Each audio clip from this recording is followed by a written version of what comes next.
Hello, everyone. Sorry for the somewhat late start. Flying Hairball, Shadow Roamer, Soul Samurai, Esper, Spirit Noodle, Accordion. I'm very excited. I'm glad you are. Lila Dial, Ron, Huey. God, this music. Easy, how's it going? Wolfman, how's it going? Lay, Sardinias. AJ is short for absolute joy. What a sweet thing to say. Thank you, Esper. MK, how's it going? Haylox. Power Flare. Unladen Swallow, how are you? And hope you enjoy that sub gifted to you from Shadow Roamers.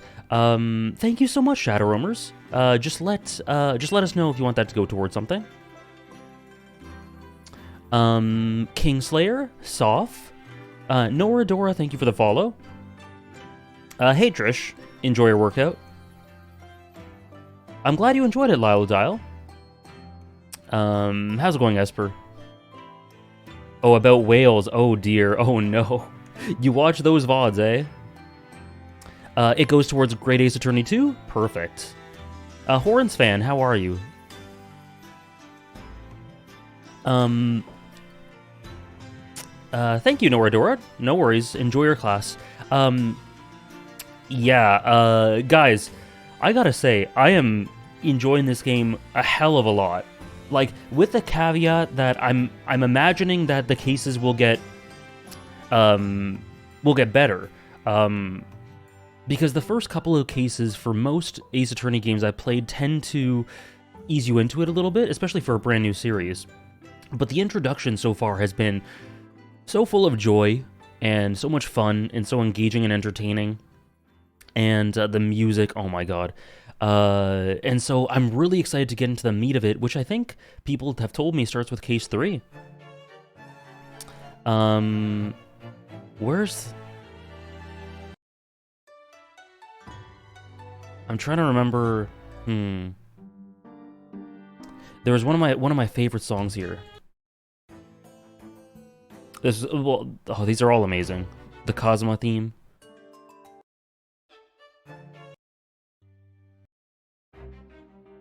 Oh, it's this one. Yeah, it's this one. Sorry, I was just going through my playlist. But yeah, I've been thoroughly enjoying it, and I can't wait to continue. Antagonist, how's it going? More like the Greatest Attorney. How's Greatest Attorney treating you so far? Oh yeah, pretty much just what I said. I do think the first case dragged on a bit, but the second I think was paced pretty well, and overall the dialogue is really good. The localization is fantastic. It's just generally clever. The characters are lots of fun. I can't wait to see where they go. Herlock Sholmes, oh my goodness. And you know, I would be disappointed with Cosma's death, but because of how Ace Attorney tends to deal with characters dying in general, I have hope that it won't, because if he just dies and he has no purpose left in the story, I think that's a missed opportunity, because he was such a great character in the first case. But I think that they'll do stuff with him, somehow. Hopefully. But we'll see how it goes.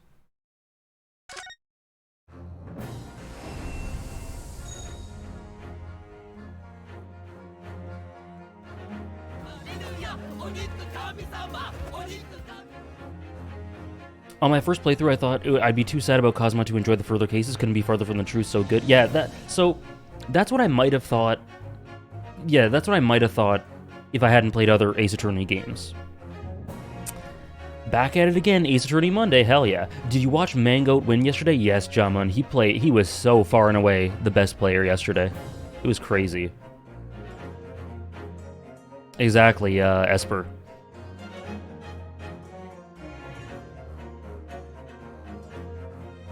Oh dear, Ron. Thomas, thank you so much. No worries about it, Thomas. No worries. Hope you enjoy your lurk. Thank you so much for the 9 months. Thank you so much, Thomas. Oh yeah, I've been into Melee for close to 7 years? Since around 2015 or so. Okay, yeah, let's get into it, shall we? Let me switch the scene. I think you guys might see a bunch of confusing nonsense for a second. Yep. There we go.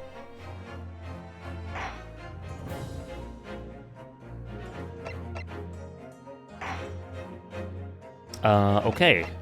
So we're on case 3 now.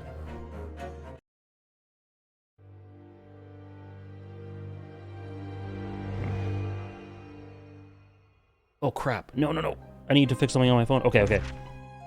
Glancing over my records of the late last century, I am faced by the events of a certain bitter winter. A murder. How's it going, Ramuki? As it sped through dense London fog in the dead of night.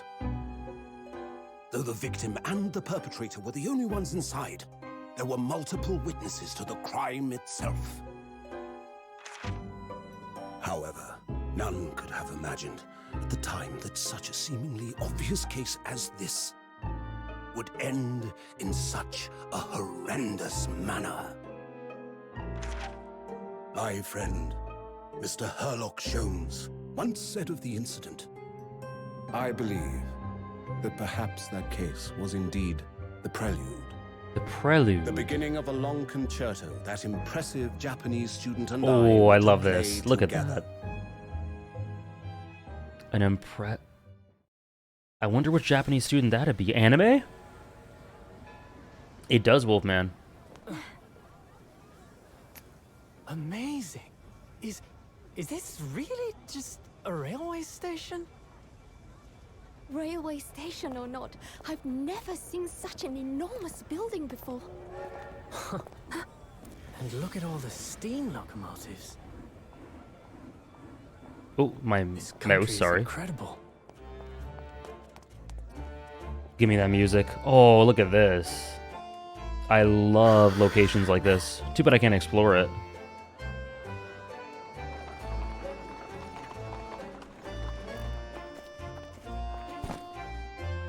I feel like I'm dreaming. So this is the capital of Great Britain.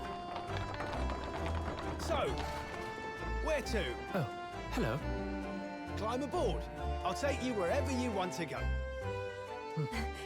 In that case, the Supreme Court in Whitehall, if you wouldn't mind. My pleasure. My pleasure. I suppose you're visiting students from abroad, eh? Yes.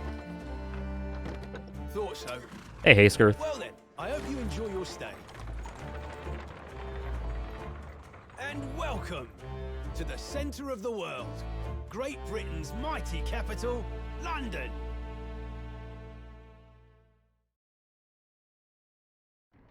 I love me some London.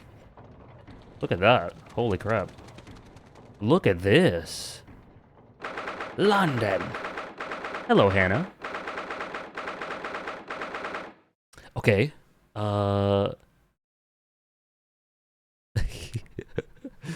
Perfect timing.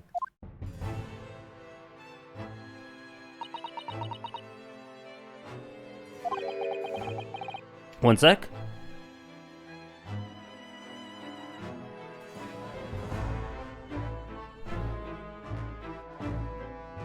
There we go.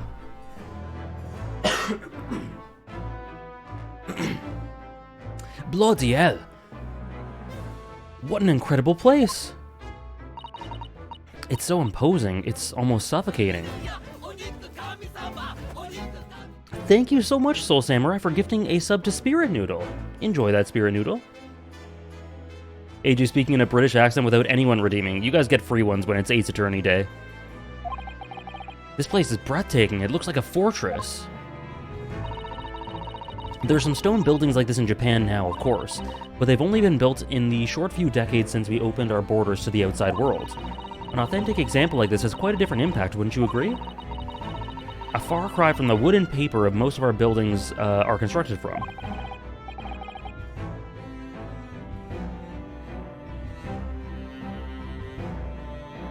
It's certainly unfamiliar,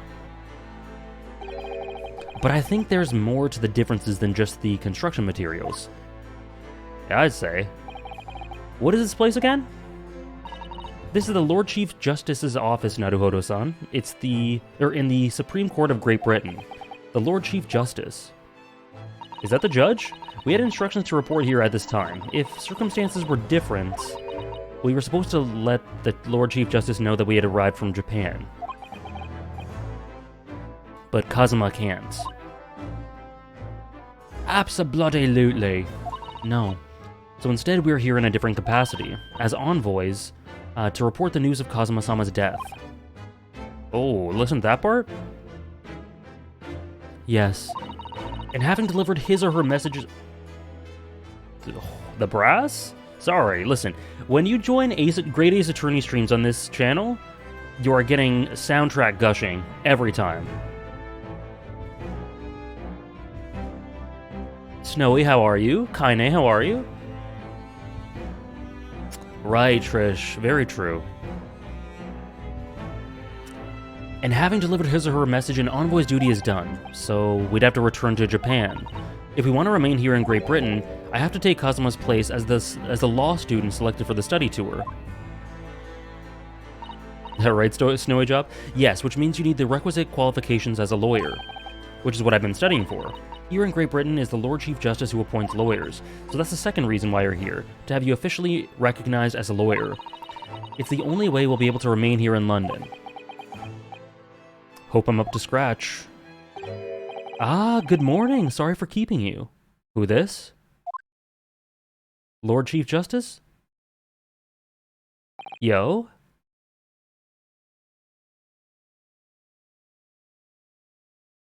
I'm good, Kaine. I had a great weekend, and I love playing this game, so I'm more than good.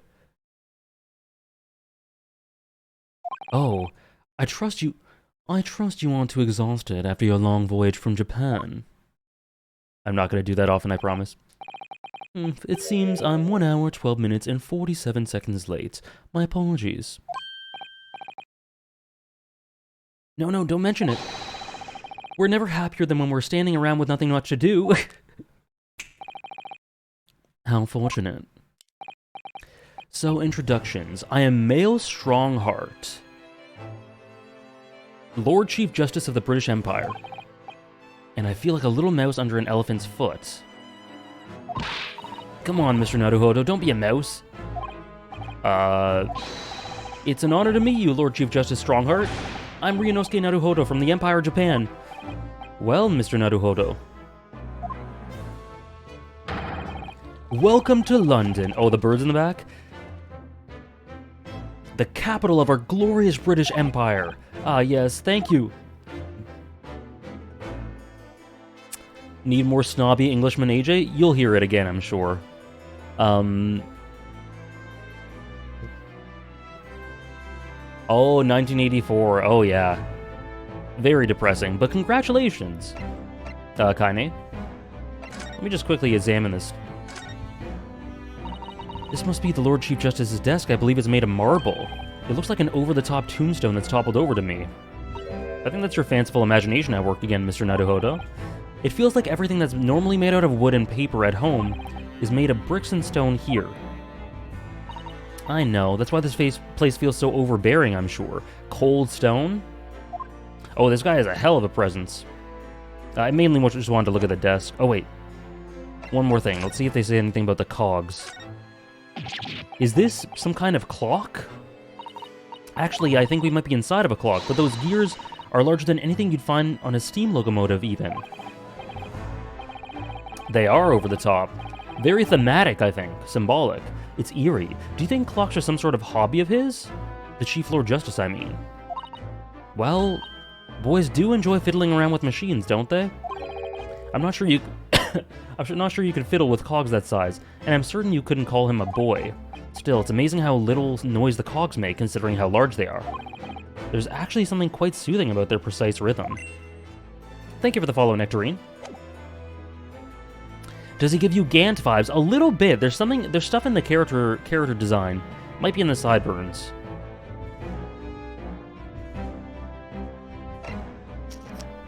An over-the-top tombstone that's toppled over. That turned my mind in knots as well. Maelstrom and Strongheart at the same time. Interesting name. I agree.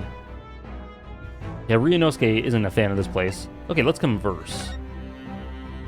London.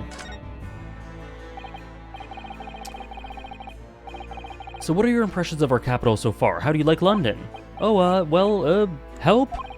I've been so nervous since I got here that I can't remember a single thing about the city. It's simply splendid, isn't it, Mr. Naruhodo? Oh? We had a wonderful view of London streets from the carriage on the way here from the station. Everything is so impressive and grand. I must say I'm almost lost for words. That's how I'd put it.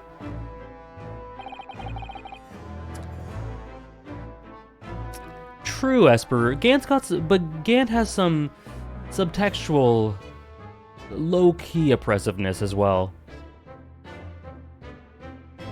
I'm glad to hear you like it.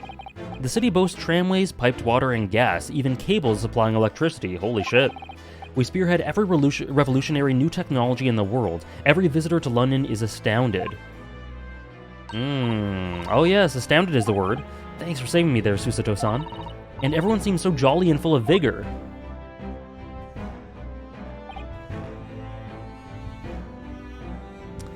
Meeting the prosecutor? This is the prosecutor? This might not be the prosecutor. We're meeting the actual prosecutor. Yes. How's it going, Offie?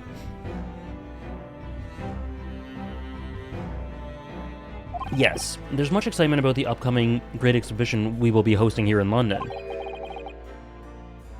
Gotcha. Gant's jokes made me nervous, though, Ramuki. Definitely fictional London instead everyone looked jolly. Cultural and technological achievements from around the globe are to be exhibited here in our great city. It will be the greatest spectacle of its kind in history, and will make Paris's World Fair look like a toy shop. Ah, the France rivalry. Gosh, I can hardly imagine how magnificent it's going to be. Oh? Great Britain's capital city is nothing but magnificent. London is the center of the modern world. I'm doing great, Offie. Hope you enjoy class today when you do go. I totally agree, Soph. Even if you do say so yourself. The sun will never set on our great empire. Perhaps it is fate that in these progressive times we welcome visitors from the land of the rising sun. Lord Chief Justice, I think you were expecting a student of law for this study tour, weren't you?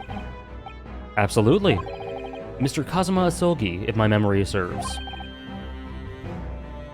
I wouldn't say so, Andres.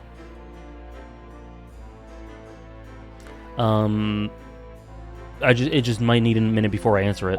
That's right. The British government had already been telegraphed a full report on the situation. I understand that the young man lost his life aboard the steamship bound for our shores. That's amazing. The news reached him before we even arrived. My country naturally extends to its deepest condolences to yours. Oh, thank you. And you honored this appointment specifically to inform me of the news? Yes. We are here in the capacity of envoys from Japan to report the sad news in person. Yeah, I saw, Offie. I'm so glad you enjoyed it. And I hope you enjoy Great Ace Attorney 2 when you play it. They tell me you Japanese are a people of protocol and courtesy, and I see that that's true. And it is with some regret that I must inform you that the death of the young lawyer means this study tour arrangement can no longer proceed. If you would just hear us out, Lord Strongheart. What do you have to say, madam? It's about the study tour. Mr. Naruhodo here would like to make a proposal. Would he now? Well, Mr. Naruhodo. This is it then, the moment of truth.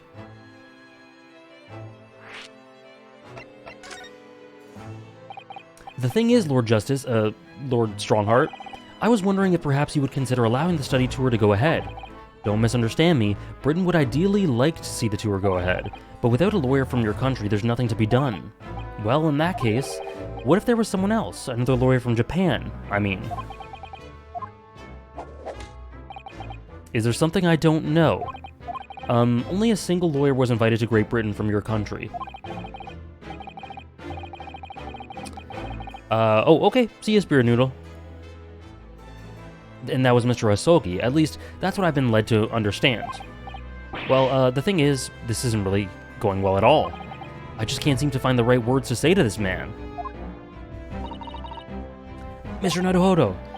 I could ruin things here if I'm not careful. What am I gonna say? Oh shit, okay. If there's someone else here from Japan who could be described as a lawyer, it's... Is it not him?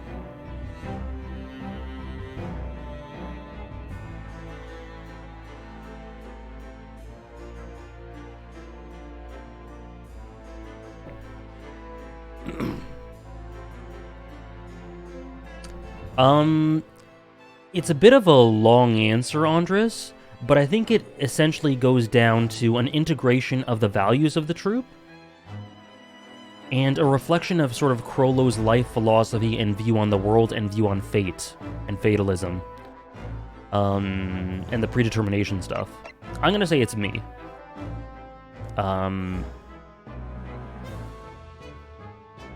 Yeah, there are a lot of nuances to that, Andres, but I guess that's how I'd sum it up.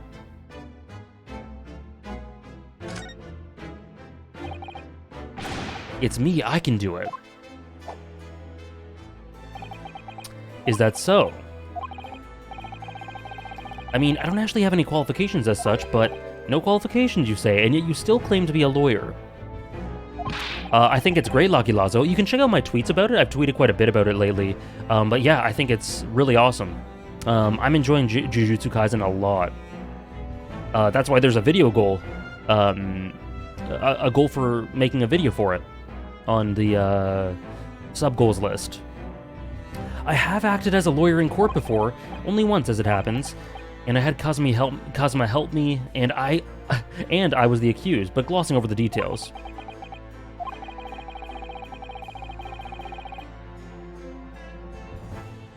Oh yeah, and I don't know if I mentioned it, Andres, but also like the overall entity of the spider being the goal, strengthening the entity of the spider. That goes towards that as well and integrates with that. So I think that's a really important part of it as well. I've been spending every spare moment on the journey here to Great Britain studying. I've learned all about British law and court proceedings while I was on board the SS Beria. Yeah, I have court experience, was accused of murder. No, Lucky Lazo. I don't think it could reach highs similar to Hunter x Hunter, because, like, there are only a handful of stories I've ever experienced that reach highs similar to Hunter x Hunter. But I do think it can reach amazing highs, and it already has. I thoroughly enjoy it, so the fact that I don't think it can reach Hunter x Hunter's level isn't a slight on it at all. It's just, you guys know how much I love Hunter x Hunter. The voyage from Japan is some 50 days, I believe, not what you might call a full education. To become a qualified lawyer here in Britain, not only do you need a university degree in law, but you must also complete several years of training. I realize it's far too short a period of time, but I just can't go back to Japan. Right, Trish? Kazuma, Mr. Asogi's journey has only just begun. Wait, what? Oh, okay. Coming here on this study tour was all he thought about. I have to carry on and do everything he planned to do. I know it must sound like I have an overly inflated opinion of myself, but I would do anything to prove that I have what it takes. Any test you care to set me. Just one chance, that's all I'm asking. Please. Oh, Jamun, you can just check that on my top 100 lists. But, Hunter x Hunter. 31 seconds. Sorry? Your opening statement there, Mr. Naruhodo, it was 31 seconds long. Not too brief, not too protracted. A perfectly judged appeal, I would say. Which is a skill that would stand you in good stead as a lawyer. Oh, thanks. So you're willing to put these words to a trial, are you? Well, I'm all for entertainment. Huh? But let me ask you one thing first, sir. Yes? You say you intend to do everything Mr. Asogi planned to do. Are you firmly set on that path? Yes, that's my intention. I see. Am I imagining things? Or did his expression just alter a fraction there all of a sudden? Very well. You have your wish, I'll give you a chance. I like that a lot, antagonist. I didn't see that tweet, but that's beautiful. Welcome home, Trish. I was thinking that a little bit, Ramuki. Sorry, let me just see what Snowy said. Ace Attorney killing off such likable characters early on adds a ton to the story for me. Love the way they deal with loss in these games. So far me as well. The way they approached Mia was unbelievable. It's crazy. Really? Okay, test. Oh yeah, he has vibes. He has very Gant vibes, Offie Burger, like we were talking about earlier. Obviously being very different in some other ways, but he reminds me of him and his authority, yet still retaining that quirk.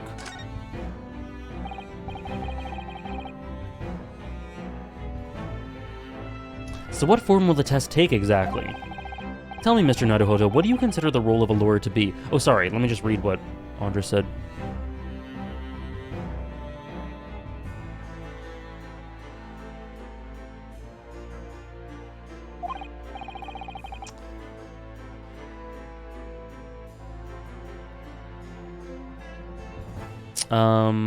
Well, defending people, of course. Sorry, one sec. I think I've answered. I think we've talked about this already, Andres. I think we've had this exact conversation. So I'd be repeating myself, but I can mention it again. Later on. Well, defending people, of course. Well said. So let's have you defend someone. I could be wrong, Andres. I could be misremembering. Huh?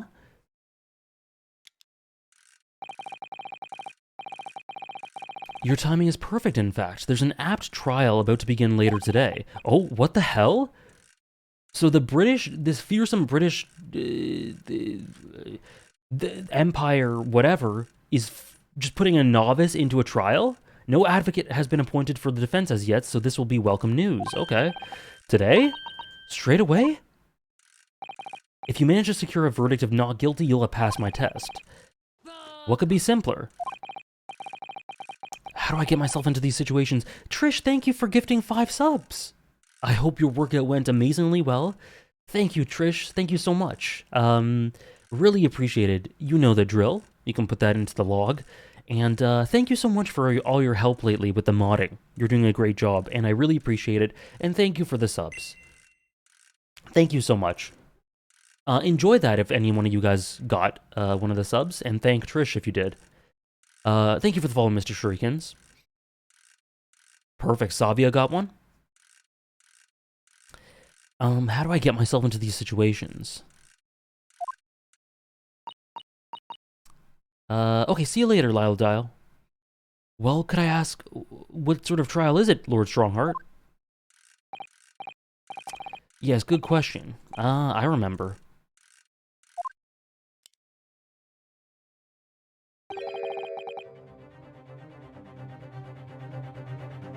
I'm glad you enjoyed it, Lucky Lazo, but I don't have plans to do that for anything else at the moment. Just JoJo's right now, because it's a very specific sort of situation with me personally, with how often people talk to me about JoJo's.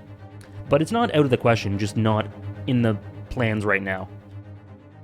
I tend to just love talking about stuff that I'm passionate about, mostly. Sounds good, Trish. Perfect. It's a murder trial. A murder. Thank you for the follow, Chris. An extremely simple case, I understand. You really can't lose. Yeah, that's easy to say. I was gonna say, you haven't met me. I should mention, just in case, Strongheart has not met me on small brain days. If the defendant is found guilty, he will of course be sentenced to capital punishment. Of course. Capital punishment? He'll be put to death? Good game? It is indeed. So far, it's amazing, Chris. Here in Great Britain, murderers are sent to the gallows without exception. Presumably you read that much in your short C-based introduction to British law? Hopefully. We can't possibly agree to such a test. We would be toying with a man's life. I am the Lord Chief Justice, and I've decided it's acceptable. Right, MK? How dare they? But you can't do that, can you? Oh no, Shadow Roamers. I wish I was, though. That would be clever. There's no need to overcomplicate this. All you have to do is ensure that you don't lose. Simple. so the defendant may live or die depending on how well I perform in court. If I lose, they're really nailing home the weight of this. I like this. He'll be hanged. Mr. Naruhodo, you've come to me claiming to be a lawyer. Very theatrical. If you want me to take you seriously, you need to prove that you're willing to do a lawyer's job. And you say you intend to see through the will of your compatriot, Mr. Asogi. I would like to understand just how far you're willing to go in order to make that happen. He's testing my resolve. What's the matter? You've fallen silent. I'm sorry, but time is pressing. The trial begins shortly. I'm glad you enjoyed it, Lucky Lazo. I try to be very... The JoJo's video is interesting because most people have been very kind and most people liked it, but like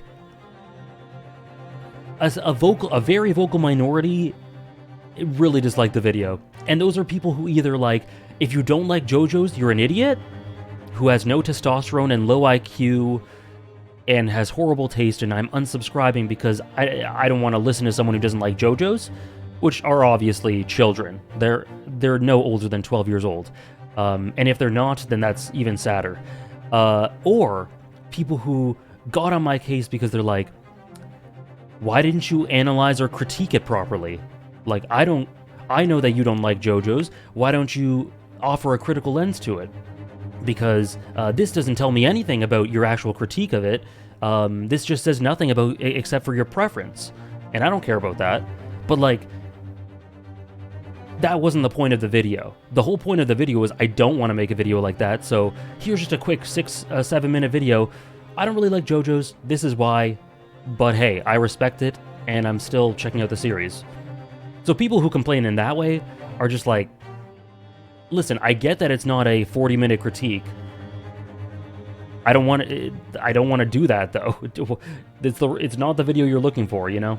You're blaming an apple for not being an orange. Exactly, Power Flare. Yeah, I didn't hate enough. Exactly. So yeah, those are the two types of people who really didn't like the video. Like, one person on Twitter called me I'm too much of a dullard to not criticize it. I love the use of the word dullard. To not, like, get into the reasons why I don't like it. I'm like, well, damn.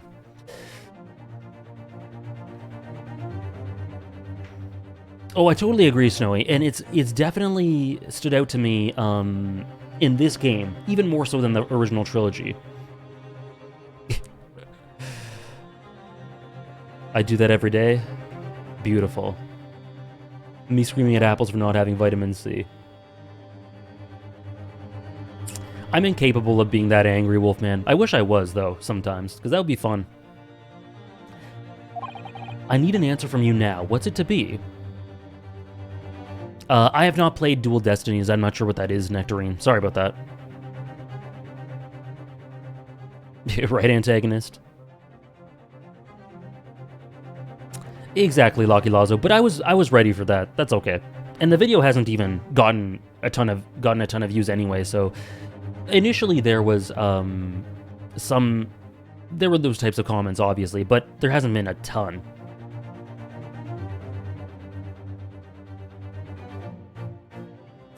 I need an answer for you. Sorry for diverging.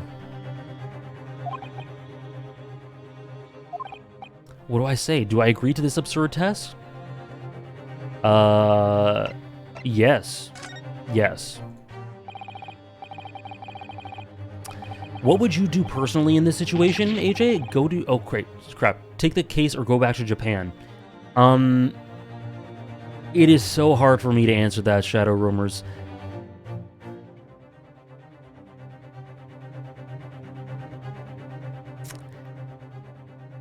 But I would go back to Japan.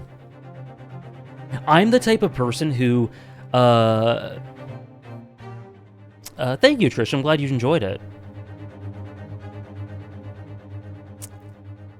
Right, Jamun? I would go back to Japan because, Lucky Lazo, I think that's something better saved for the actual Hunter x Hunter streams. maybe, I guess? I don't know. I can't say I think it's likely.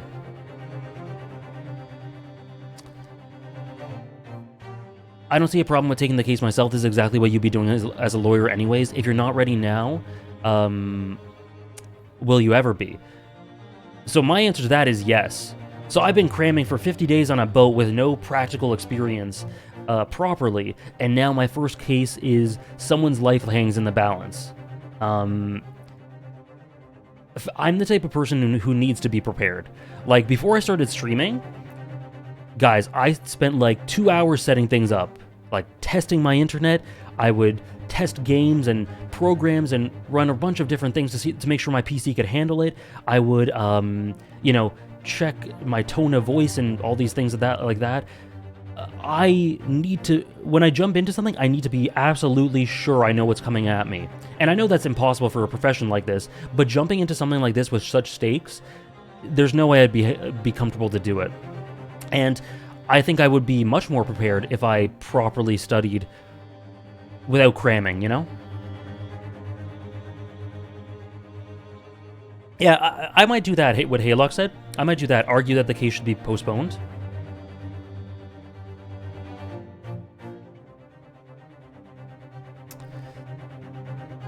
Yeah, it's a lot, right, Eva? It's a lot to just jump into. They should at least let you sightsee and spit in Buckingham Palace. True.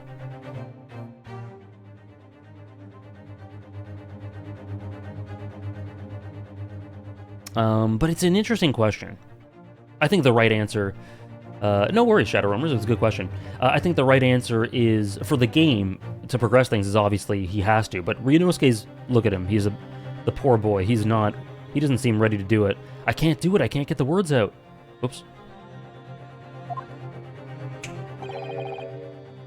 He also didn't investigate at all? True, Esper. 15 seconds. Your decision-making needs work if you want to be a lawyer. That was too slow. 15 seconds. That was the longest 15 seconds of my life.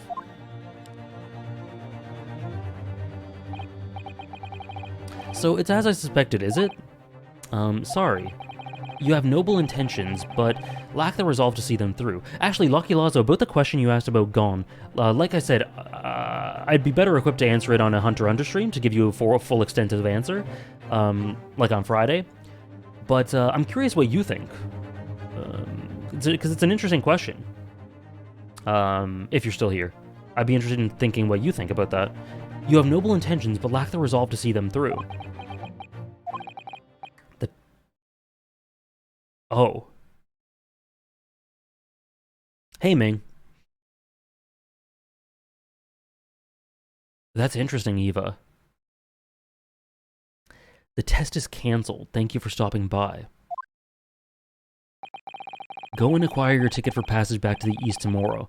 This conversation is over. Yes, Lord Strongheart. Oh, wow, Ron. Could you imagine? Whoops, I missed that. History. I love the log. Thank you for offering me a chance. Mr. Naruhodo. Hey, Hasker, just some dialogue with Strongheart and some Hunter x Hunter talk. I'm sorry, Miss Susato. What could I do? But what could I do? It's alright, I understand. You do? It's not an easy decision to choose whether to defend a man in these circumstances, but resolve has absolutely nothing to do with it. It is, Andres. Perhaps the new and improved? I'm no shade on Maya, but we'll see. We'll see how much I end up liking her. What are you trying to say, madam? I think what Miss Susato means is that no matter how badly I'd like to be recognized as a lawyer and stay here in Great Britain, to risk another man's life by treating his one and only chance at a trial so trivially, oh shit, would be utterly unforgivable, and I feel exactly the same way. My goats. My goats. Yes, Ramuki, I do agree. It was cute. I'm sure the defendant won't see this trial as a test, as some kind of experiment. That is, I love that. They're establishing the weight of a human life. very succinctly.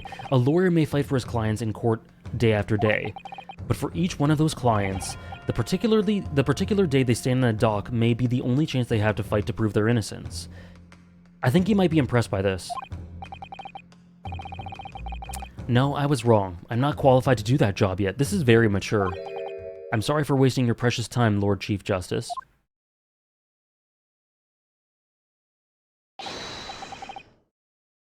Wait, Mr. Naruhodo. Oh, was there something else? It's approximately 20 minutes by carriage to the Old Bailey from here. If you leave immediately, you should still be there in time. But I just said that I was quite serious in what I told you. The defendant in this case has literally no one to advocate for him. What? At this point, he can't hope to find someone to represent him. The trial will begin without a defense. And if that happens, there's only one possible outcome. Okay. He will receive the most severe sentence a judge can pass down. Oh, I love this theme as well. But that's awful. But that is the truth. Why does it have to be like this? Please don't expect an answer to every question. The cold hard truth of the matter is that there is only one person now with a chance to save this man from a very miserable end. And that is you. I'm really his only hope? So, what do you say now, madam? Me? What do you mean, Mr. Strongheart, or Lord Strongheart? You say it wasn't an easy decision to choose whether to defend a man in these circumstances, and I agree. But in my estimation, it is purely and simply a matter of resolve. Oh, our time is up here. I have a meeting to attend. I must leave in 2 minutes and 16 seconds. So, venture into our great city and enjoy yourselves.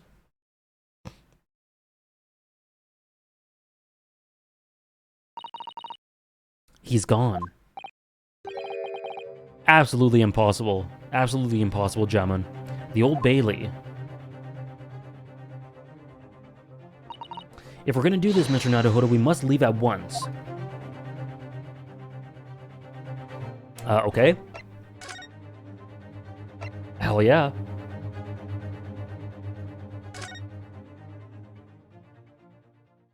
Enjoy yourselves, yeah. Okay. This is true, Shadow Roamers. Thank goodness we're in time. There's still 15 minutes until the trial begins. I never knew a horse-drawn carriage could go so fast. I thought my teeth were gonna rattle loose. Did you hear what I said to that driver when we climbed aboard? Oh yeah, MK? Oh, I cannot wait. You know me in this soundtrack. I just lose my shit. Give me some strings. Give me some very... I'm not saying... Like, even if this song doesn't have it, then obviously that's fine. Oh.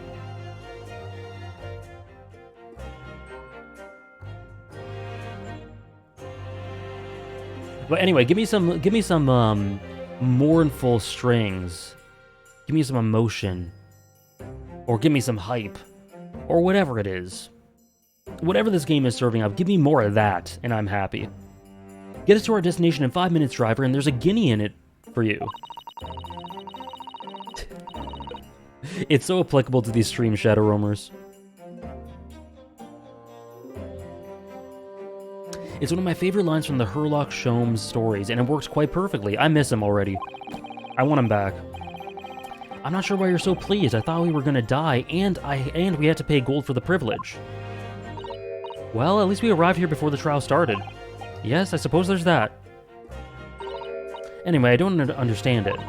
The court clerk said the defendant should be here. Imagine if the defendant's like Sherlock Holmes. He got into some mischief when he came aboard, or weighed anchor, so to speak. But there's no sign of him at all.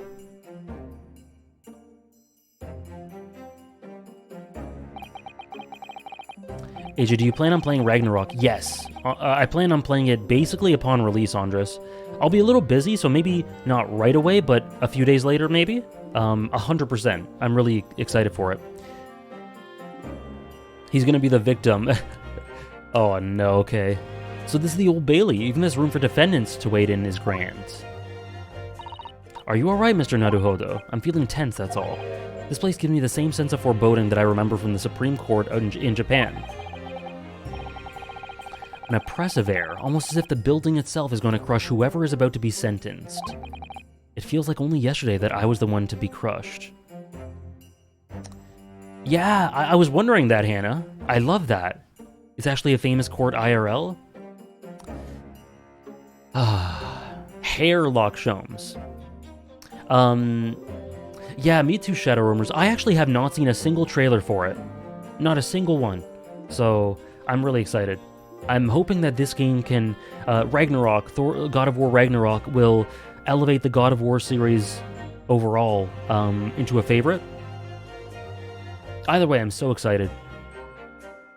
Is where the big boy cases go? I guess I'm a big boy lawyer then. Yeah, we have Hannah to drop the UK lore? Perfect.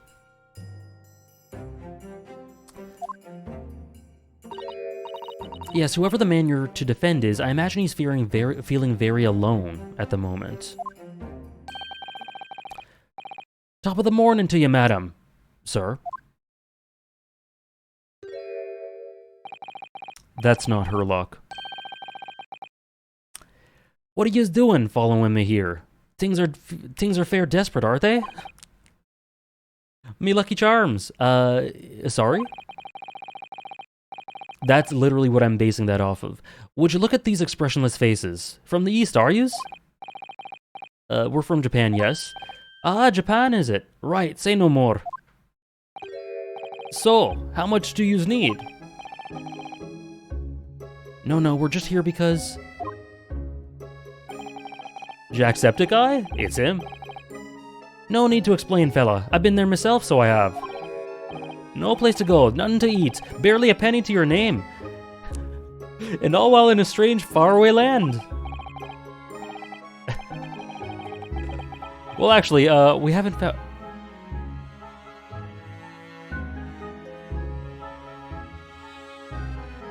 Ooh, I like this one. Very smooth and mysterious. We haven't found a place to stay yet, no. 'Tis grand, 'tis grand! Let me start by giving you 1,000 guineas. Say nothing now. 1,000 guineas? Please, Miss Usato, you don't have to shout. But 1,000 guineas is enough to build an entire mansion in the most prestigious area of Tokyo. What? Oh yeah! Me as well, Shadow Roamers. It reminds me of the merry-go-round from there. 'Tis nothing to me at all. I like to ensure I have sufficient funds to weather a rainy day, you see. I have enough wealth to buy the city of London two or three times over. Could that much rain even fall in one day? Well, even so, we couldn't possibly accept such a large sum of money. Oh, we got a troop member here. Because we know, any character who flips a coin is automatically a Phantom Troop member.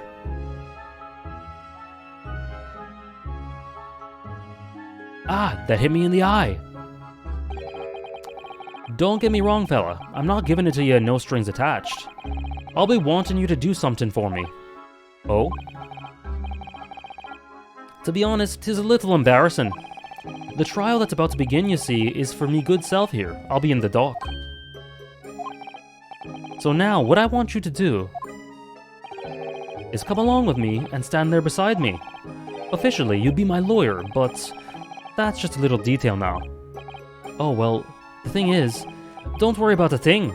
All you have to do is stand up there next to me, nothing more. Otherwise, you see, the trial is going to start without me having any kind of representation at all. So it was true, the Lord Chief Justice just wasn't making it all up. I'm terribly sorry to have to ask, but...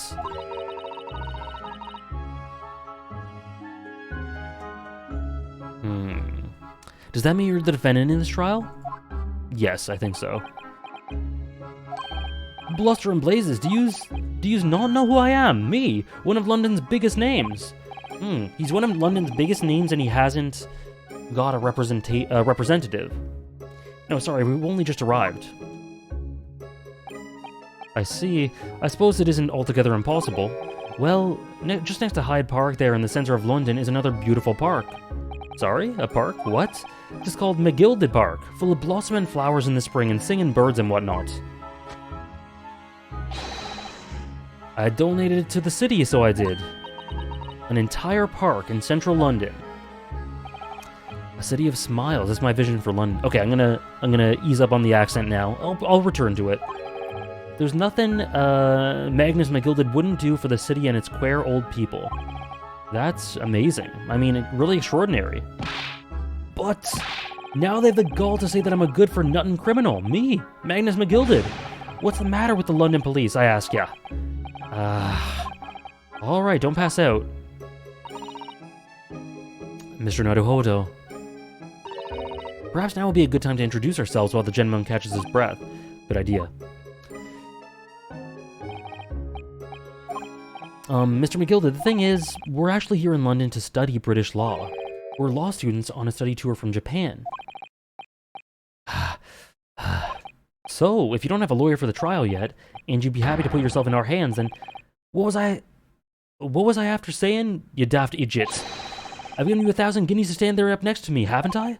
Well, yes, but I wasn't really offering to just stand there next to you. Oh, I think I see what's going on here. What? I know what you're thinking. This chancer of a fella seems to have more money than the Queen. But if that's true, why the blazes can't he hire the... That's what I was just asking.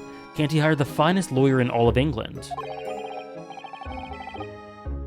What does his name mean?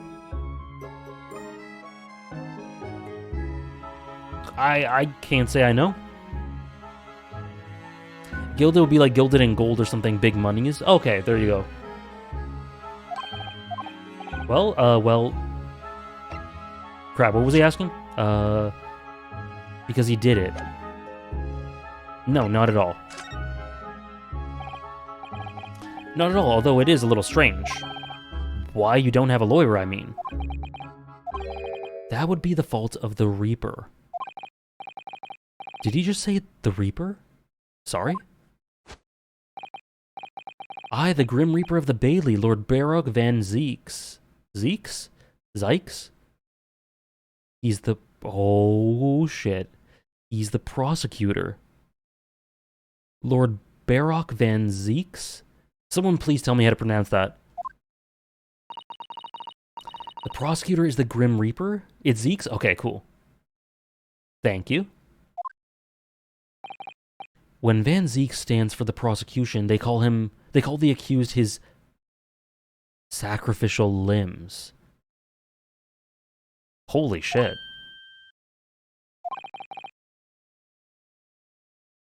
And to this day, in every single trial in which he's been the prosecutor, the accused has been damned.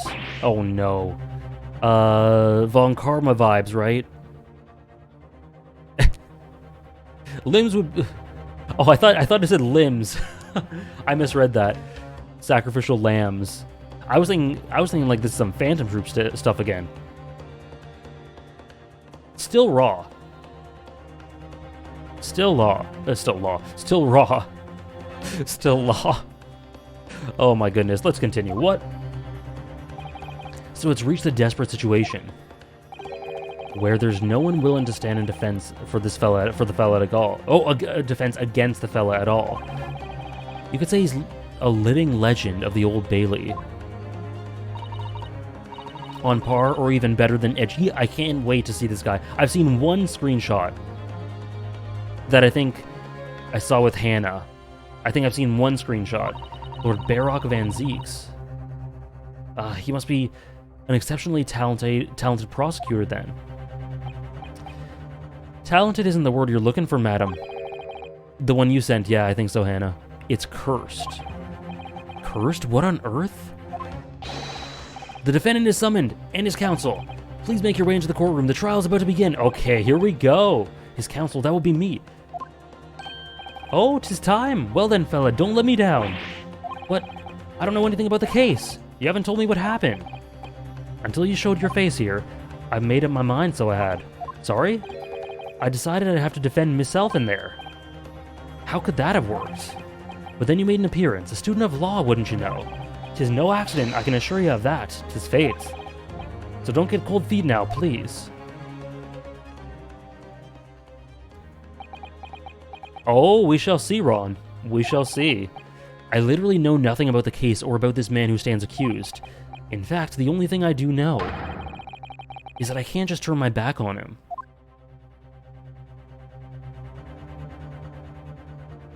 Oh yeah, I need to hear him in both. Mr. Naruhodo, the man has no one. He'll have to stand alone in the courtroom armed with nothing to defend himself. Yes, something that Cosmo would never have allowed to happen. Cosmo. Counsel for the defense, what are you doing? If you're late for the start of the trial, you will lose your right to stand.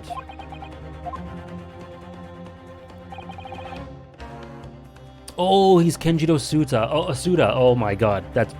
From the little bit I saw, that sounds perfect. I'll be right there.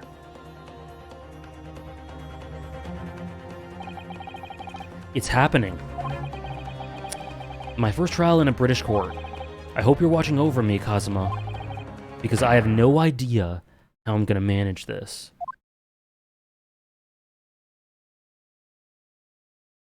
Kenjiro Suda plays Von Zeeks? Looks like it. Thank you, Ramuki. Okay.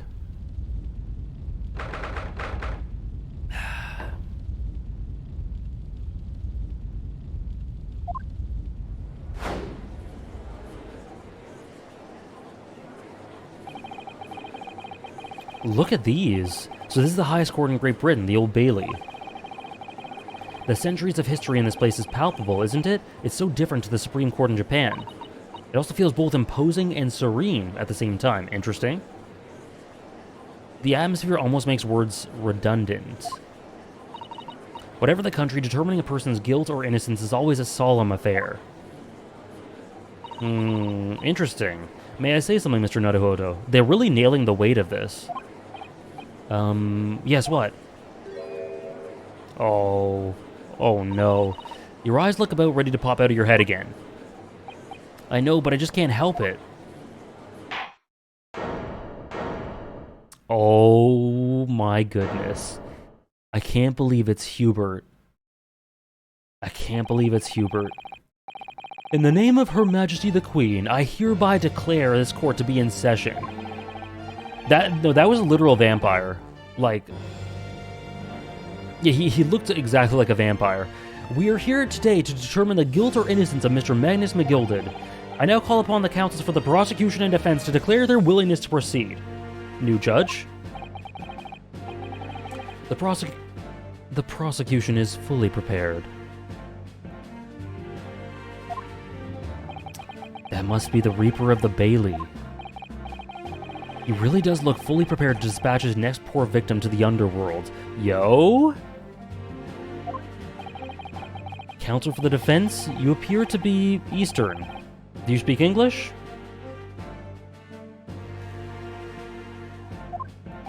Huh? Oh, yes, of course. Sorry.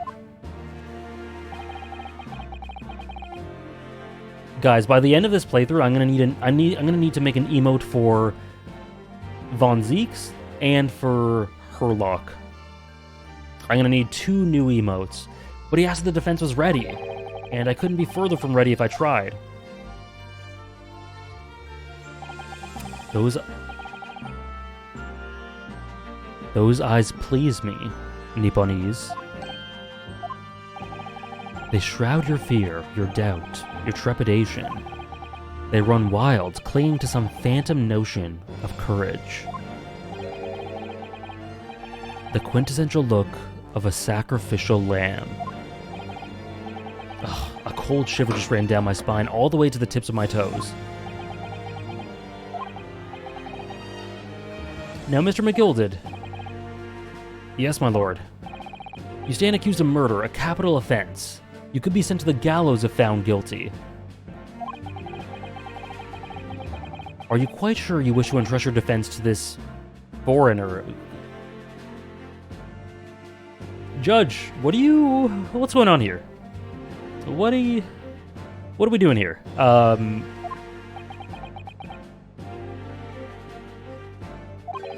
As I've always said, my lord, 'tis a grand thing to give opportunity to the young, even if the fella is a student from some little island off in the Far East. Is it not the British way to ignore the dangers to yourself and give those less fortunate a fair chance? Judge kind of yikes like the old judge. The old judge had very isolated moments where he was quite yikes. This judge has had two little bits of dialogue, and both of them have been red flags. I do see Offieburger. Yeah, McGilded was silently judging him. Yeah. Listen to Mr. McGilded. What a fine gentleman London has in him. Do you hear that he has donated £5,000 to the government the other day? Mother, please, may we go and play in the McGilded Park? Seems as though everyone in the public gallery is firmly behind Mr. McGilded. Oh yeah. Very appropriate to the time period. Just like Mad Men. That's definitely welcome news, and he certainly has a way with words. I haven't thought about it that way, Esper. Mad Men? You want to watch them today, Hannah? I'm surprised you couldn't convince anyone to defend him. Eloquently put, Mr. McGilded, and most laudable sentiments. The judge backpedaling. Now, ladies and gentlemen of the jury, I'm sure I need hardly remind you. So we have... Yo, this is crazy. We have actual jurors. That you 6 members of the public have been selected for your impartiality. Are you ready to proceed? Yo, this is crazy. Yes, my lord. If the task is to send rotters to the gallows where they belong, I'm more than ready. At the manor, his lordship always says we should dispose of rubbish promptly. Naturally, I agree. Yo, could you put away the knife, please? Any criminals here will soon be wishing they could never set eyes on me. Oh, I like that. The typewriter. Take a good swig, my dude. I feel a chill. Oh, don't mind me, my dears. I'll just be getting on with my knitting. Must finish these mitts for my grandson. Ah, Mr. Naruhodo, those people are the jury. Yes, that's something we don't have in Japan yet. Oh, Trish. These men are incapable of being happy. I've only ever read about it. But here in Great Britain, the court's final verdict depends on the opinions of these 6 jurors. The judge passes sentence according to the law, but the jurors determine guilt based on common sense. You do, Trish.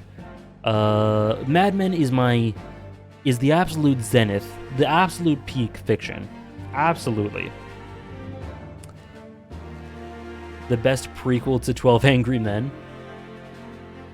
Yeah, this is really cool that they're adding actual jurors. So the defendant is judged from 2 different points of view, but how exactly do the jurors give their verdict?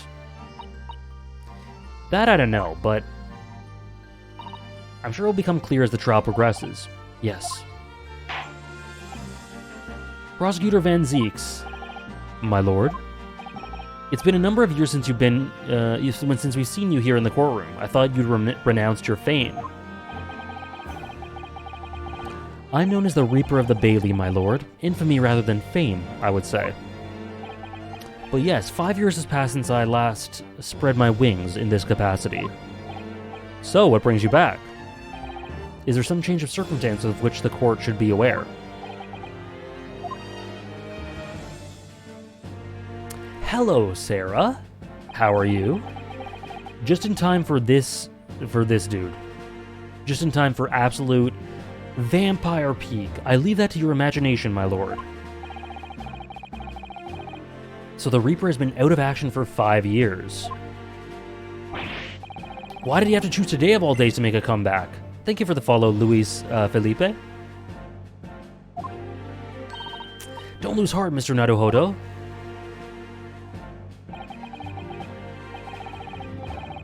As you wish, the court nevertheless welcomes your return. Now then, opening statements, I think. A summary of the case, if you please. Certainly, my lord. As your lordship is aware, this is a case of overwhelming simplicity. I've been told that. We must be the only ones in here who aren't aware. Hold it out, dude. The incident took place in the late evening 3 days past. The hour was some minutes after 10. The victim was a maker of building bricks known in the community as the Thrice-Fired Mason. Or as Thrice-Fired. Thrice? He was a very accomplished craftsman. The bricks he fired were said to be almost indestructible. This is the most unrealistic game in the series because the jurors seem to be taking the trial seriously. Amen to that. Amen to that. The victim's corpse was discovered in an omnibus in service on the streets of London at the time. A dagger that had been thrust into the victim's abdomen is believed to be the ultimate cause of death. See you off. Enjoy your class. Here's the autopsy report from the investigating medical officer at Scotland Yard. Thank you, counsel. I shall accept that and the photograph as evidence. Okay. Okay, I'm actually gonna have to start thinking.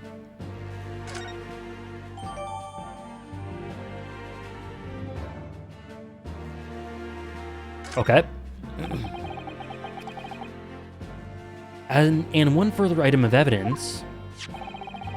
Yeah, we don't do that here. AJ streams? We do not think in AJ streams.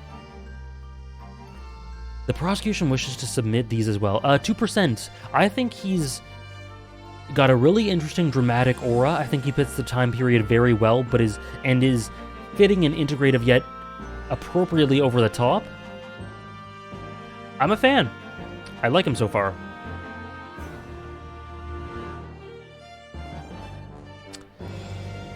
The prosecution wishes to submit these as well. Yeah, color photograph. And these are? Good lord! Oh. Did I just see?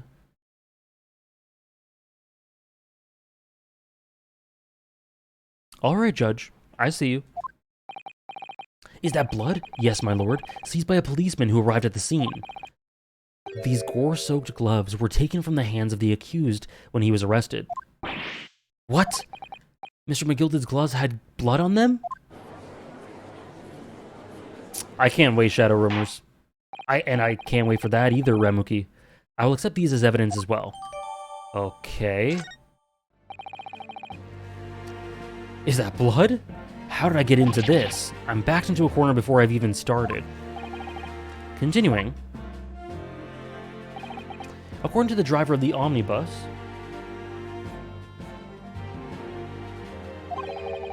there were only 2 passengers traveling inside his vehicle at the time. Only 2. Obviously, one of those passengers was the deceased, Mr. Mason. The other was the accused. Look at the point. Was the accused, Mr. McGilded. Look at the finger work here. Perfect form. Look at this. Casual yet firm at the same time. Beautiful.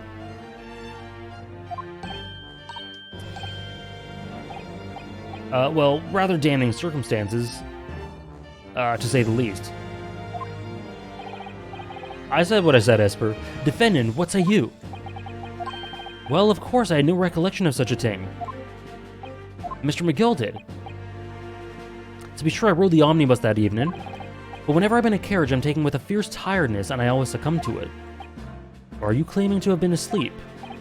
'Tis the motion of the carriage, my lord. Lilton. So it is. And when I opened my eyes again, 'twas a desperate sight before me, the body of a man I never laid eyes on before in me life.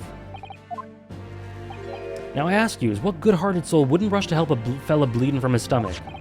I wasn't about to start worrying about me gloves now, was I? I reached out to give the man a hand. So the blood gets onto the gloves then, after the man had been killed.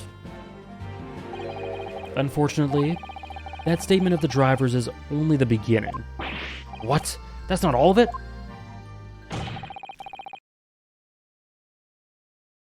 There were multiple witnesses to the precise moment at which the brickmaker was fatally stabbed. Oh, I love the cuts to the jurors. Order! When the killing took place, only the victim and the accused were inside the carriage, and they were witnesses to the crime. This is not a case of not just a case of compelling evidence, but it's a nail in the coffin for the accused.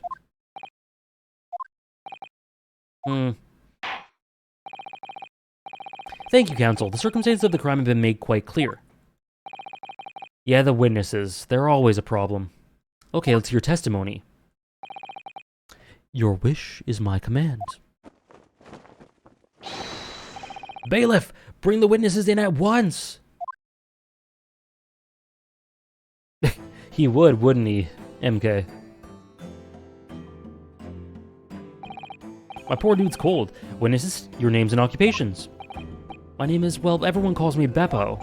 I drive an omnibus in the East End. Bruce Fairplay. I'm a banker in the city.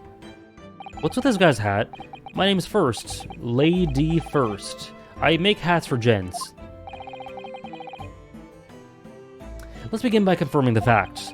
3 days ago, at a short time after 10 o'clock in the evening, all of you present in the stand were in an omnibus and witnessed the aforementioned incident. Is that correct? Will of D. True. Yes, sir. Quite right. Yes, sir. That's right, sir. Very well, then. Let's proceed to your formal testimonies, please. Each of you will tell the court precisely what you saw.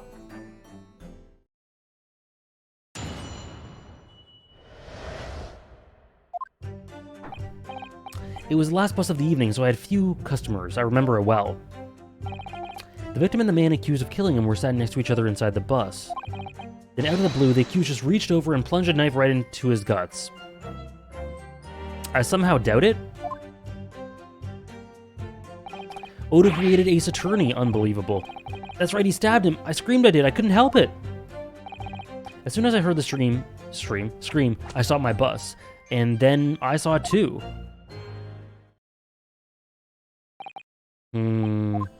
Unambiguous testimony, I would say. Exactly, my lord.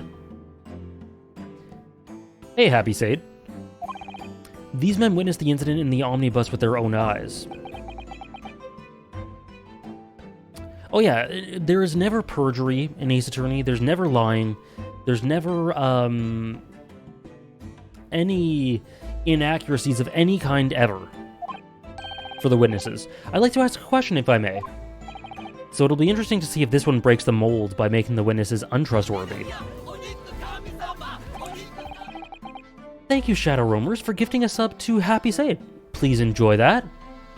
That's very sweet. Thank you, Shadow Roamers. And is that going to go to Great Ace Attorney 2? Or something else? Up to you. Okay, perfect. Perfect. Well, this testimony makes absolutely no sense to me whatsoever. Why not?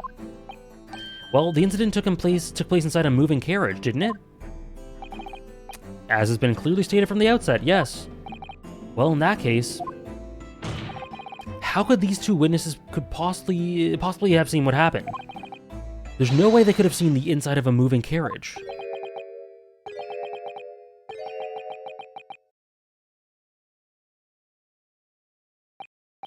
How quaint. I'd read that civilization in the Eastern Island nations was a good century behind our own. But you're here in London yourself, and are you really so ignorant about our omnibuses? Oh, shit. Oh, dear. Ooh, Naruhodo. Tell me, my Nipponese friend, have you ever traveled in an omnibus? He does, Snowy. He absolutely does. Well, no. We, only arrived in London this morning. No matter. I've arranged for us to see for ourselves, the actual scene of the crime, that is. What do you mean? A carriage is designed to be removed, after all. Presumably you understand that much. Yes. Day trip, let's do it. The omnibus in which this bloody crime took place is here today in this very building. Oh. I thought we were going to go on a field trip. Here? What? The entire carriage? It's like a museum. Bailiff? Bring forth the stricken omnibus! God, he's so cool. Yo? They just whip it out. So that's an omnibus, the omnibus. I can't believe they could bring something so enormous in here. Great Britain's courtrooms are amazing. As you can see, the omnibus is pulled by 2 horses and can carry up to 8 passengers.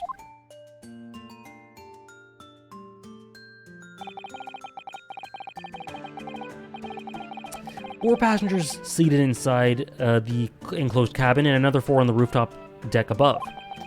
Every Londoner knows the best views of a city's architecture and sights are to be had from the top of an omnibus.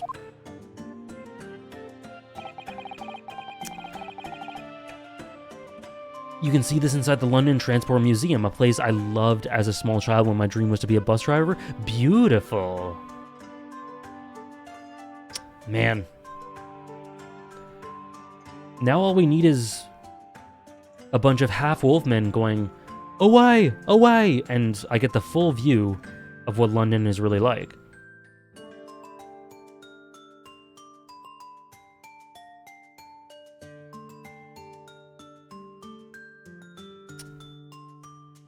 You do, Hannah.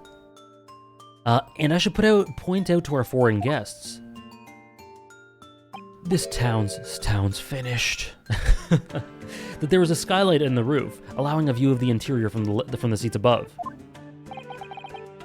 A skylight. Oh. The penny drops at last, I see. These 2 gentlemen were occupying the rooftop seats. Okay. That is how they came to witness the grim incident. Through the skylight. That makes perfect sense. Well, counsel, this is a first. All my years behind the bench, I've never experienced the crime scene itself being brought into the courtroom. There are a number of important clues remaining inside the carriage, my lord. I would like to submit the omnibus itself as evidence. Oh, sure. Why not? That is the prosecution's wish.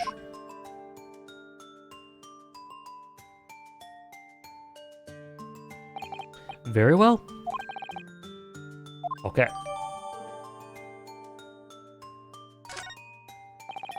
I can't believe it. The entire crime scene has been entered as evidence? Great Britain is simply extraordinary, yes. I could help myself a lot by giving that omnibus a thorough examination, seeing as it's here. Okay. Let's continue. Cross-examination? Pray don't expect this Nipponese stray to understand the intricacies of a British court's cross-examination rights.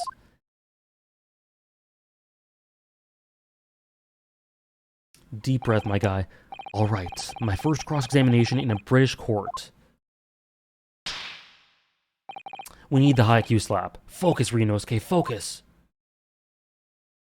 Shut up, Van bitch. Oh. Yo, what is... It's so dramatic. Okay, I think it was like the second one. Maybe not. Yeah, it was this one. Press that. Hold it! You actually saw the exact moment it happened. Didn't I already testify to that? Or are fair dinkum, hard-working city bankers not considered trustworthy these days? Right, Sarah? Oh, no, I didn't mean that. This is no good. I've really got his backup. Perhaps you could just tell us what you saw in a little more detail. My lord! Juror number 3, what's the meaning of this? My mind is made up, my lord. Completely and utterly made up. Holy crap, Offieburger, that was like a 15-minute class. Good. We see the jurors. I'm a fan. Made up about what? I don't like the stinking rich. Never have. They're always up to something or other that they shouldn't be. Every one of them. And that little leprechaun of a man is no exception. Well, he can't fool me.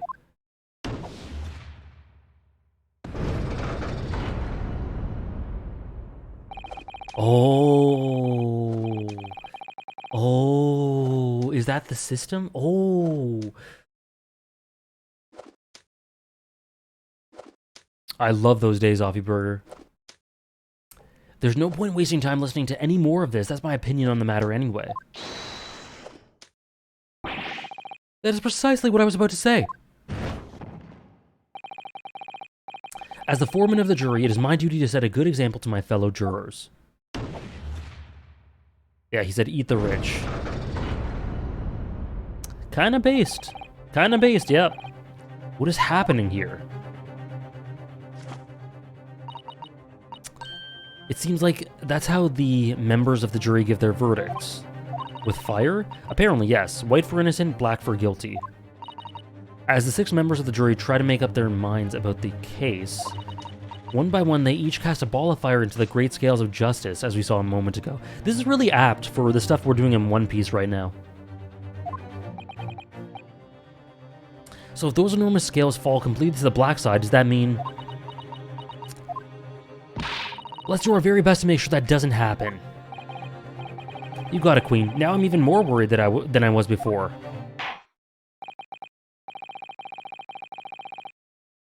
I love it, Snowy. I eat this up. Very well. The court acknowledges the change in jury's stance. Counsel for the defense, please continue with your cross-examination. This is a nightmare.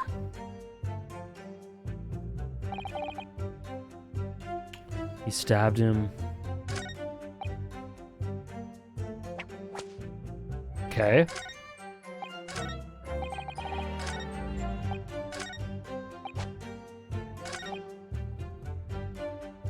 They're next to each other.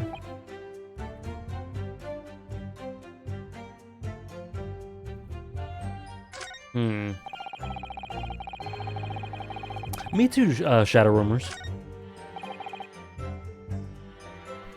Hold it! Hold it? Yes, I think it was sometime after 10, wasn't it? Yes, sir. That's right, sir. Yes. Even ever so cold it was, sir. Freezing, in fact. And you had 4 passengers on board at the time, is that correct? Yes, that's right, sir. Not all traveling in the same part of the bus, of course, though, no. And there were no other passengers when the incident took place? No one alighted, for example? You're quite right with that, sir. No other passengers like that. No, none. So nobody fled. I have to say, the boss insists on it running, he does, every evening. The last bus of the day. But I wonder sometimes if it's altogether worthwhile. Yes, sorry to say. What do you mean by that? Well, what with it being so cold and everything and only making 20 pence on the run, you see. Yes, I spend that much at the pub on the way home just trying to warm up again. Oh. Okay.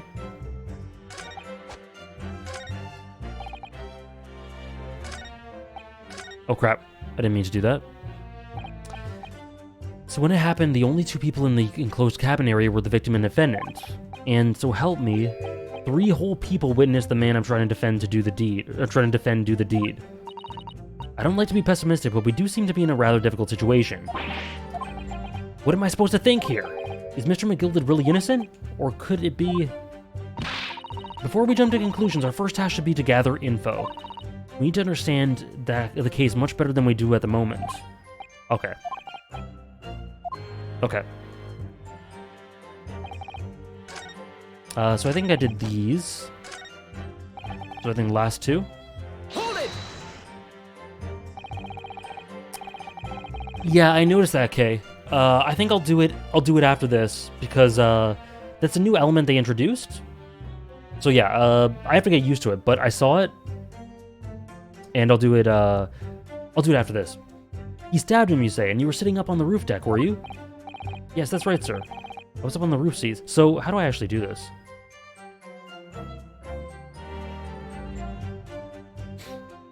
Excuse me! Oh, what? Whoa. I didn't mean to do that. If I may, Mr. Fairplay. What are you fossicking for now? The last statement appears to have given you pause for thought. I didn't even mean to do that. Not really. By the way, you always seem to be looking at the side one way or another. Excuse me. Do you have some affliction? Not really. He's not really willing to say anything, it seems. It's none of your business anyhow. As soon as I... Okay. So I need to finish... Yeah.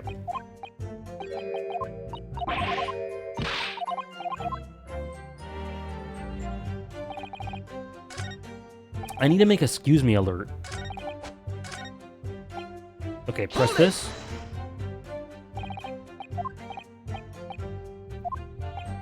I remember seeing the little gent sitting next to the fellow that was stabbed. I've been thinking about a new hat design, you see, so I was just gazing absent-mindedly around. But then I happened to look down through the skylight. It was sticking right out from his belly, that huge great knife. Huh, a grim sight indeed. Ah, that didn't help me at all. She's cleaning it. The jury look like they're even more convinced my client did it than before. They're very cute. Hugs. Also, how's it going, Hugs?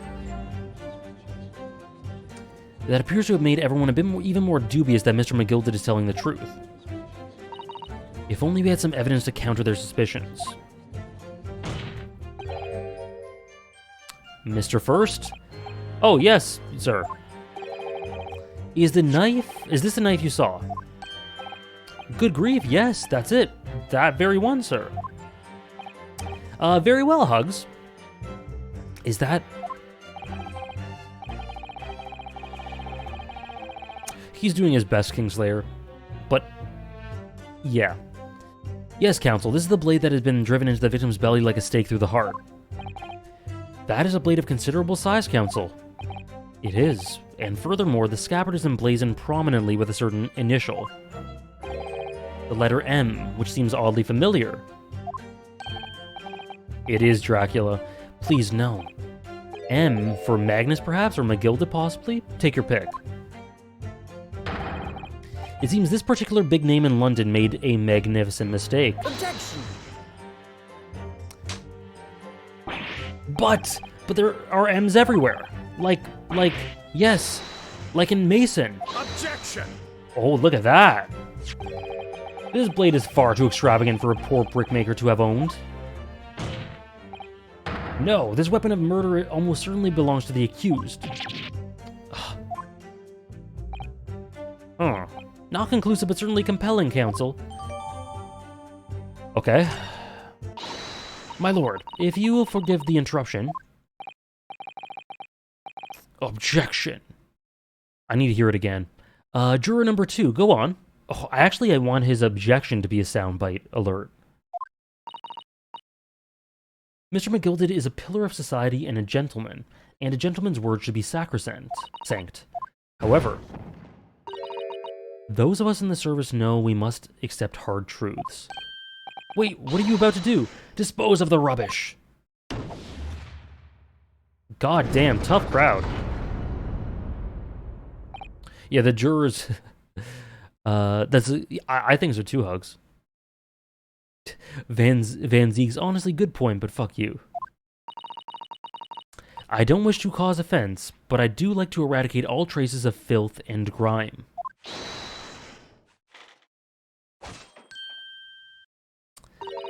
I have painstakingly typed every word uttered here today and cross-referenced all the facts. As such, I am now in a position to draw the only logical conclusion. Am I losing? I can't tell if this is scripted or if I'm if I screwed up. Not again. That's 4 out of 6 who proposed a guilty verdict. There are only 2 left. We've had it. Every time I press these witnesses for more info, I just make the situation worse. Oh. Nevertheless, what we need more than anything at the moment is more info. We're still very much in the dark. I suppose I'll just have to keep pressing the witnesses, knowing that more sparks may well fly. We mustn't give up hope that we'll uncover something that will give us a way to fight back. But... alright, I'll keep trying. I can't give up. I was just pressing. I didn't even know that this was a problem. Okay.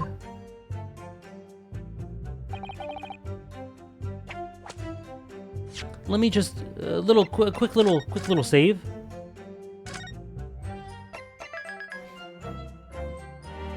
It's all good. This is fine. This is fine.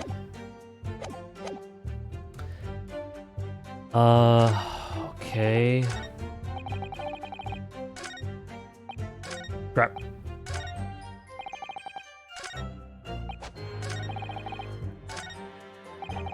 I think when I pressed him, they said we need evidence.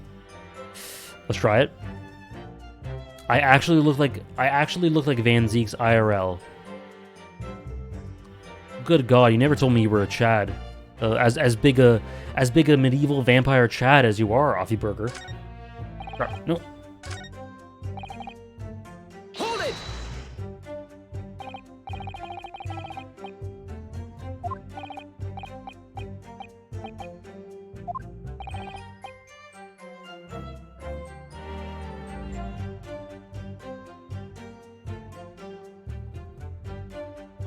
Congratulations, Hannah.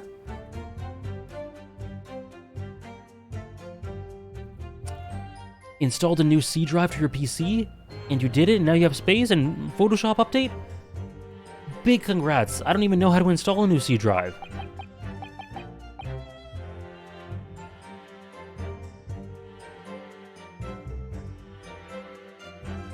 Okay, nope.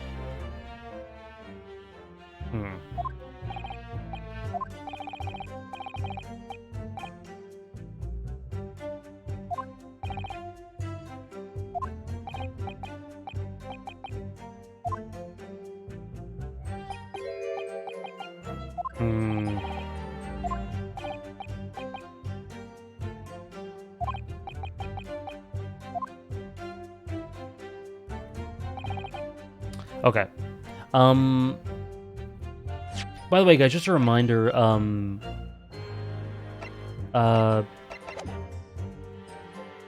unless I ask, please don't tell me, like, please don't direct me for where to go in terms of, the gameplay. Because I didn't see who said it in chat, but I saw something that essentially just told me what to do. So just a reminder. Examine. So yeah, they did say to examine the omnibus. I was wondering if I could progress with it, just questioning the witnesses, but I guess not. Okay, let's do it.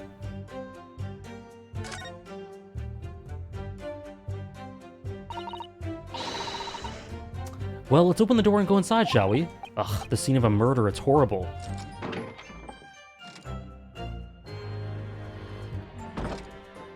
Okay, Shadow Roamers. It's okay. Just a reminder for anyone who has played it. Okay.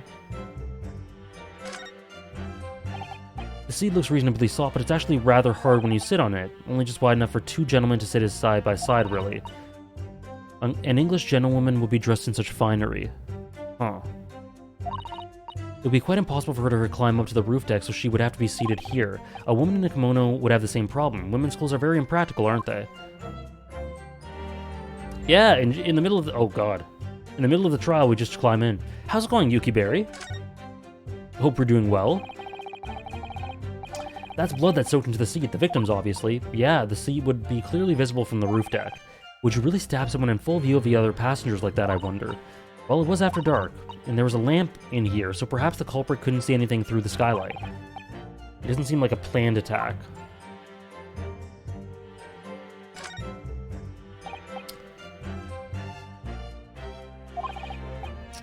The Crystal Tower, the centerpiece for the whole exposition?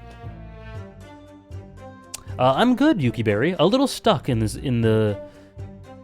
You own several omnibuses, Andres? Congrats. A little stuck at the moment, but we'll make it through. Oh, the Crystal Tower. It's under construction already, I believe.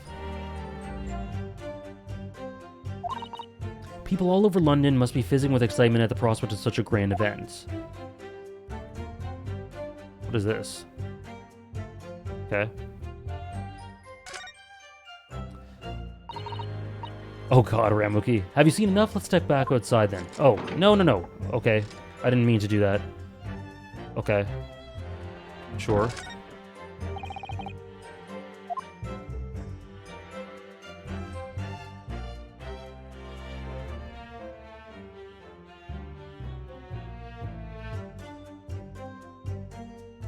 Look at that. Phoenix Wright Omnibus. I love it. I love it.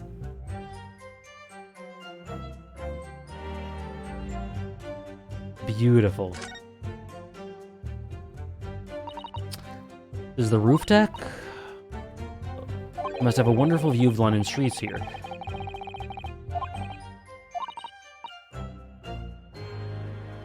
The goats.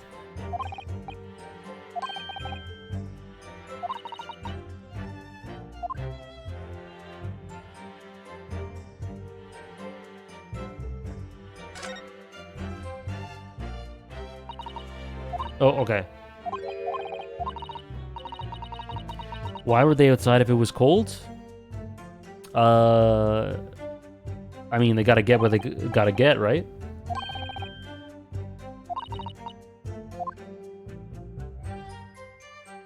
And then is this?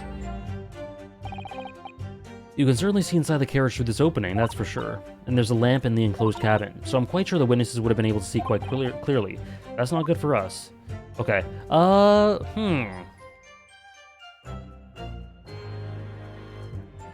Alright.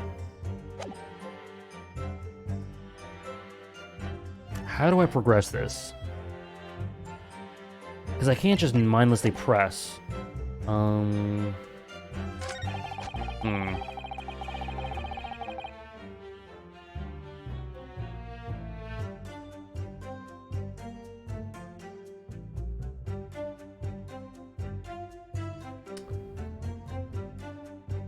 The way to progress here isn't logical. I think the game is trying to encourage experimentation.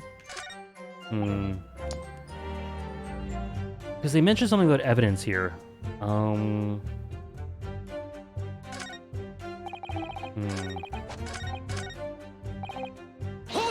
we pressed this, so hopefully we won't be in trouble here.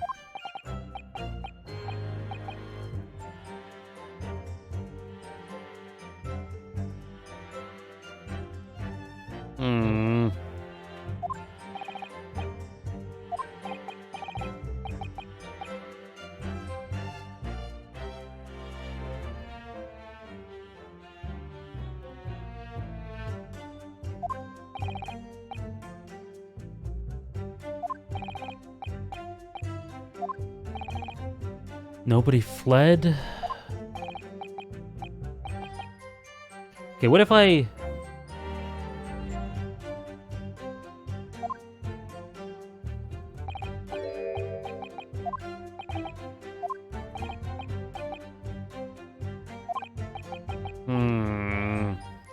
There's so many options for what to do, it's difficult to understand how to progress it.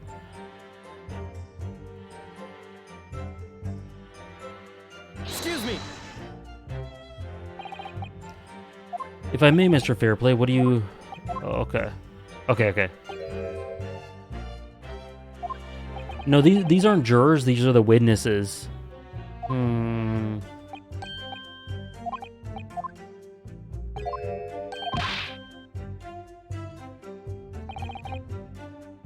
Yeah, just bribing witnesses. What if I cross-examine the other guy?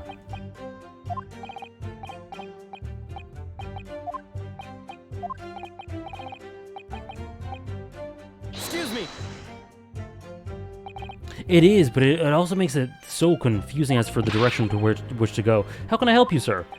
That last statement, did it trouble you in some way? Oh, not particularly, sir, no. If anything, he's troubling with that hat of his. Has he greased his head? Oh dear, sir. I hope my hat's not troubling you, sir. I'm still just an apprentice, you see. Mr. Naruhodo, even the witnesses can see what's going through your mind. You must really be careful.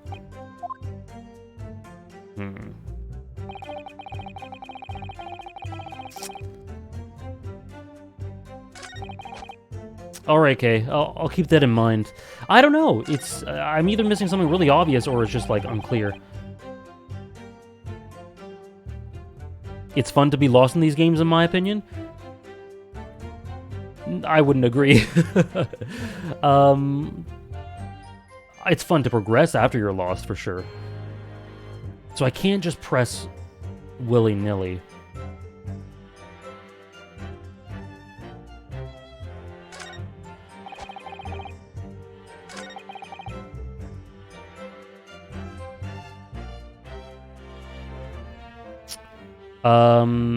Okay, if you can be vague, Kay? If possible. If not, then whatever. But yeah, sure. I wouldn't mind a little nudge. Because I genuinely don't understand what I'm supposed to be doing here.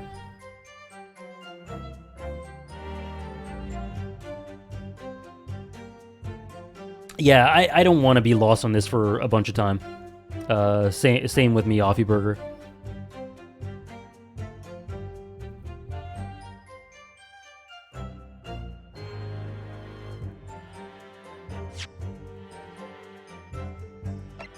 Examine all the evidence. The leather gloves, the knife. I've only examined the omnibus.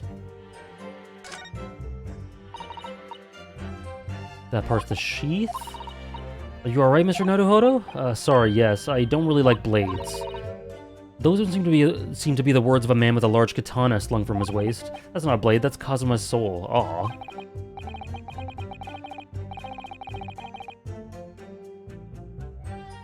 There's no sense in delaying it. Let's see what the blade looks like.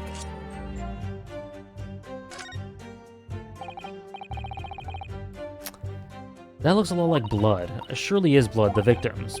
An Englishman's blood looks a lot like a Japanese man's blood.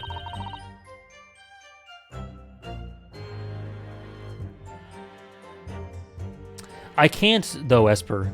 It's just been established that if I just press, then the jurors light flames and then condemn me. So I can't press more. I'm worried about pressing more because it'll do that. Did you think it wouldn't? Sorry, it's just that we've only just arrived here in Great Britain. I'm finding it a little hard to adjust. I do understand.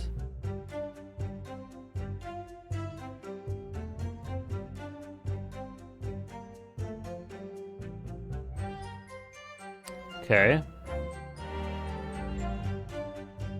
Okay, I think we've examined all that.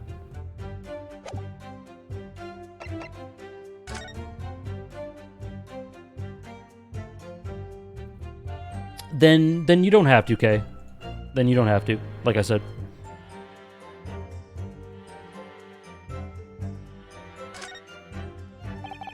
It's definitely blood, isn't it? Not the most pleasant sight to be confronted with on our first day in London. Well, nothing will come of grumbling now. No, by the way, is Mr. McGilded right-handed? I believe so. He was toying with a coin in his right hand a little earlier. Pity, if only he'd been left-handed. I think the blood on either glove would be fairly incriminating.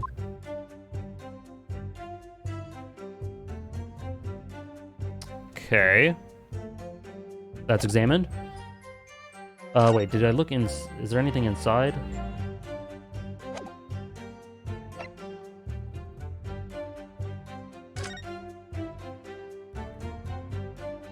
Okay. Is that a... Okay, that's his reflection.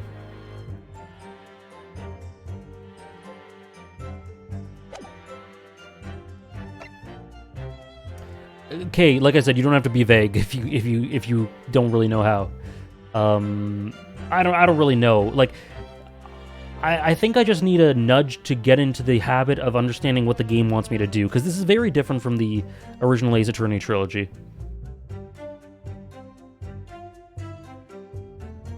If we miss our dead boyfriend, he would just tell us to stop being a bitch and move forward. I'm being a bitch, eh? Damn. We're here. How's it going, Pro Pinkist?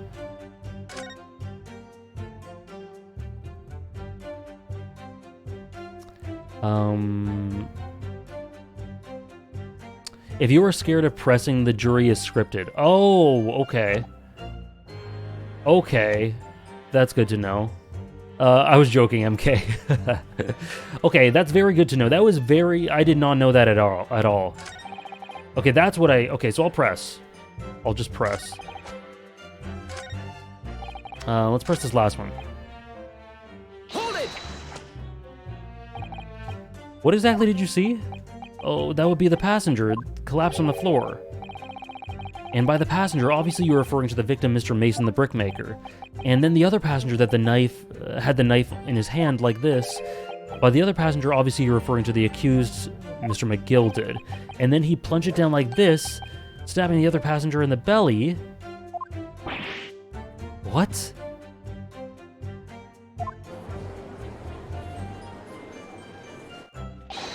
My lord, I wish to speak. Yes, juror number 5, do I take it that you two, as the master of the London Guild of Coachmen, The idea of a murder being committed in one of the city's characters is truly abhorrent to me. It wouldn't be right to make a decision before hearing all the facts, though, I said to myself. But I've heard enough now. The horse is bolted, as they say.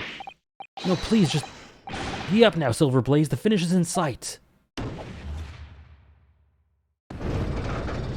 It's hard to say so far, Pro Pinkist, because he admittedly hasn't given us too much yet, but the early signs are good. He's very dramatic, he's very vampiric. I like him. You're too kind, sir. This is too unkind, sir. Which now means the 5 jurors agree to condemn this man.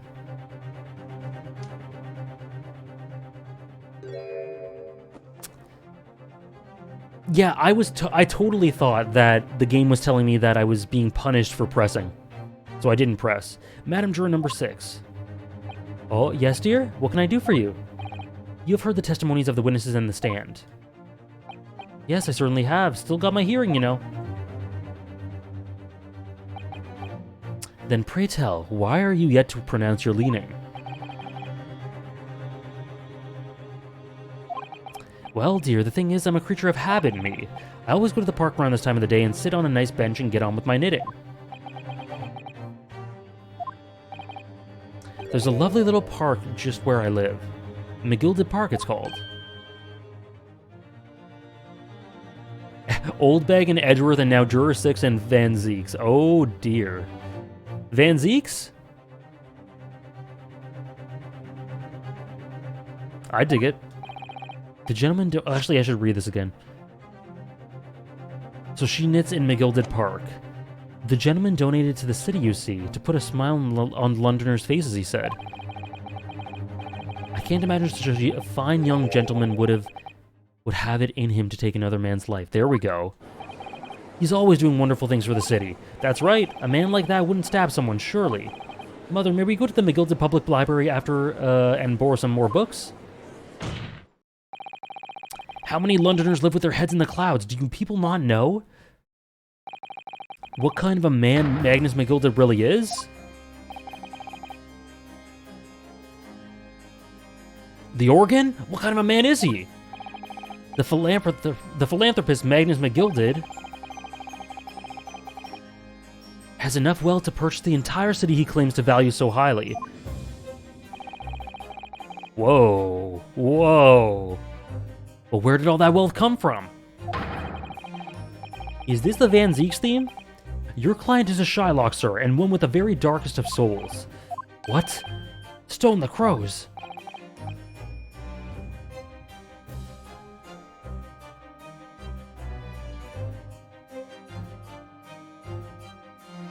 It is?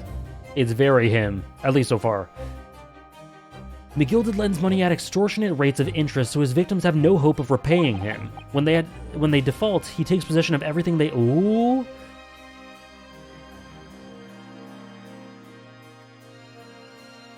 He's a vulture that preys on the weak. I've never heard of that, any mention of that before. Your faculties haven't deserted you, I'm sure, madam. Oh, those are the strings. So has this thought not crossed your mind? Would a man wealthy enough to buy London in its entirety not have a carriage of his own? What possible reason could this man have had to make use of a public omnibus service? You're not saying that the victim, a poor brickmaker, had next to nothing to his name, save considerable financial liability. It will come as no surprise that his creditor was the accused, Magnus McGilded. But let it also be known that the very day that Mr. Mason was killed, that was the final repayment day for his debts. What does this have to do with the case? It directly connects the victim to the accused. The brickmaker was destitute. He had lost his house. He had not a shilling with which to repay his debts. And in the end, this pitiable soul had the very last thing he owned taken from him, his life. By the merciless philanthropist pretender, Magnus McGilded. I don't believe in it. Susato, if I might add something briefly? Miss Susato. He claimed that the victim had lent money by Mr. McGilded. But where's the evidence to support your claim?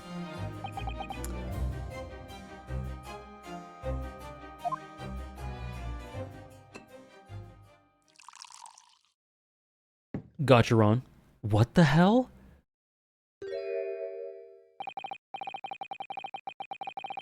Where did the wine come from? Where did... Pray forgive the discourtesy of filling my hallowed chalice in a court of law. Nothing to forgive, my dude. What? Aha, there it is! Lord Van Zeek's hallowed chalice. The judge is a fanboy of Van Zeek's? How can this be considered acceptable? But I find myself in unexpectedly good humor. I had heard ladies from the Far East could show great courage, but I didn't expect to experience it myself. The judge just like me. Ah, as judicial assistant to the defense, I'm simply doing my job. What a pity that your display of courage is in vain. This is the debtor's ledger, which details all monies loaned by the accused. This is the UK, mate. We drink from age 5, called blimey.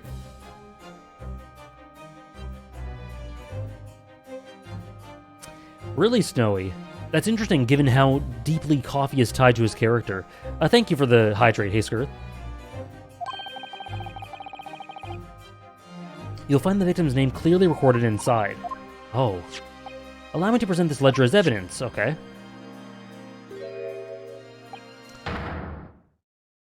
And pray forgive the discourtesy of raising my chalice in a toast to the enigmatic East at the same time. A marvelous toast, counsel. I will gladly accept this new evidence. The debtor's ledger has been entered into the court record. Is that even wine?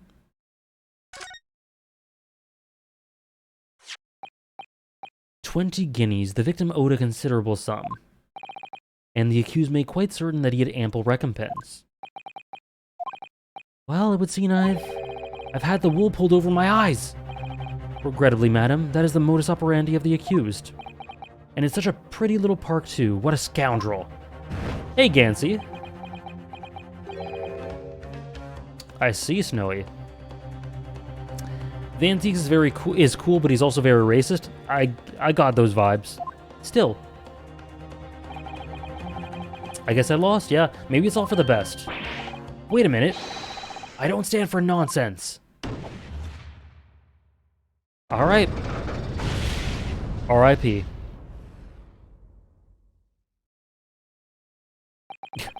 The faceplant. That was it, the last juror decision.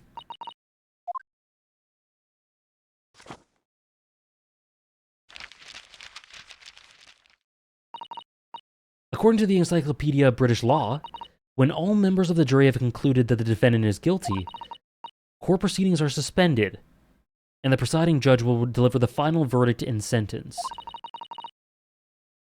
That's what it says here. The final verdict. It's over then. Oh! Tell us? There's a footnote, though.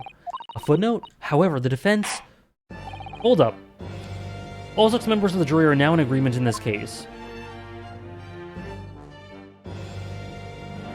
God, he's so cool. Allow me to convey my respect for your swift and righteous decision.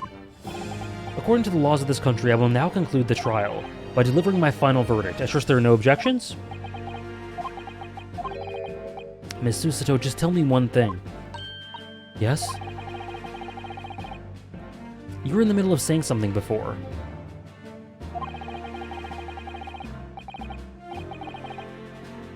The footnote in your Encyclopedia British Law. However, the defense...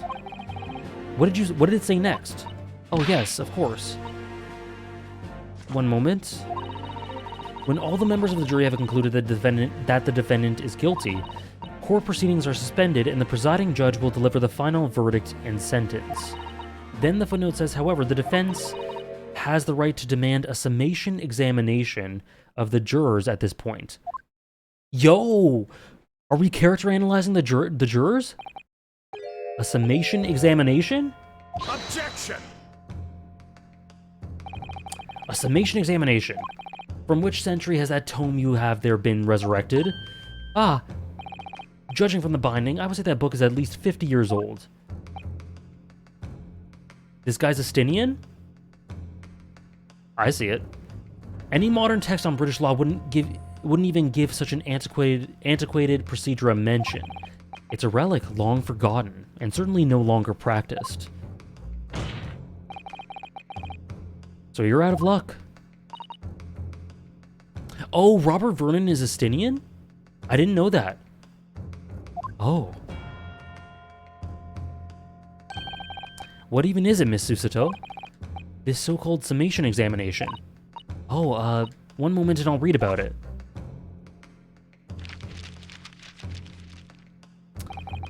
You would demand that the right to a procedure before you even understand what it entails. Typical Nipponese. Is he in anything else? Not that I'm aware of. I probably heard him before, Andres, but like, I'm just not too familiar with his stuff. Alright, Mr. Naruhodo, I think I understand. It seems that under this procedure, we would be able to appeal to the members of the jury. To do what exactly? Appeal to them to change their leaning and reverse their decisions. And it says here that, oh, this is cool. If successful, the proceedings of the trial can be resumed, or must be resumed. Make them reverse their decisions. In times gone by, barristers would use a summation examination to attempt to influence the jury's decision. But that procedure became something of a formality with no practical benefit, really, so it rather fell out of use. I wonder why. Because it was devoid of purpose. Changing just one member of the jury's mind would be hard enough, let alone several. No self-respecting defense barrister would even assert his right to try in this day and age. Well, still. I don't see any mention of the proceedings actually being formally revoked. What are you suggesting? Literally doing it. I'm suggesting that although it may be antiquated and largely forgotten, it isn't yet extinct. Tell 'em, Queen. What do you think, Mr. Naruhodo?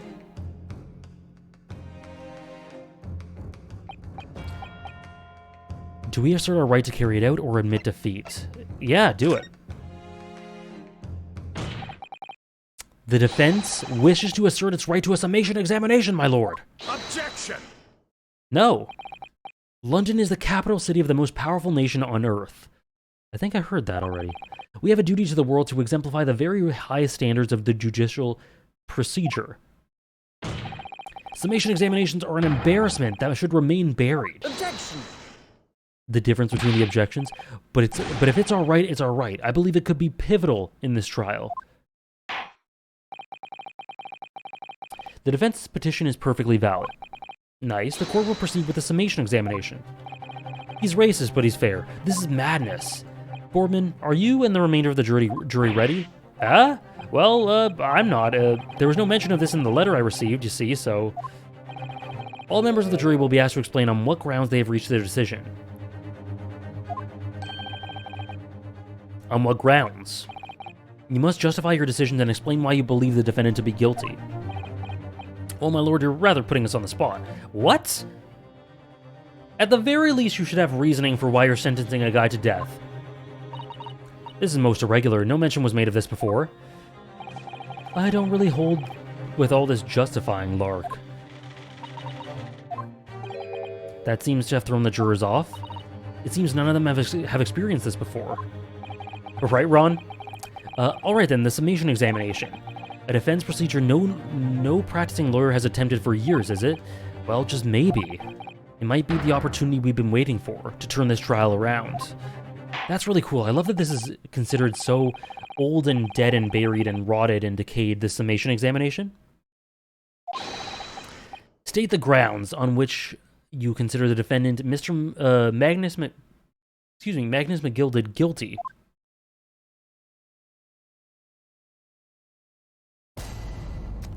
Yo?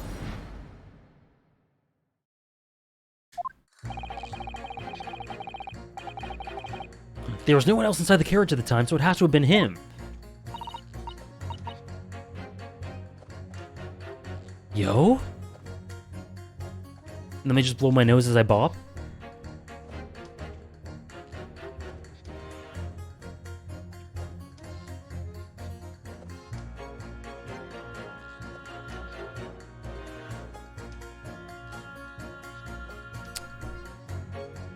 Yo! Oops.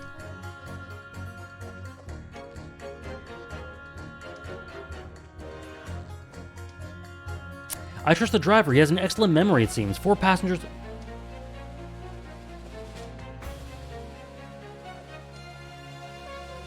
Yo! With fares totaling 20 pence. Oh my god! Yo! He stuck the chap...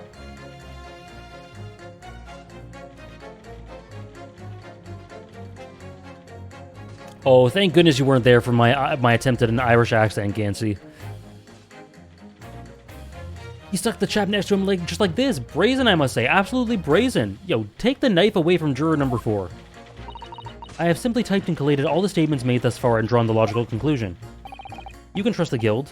Fair fares is our motto. We haven't raised our prices above 4 pence in years. I don't think that's true. I think that's a contradiction, is it not? Someone just said it was 20. The scoundrel stabbing that poor man on the floor. It beggars belief. Oh no, it's gone. I'm starting to wish I hadn't pushed for this. Some of the jurors don't seem to have wonderfully formed arguments, though, do they? Well, let's see what we can do. We need to get these 6 people to change their minds. I'll have to throw everything I can at them. Juror 3's knife is very much unnerving me, and use some very persuasive language.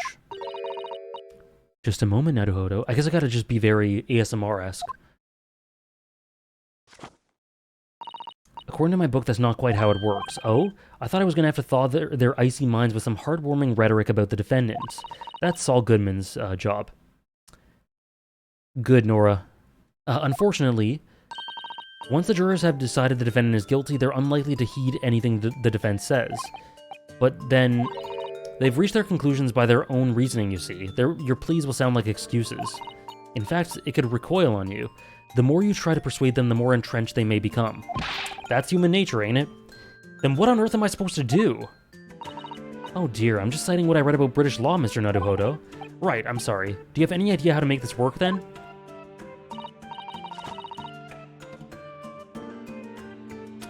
Really, Propinkus? That's cool. From what I can understand, the key to this procedure is using the juror's own words to make your arguments. Oh, so that... Okay. What do you mean? Crap. Okay, the truth is they're not actually united. They're complete strangers who just happen to find themselves here in the courtroom together. And that's the way to break them down, you mean? Exactly.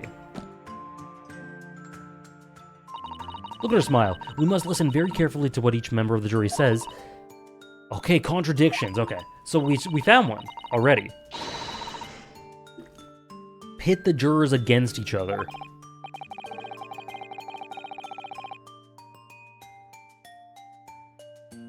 Oh, cool, Snowy. Okay, so contradictions in what 2 or more jurors say is what we're looking for. In a way, then, this is similar to a regular cross-examination. Oh, yes, I suppose you're right. Find contradictions, pit them against one another to break them down. Alright, I may be able to put this off. No, that's... to pull this off. No, that's not right. I have to. I must. I have to pull this off. Can we start proceedings, Counsel? It definitely plays a big part, Esper. Cool. That's really cool. Snowy and Propinkus. I would ask that you take the stand for this. I'm expecting a clear and concise rebuttal. Yes, my lord. Alrighty. Jury examination.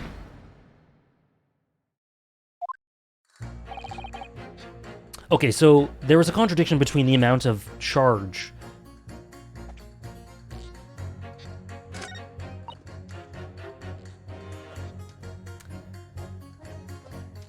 Four passengers with fares totaling 20 pence. The math does not add up if they're below... Okay, so pit this one? Oh crap, no, I don't know who it goes with yet. I think it's the guy with the mustache. Yeah, this guy. Okay, yeah, here we go. So pit this. Oh, okay, this is so cool. This is really cool. You can press them too? Okay. I want to just go off of this. I want to see if I can pinpoint it from the start. Earn some of my big brain back if this works. Okay, let's try it. Oh my god, the drop! Oh. I ended it. God damn it. Those two statements clearly contradict each other. They do? Explain yourself. Me? Oh dear, what have I said? I swear on Silver Blaze's maiden name, I haven't the first idea what you're talking about. Yo, the directing? The pacing? According to the group testimony we've heard so far, he's walking in my Ace Attorney game?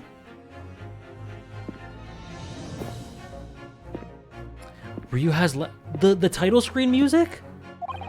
There were 4 passengers on the omnibus on the night in question, and according to the coachman Mr. Beppo, he took the 20 pence in fares, or 20 pence.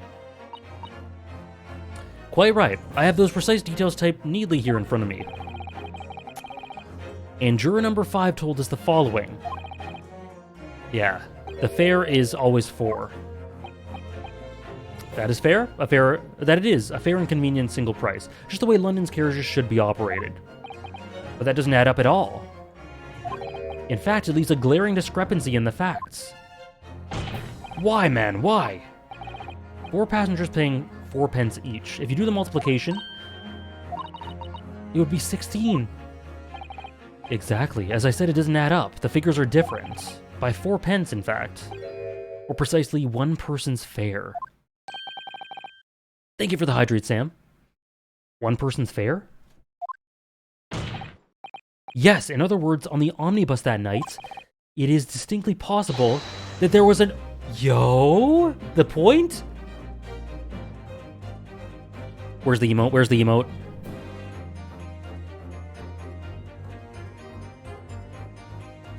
It's distinctly possible there was another passenger we've heard nothing about.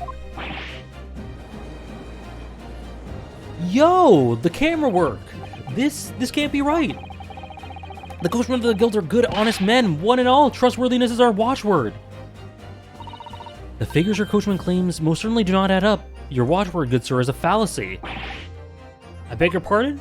This is too much. The points, the tone, the camera work, the walking, the music. Mr. Guildmaster, I think you ought to consider that if this trial were to end now, the news would surely spread all over London. The news that one of your coachmen tried to hide the fact that he lets nefarious characters ride his omnibus.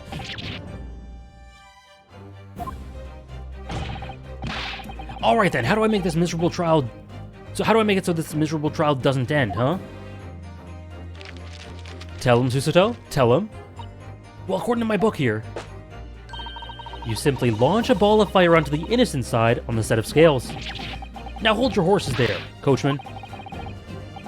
We were all in agreement. Why do you have to go and... Wait till I get my hands on you, Beppo! This is crazy. I love it because you're not actually convincing, you're not actually necessarily convincing them of the logic behind the crime at this moment. It's appealing to their personalities. This is all very irritating. It's so cool. It's really good, Gansey. If I'm recalling correctly, I think it's a sped up hype version of the title theme. Begging your pardon, sir. I'm gonna do the same. Hell yes.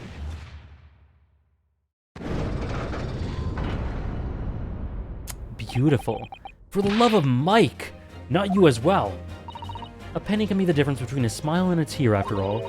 I certainly can't put my trust in someone who doesn't follow my exacting standards in financial matters. Oh, really? I, for one, think it's only proper that we hear from the witnesses again. Well done, Mr. Naruhodo, you did it. Cute. I see, Gansey. Oh, what an emote, Esper. Esper using one of the best emotes of all time. If we can manage to change 2 jurors' minds, we can force the trial to continue. Okay. 2 more, actually. There is something else that's bothering me about a couple of their assertions, okay? That's where you must strike next. Oh, this is so cool. Guys, this is so cool. I really love this mechanic. I'm probably going to fail a lot. But looking for contradictions between... Okay. You can do it. Yeah, Van Zeek's mouth is twitching big time. Well, the scales of justice have shifted, but they still weigh heavy on the side of guilt. Not super heavy. Counsel, you have the floor again. Continue with your summation examination.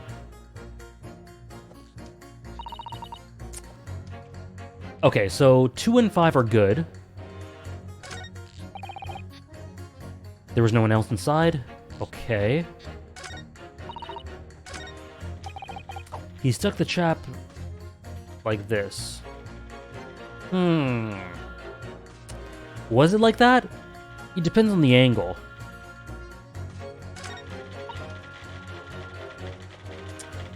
Okay, I think jurors 2, 4, and 5 are ruled out. Because she's not saying anything that I can really get at.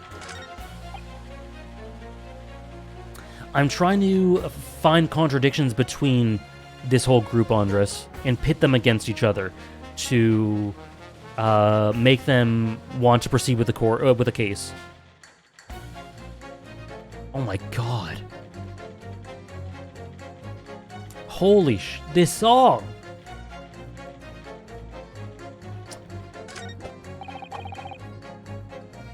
Oh, there we go. That's a contradiction. So he said he stabbed him next to him on the seat. She says on the floor. Here we go.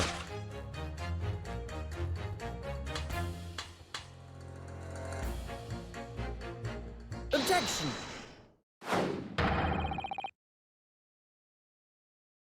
Oh, okay, Esper. Thank you.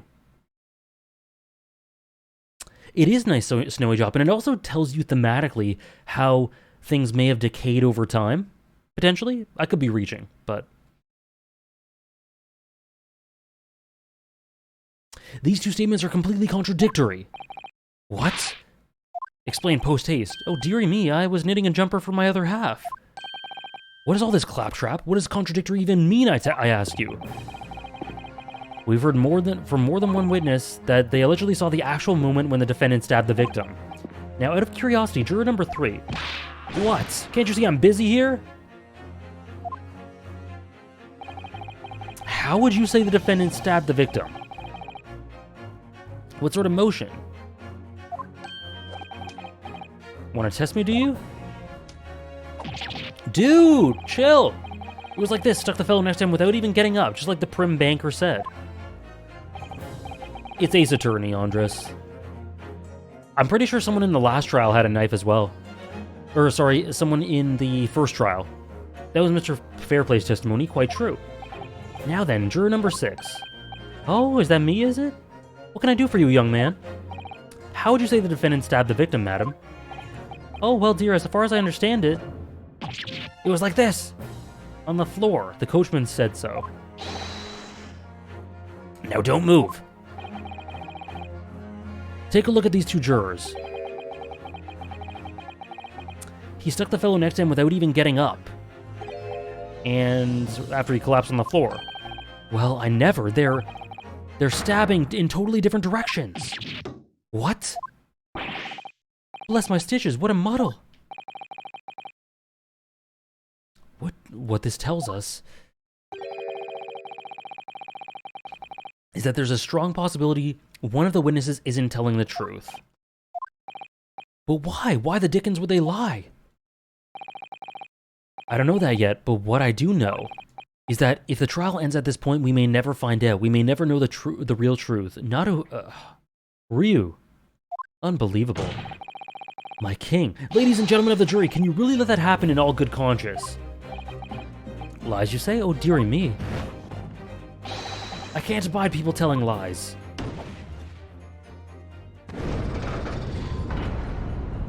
I don't know, Esper.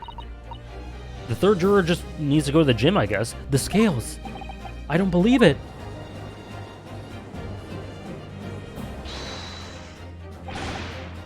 Wait! Now hear this, my fellow jurors. I warn you, you cannot listen to this man. Look at him in his black suit. He's clearly some devious Eastern sorcerer using magic on us all. If I could use magic, do you think I'd be putting myself through all of this? Answer me this, Dark Jinx. What the hell? What, me? What exactly is the problem? What of it if two witnesses have slightly different recollections of events? What of it? Let's say the Shylock did stab the victim as he was sat next to him on the omnibus.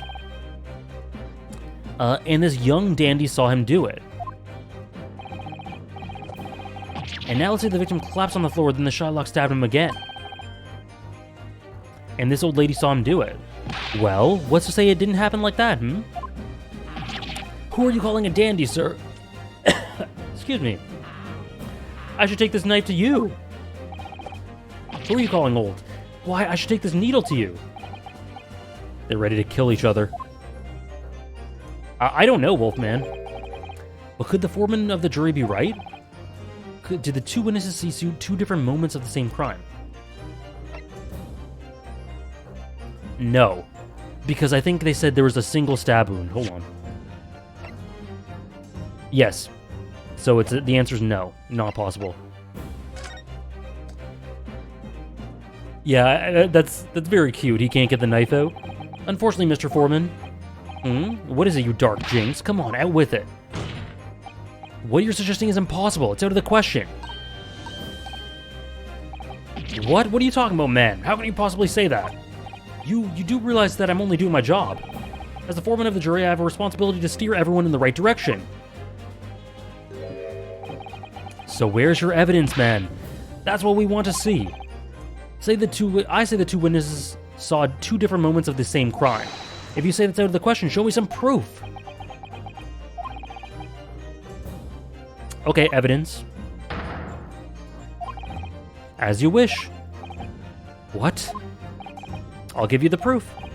It's out of the question that the two witnesses saw two different moments of the same crime, as proven by... this. Take that! Take that! This is the victim's autopsy report. According to what's written here, Mr. Mason was stabbed in the abdomen only once. Only once. It's quite simple. The victim was stabbed precisely one time.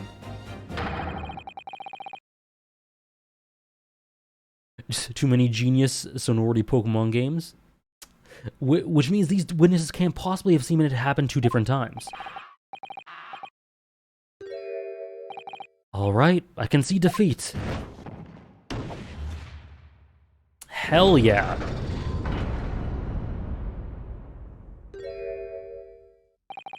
Wait, that means 4 jurors are now leaning to not guilty. This is so cool. We've done it, Mr. Naruhodo. There's so many layers to the gameplay this could add. We've won! Cute. What are you playing at, you dandy fool? Shut your trap, sir. No one deceives me, but we had a consensus. I said shut your trap. I know a liar when I see one. Oh yeah, juror number 3 is sick.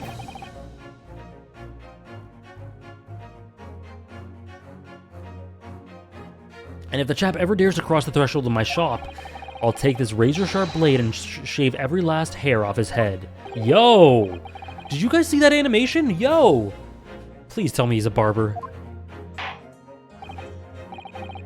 What was that? I need to see that again. What the hell was he doing? In a remarkable turn of events, the defense's summation examination has flipped the balance of the scales of justice. The jurors now stand at 2 for guilty and 4 for not guilty. That was kind of what, Sarah? Accordingly, there is no longer a large enough majority making me blush for meal. They didn't have to go that hard. I'm on the jury for me to adjudicate, and the trial must continue.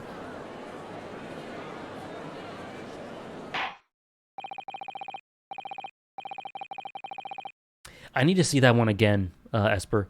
I hereby ask the defense, prosecution, and witnesses to return to their places, and I call upon all of you to continue to pursue the truth.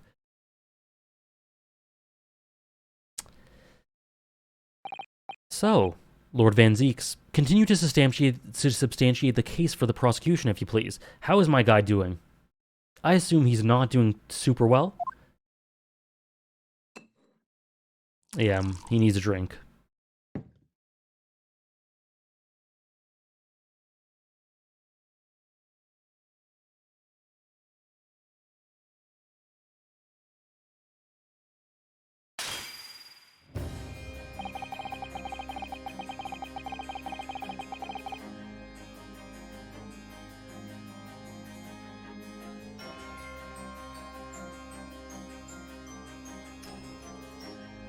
This is the best game.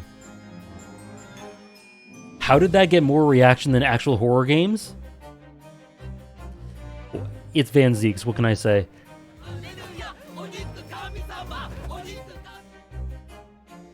This is the best Castlevania game. Thank you, Trish, for gifting us up to hugs. Thank you so much. Having savored the rich aroma of the carmine contents of this hallowed chalice, it may seem crass to crush it to dust. Pray forgive the discourtesy. Lord Van Zeeks! Is it cold in here, or is it just me? As your antiquated tome no doubt says, the prosecution may not speak during a summation examination. I guess so, Andres. Oh, Offie, he crushed it big time. So I honored a deathly silence and listened to the charade. I haven't, Wolfman. God, the strings right here. This part of the song's so good. It seems I overestimated the intelligence of the jury. Well, no matter. There is nothing so hard to prove as self-evident truth, it would seem. No, and why else would we grace the courtroom with our presence after all? So, let us proceed to the next round of battle. Yo! Oh my god, he's so cool. Yo! Bring forth the witnesses once more!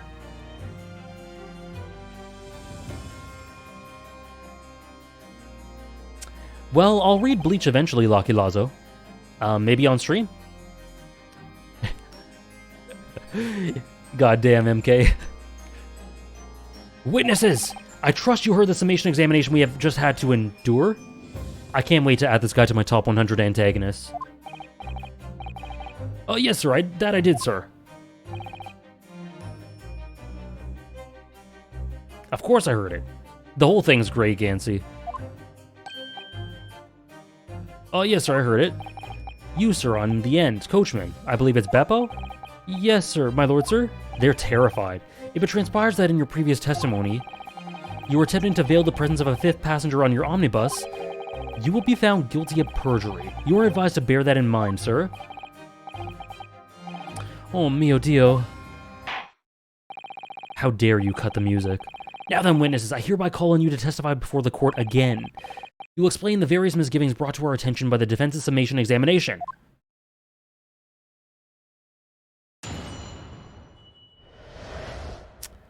I don't know if it'll be soon, Lucky Lazo, but I'll definitely read it. I'll definitely give it a try. I read the first chapter. The cup crush was amazing. I only carried 4 passengers that night, I swear it, but well, I for one was told I had to pay 5 pence for the bus. He fiddled with us on the fare, he did. And then I saw the blood-curdling sight as well. It's all too much. Davinator, how are you? I tell you, I saw McGilded stabbing that man. Everything I said before stands. Yes, he stabbed him. Yes, he did. I think so, yes.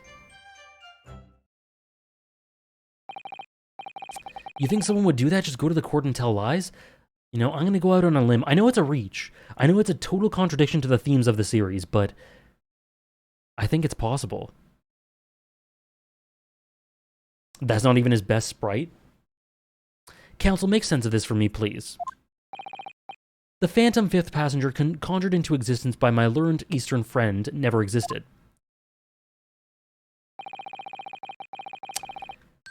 AJ, do you have your own opinions on whether he's guilty or not? I'm assuming he's not guilty just because of Ace Attorney games, but I don't know for sure. I'm just basing it off of that. And also, it feels like it's all too nicely set up. The confusion has arisen from the coachman's sly little cozenage? Beppo, explain yourself! I'm terribly sorry, Guildmaster. The Guild's fare is 4 pence across the board, you know that. Am I to understand you've been overcharging our passengers by a penny a fare?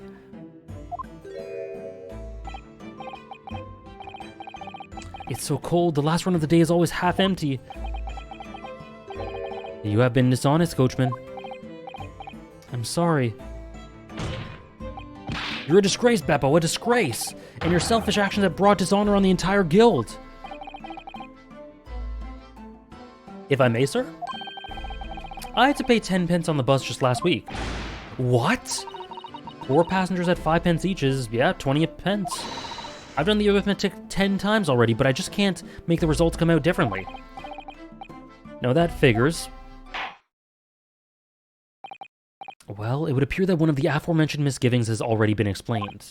So, counsel for the defense, your cross-examination, if you please. We've already had the pleasure of a protracted summation examination today. I see you intend to continue the parlor games.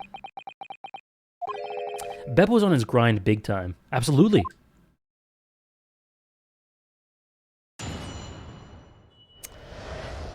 Okay. I think there was one, maybe the 4th or 5th?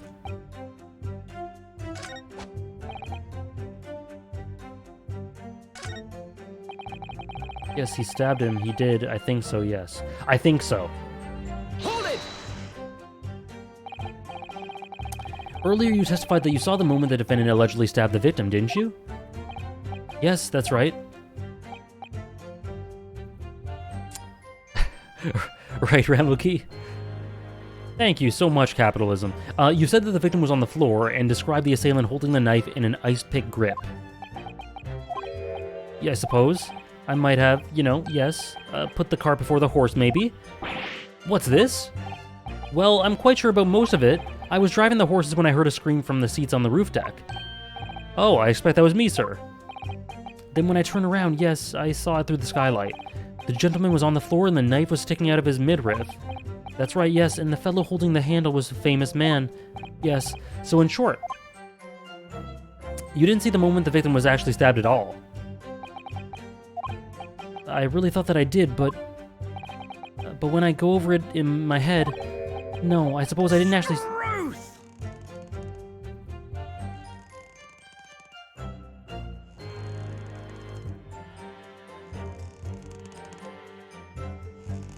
You okay? Excuse me! Do you have something to say about that, Mr. Fairplay?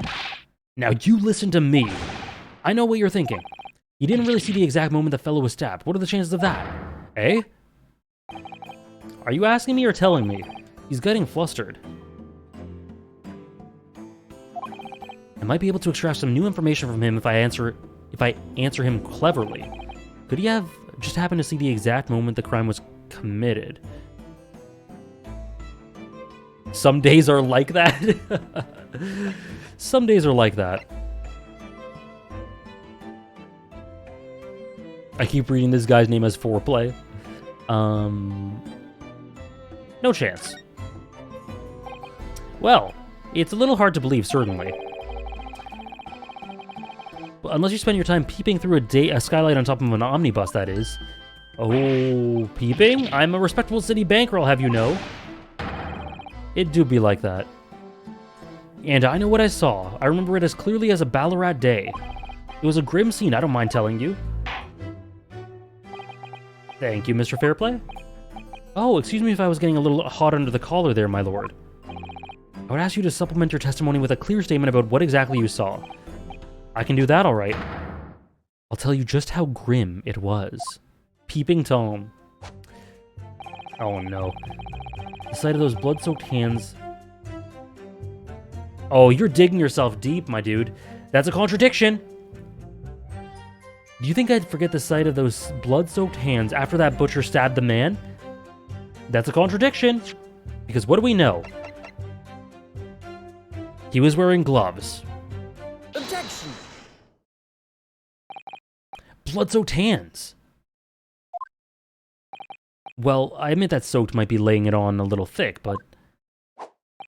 But anyway, there was definitely blood all over them. Both of them were covered in it.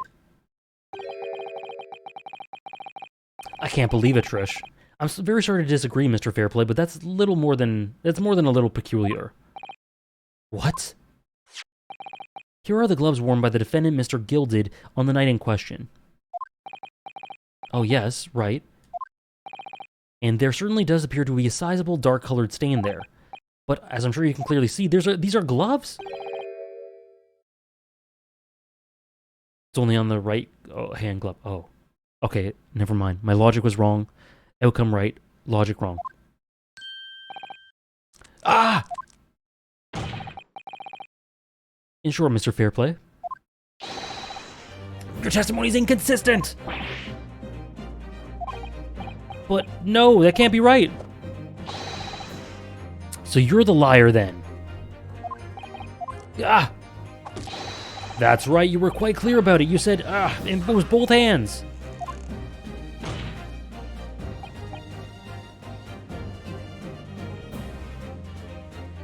Twitter won't die, Dave. Twitter won't die.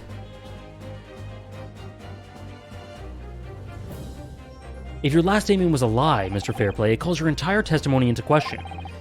You say you saw the moment the victim was stabbed, but is that really the truth? Objection! It was a simple mistake. You can't justify accusing this man of lying. How can Twitter die if comedy is finally legal? Right? Yeah, it wasn't both hands, it was only one, but the fact remains, the victim's blood was on the accused. This is true. No, he said it over both. He said he saw it all over both hands. Which means that there's a strong possibility that this witness was deliberately trying to mislead the court. Why? I'm a city banker, for pity's sake. My word should be the gold standard. I don't know what Mastodon is, Ron. I'm a gentleman, not some gutter snipe. Upstanding members of society don't prevaricate.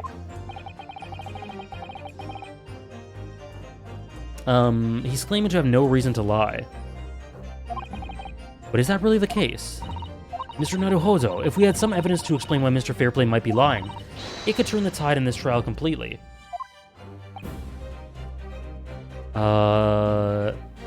I guess I have evidence. I don't know what it is, but we'll figure it out. My lord. Yes, counsel? The defense is ready to present evidence. By Jove, are you sure? The evidence that will clearly demonstrate why Mr. Fairplay had reason to lie in his testimony. Okay.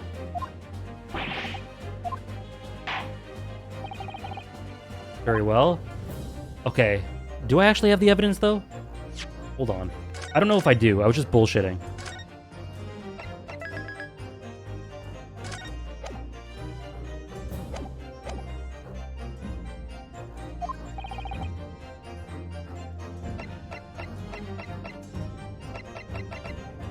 The evidence that demonstrates a motive for the witness's alleged deception of the court. No. I don't think so. I don't think so.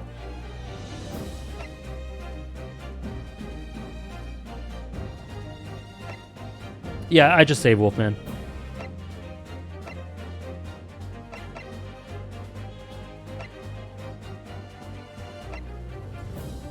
Propinkus, could you please just don't tell me if I should do something unless I get stuck or ask, if that's okay.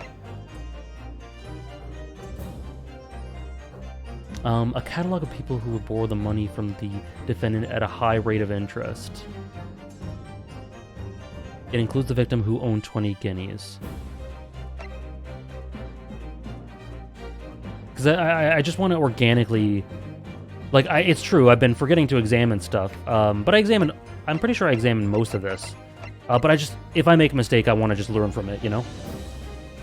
The evidence that demonstrates a motive for the witness's alleged deception of the court. Okay, what's in here? There's definitely a knife. Examine this. I think this is the only one I didn't examine. This portfolio must contain all sorts of secrets for London's gentry.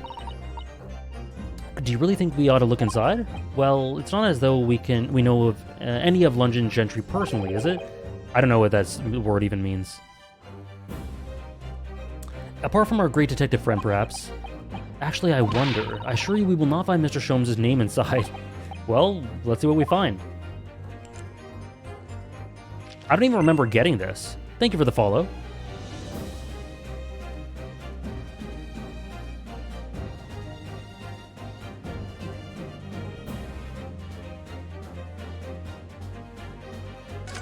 I'm not sure, Ron. I'm not too sure. It's crammed full of gentlemen's names, isn't it? Well, they're probably not all gentlemen at all, are they? After all, not everyone in this country is well off. Goodness. What is it? Look at this. Do you see the name here? Bruce Fairplay. Should that mean something to me? That's the dude. That's the witness. That's witness number 2. The witness testifying at this very moment is Bruce Fairplay. Of course, the banker. Why is his name here? He borrowed 20 guineas, didn't he?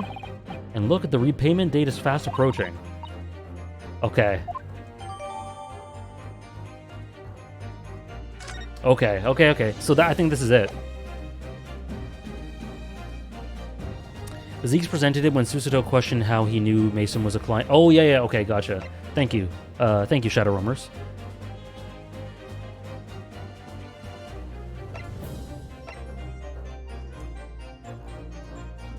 Okay, so I think it's this. Take that! Oh no, the music? It didn't stop. This is the list of the debtors who owe money to Mr. McGilded. Yes, the list of innocent victims crippled by the accused's extortion. The point is, among the names of these debtors is your name, Mr. Bruce Fairplay. What? I don't think I've been looking at the character profiles. Yeah, I haven't. Male Strongheart is 52. He's looking good. McGilded's 48. Van Zeek's is 32. 54, 62. Bruce is 34. Lady 21. Okay. What? Mr. Fairplay, are you currently indebted financially to the accused? No, well, it's barely worthy. Why is he biting it? Of being called a debt. According to this ledger, you owe 20 guineas. Not an inconsiderable sum of money, wouldn't you say? Well, what of it? Let's suppose Mr. McGilded were to be found guilty of murder. What would become of your debt in that case? These documents state that the loan agreement is forged between 2 individual parties. Therefore, were the creditor, the defendant here, to be sentenced to a capital punishment? All outstanding debts... Okay, yeah. I was wondering about that. Thank you, Captain Crane, for the follow. Cease to exist. Mr. Fairplay, is it not the case that you claim in your testimony to have seen something you never, in fact, saw? In a devious attempt to annul your debt of 20 guineas to the defendant.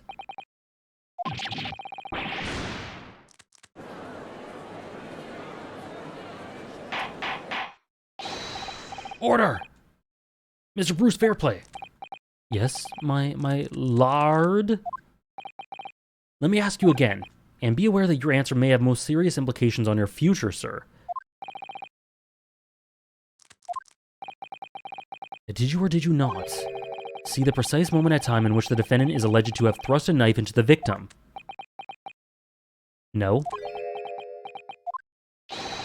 Your silence speaks volumes! You did not tell the truth in your testimony. Alright, now let's not make a melodrama out of this. Perhaps I did overstate the truth a pinch. A pinch! Cane he not. But it makes no difference. I definitely remember seeing blood on McGilded's hands, both of them. Objection! And yet only one of the defendant's gloves, which we have here as evidence, is stained. So you keep saying.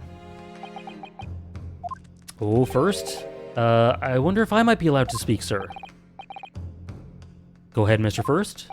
Well, the thing is, I think I remember seeing it myself as it happens.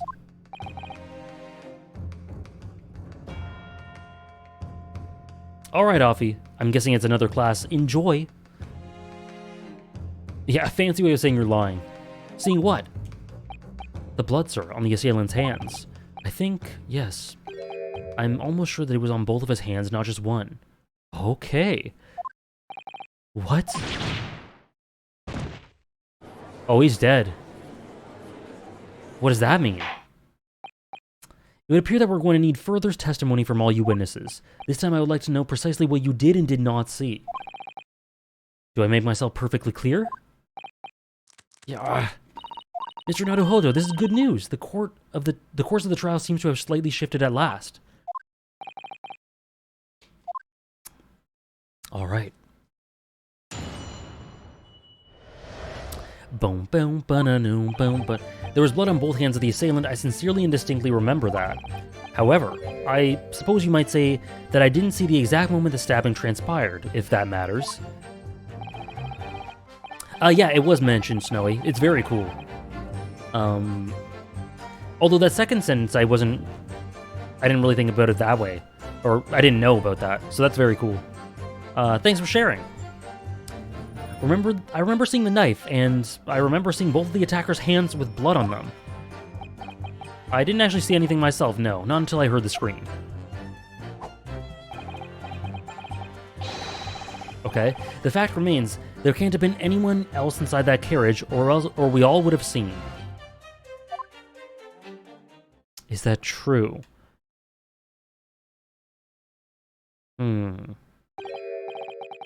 It's true what Gansey says there. It seems like you get a little bit extra out of the game if you know Sherlock Holmes stuff.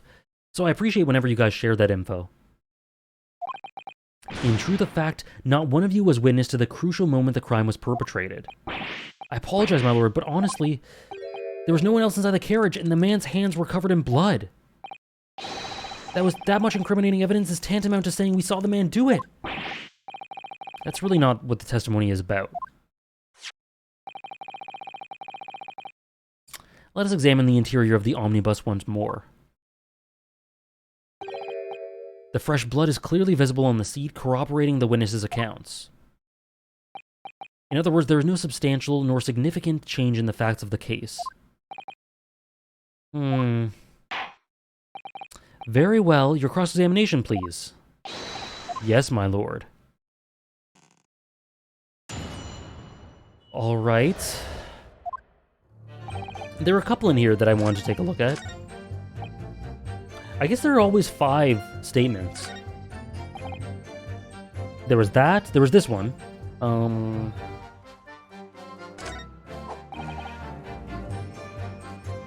There can't have been anyone else inside, or we would have all seen.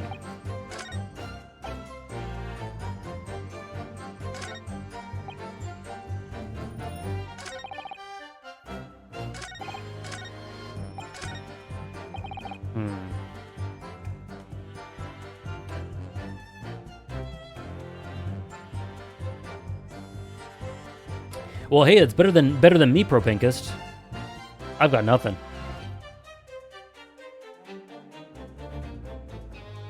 Okay.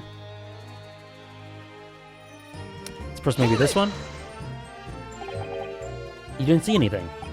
Yes, sir. That is to say, no, sir, I didn't. Very sorry about what I said before, sir. Very sorry, yes. This poor guy. It is very wrong of me to make up stories and say I saw him stab the man.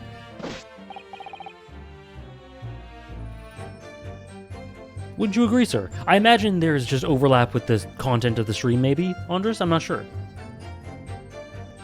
Wouldn't you agree, sir? I know what you're insinuating, but I wasn't making up stories. The first movie with Robert Downey Jr., I might have seen that. I don't remember exactly.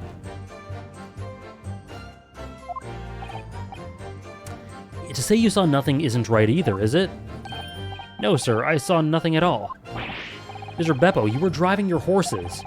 At the very least, you must have enjoyed a good view of London streets, too. No?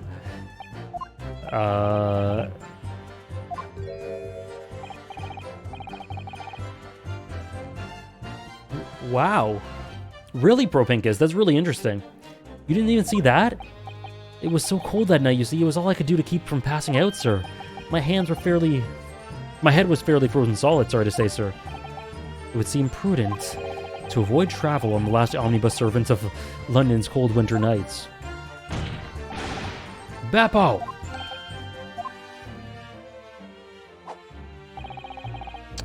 Okay, let's try this one. Hold it! And everything you saw of the incident was through the skylight on the roof of the omnibus? That's right. It was fiercely cold that night, but the glass wasn't frosted over. Yes, Ron.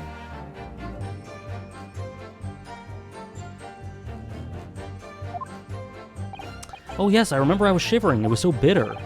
which rather begs the question of why the pair of you were sitting on the roof deck in the first place. Well, I don't know about this young fellow, but I couldn't enter the cabin.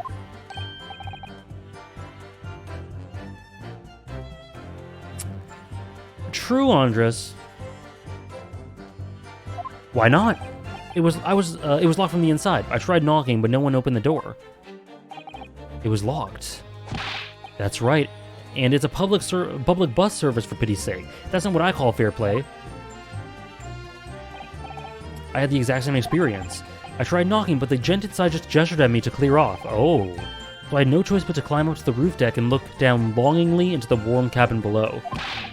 I can assure you I wasn't looking down. I was glaring long and hard. And that's precisely why I can tell you with absolute confidence that if there was anyone else in that cabin, I would have noticed. Unequivocal, I would say. I'm not sure about these two witnesses. Could they really have seen everything inside the cabin through the skylight? I would imagine no. Allow me to confirm one thing, Mr. Fairplay.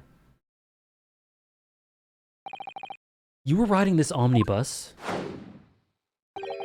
and witnessed the events in the cabin through the skylight in the floor of the upper deck. Is that right? That's right, yes. In that case, there is a portion of the cabin interior that would have been out of sight from you. What? By golly, really? Obviously, at this stage, we can't say for sure. This or that. Fate Zero Saber or Fate Stay Night Saber? I don't... that's a bit hard for me to say, David Eater, because there's not really much of a discrepancy. Like, people say that she's very out of character. She's different, but I've always seen it as her flowing into the character into Fate Stay Night pretty well. So I don't really differentiate them.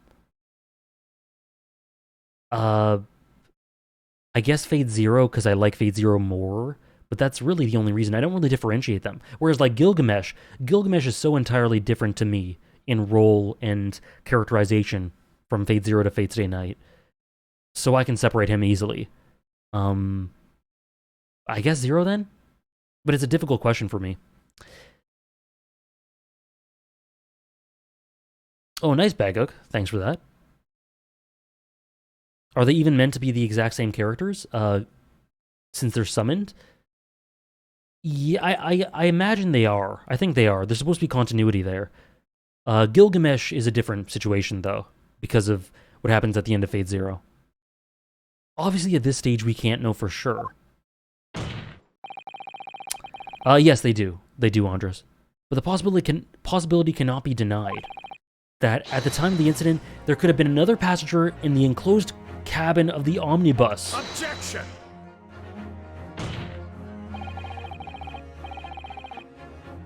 Yes, you do, Trish. Enough hypothetical meandering, my Nipponese friend.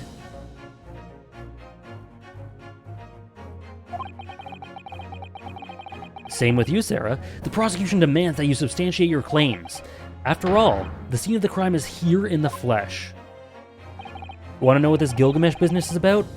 Gilgamesh and Fate Zero, peak fiction. Peak fiction.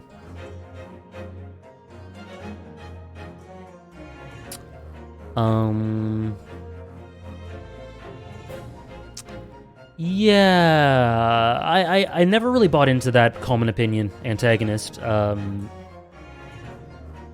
her being so distinctly different. It's all felt logical to me. Fate Midro.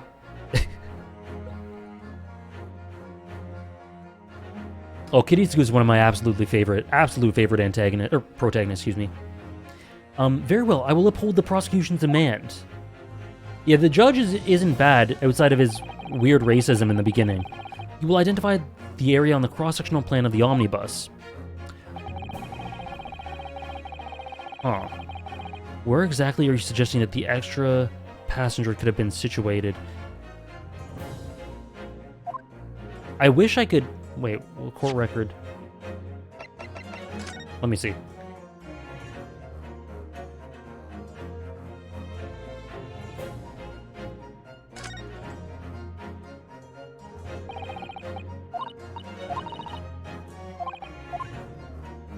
So this is where they were sitting.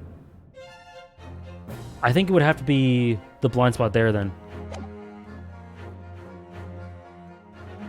Yeah, he deserves it all, Andres.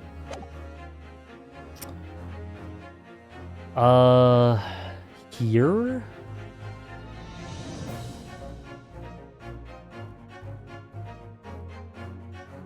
Take that!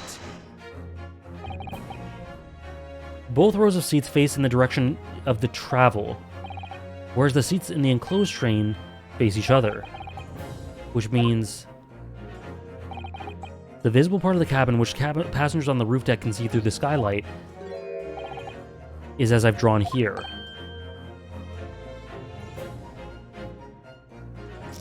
No, Halox. Yeah, just smash. Just smash. Ah! That's right, my lord. As you can see, the seat opposite the one which the victim and his attacker were sitting, it was obscured from view. Oh, I don't rank openings, though, much antagonist, but it would be pretty high. This was like centuries ago, and England was the peak of the world in this universe. The Japanese barely had a court system. Mild racism shouldn't be that surprising. Yeah, I mean, I didn't say it was surprising.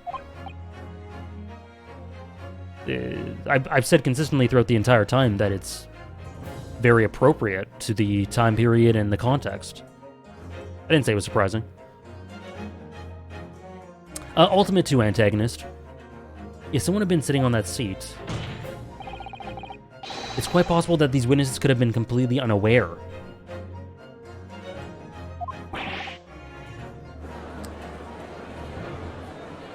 Objection!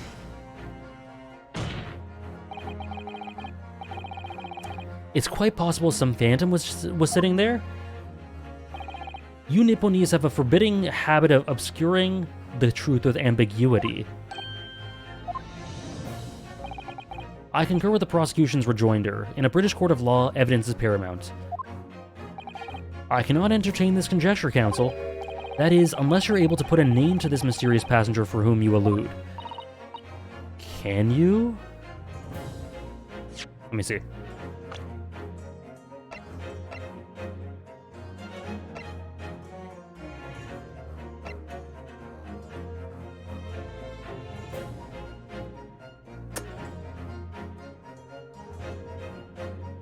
The driver, victim.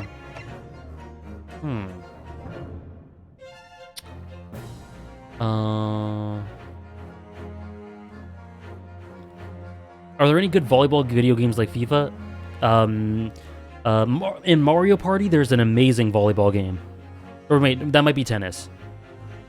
No, I think it's volleyball. I think it's volleyball. In one of the Mario parties, there's an amazing volleyball game.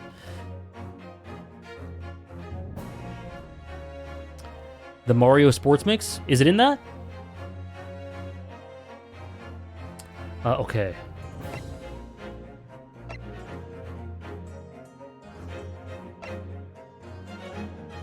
So it's not any of these 4, because they're all accounted for. It would have to be Magnus? I honestly don't know. Who could it have been? Who could have been in the other seat, which was out of sight from the witnesses on the roof deck?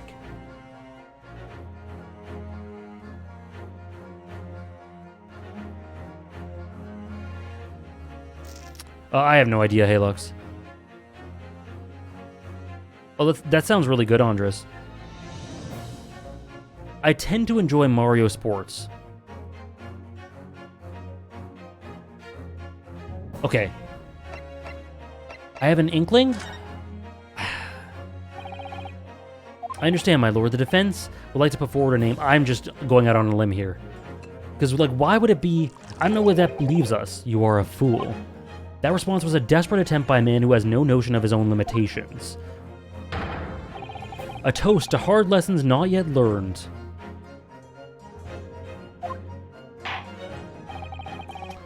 Let us not delay, counsel. The defense is still to name the passenger in the other seat.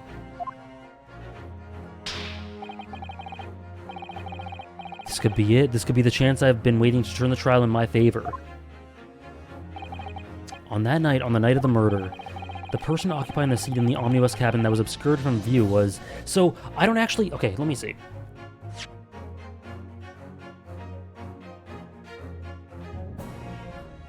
Also, what Van Ziek says there was awesome.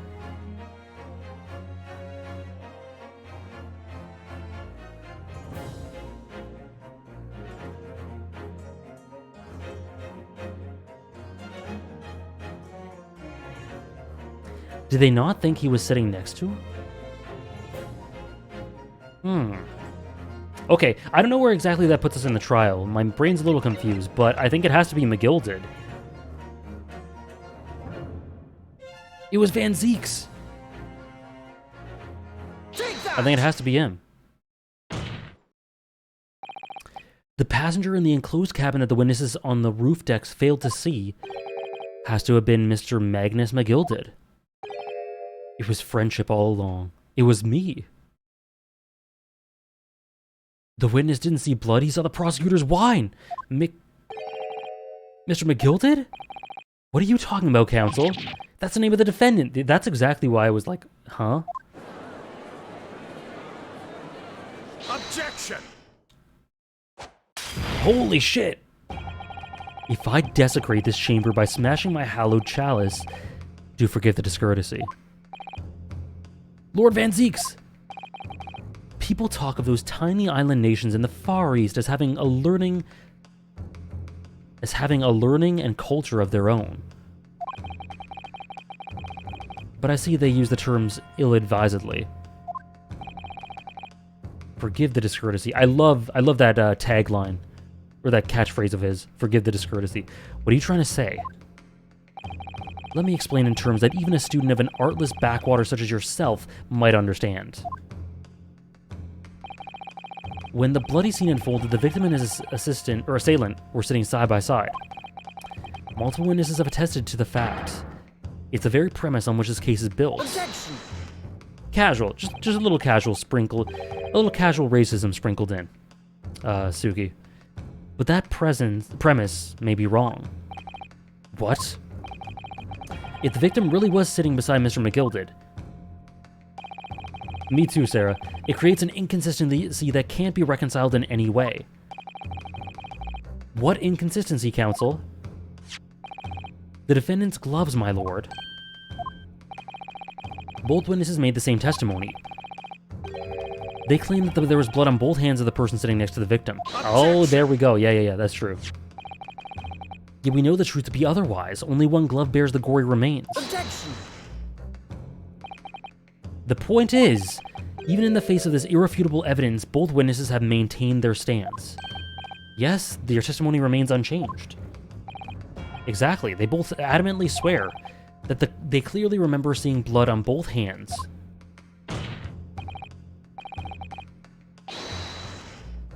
Their memory of events is correct, and their testimony reveals the truth.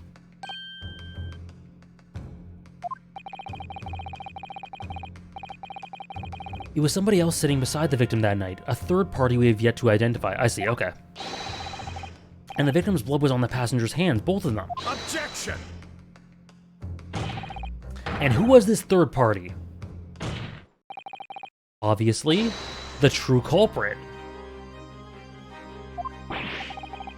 Extraordinary!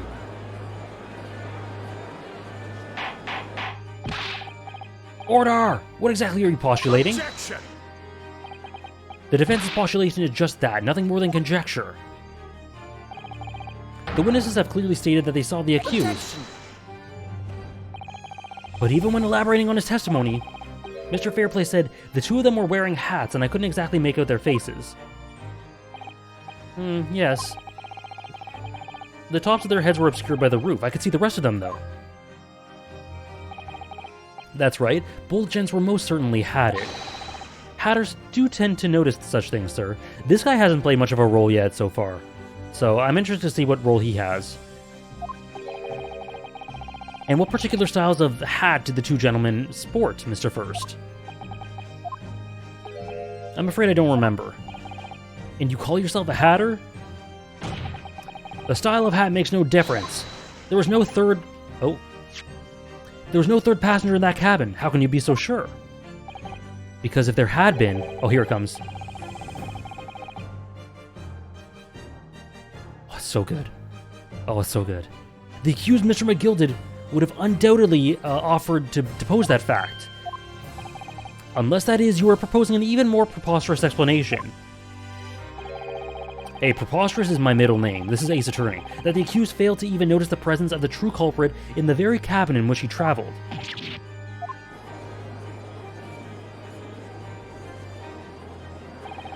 He's right.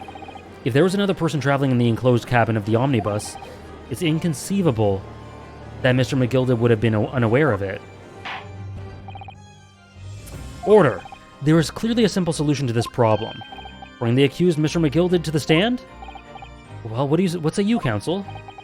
The prosecution objects, my lord. On what grounds? As a suspect, he will have already made a full statement to the police. But what if there's some reason he's unable to speak freely?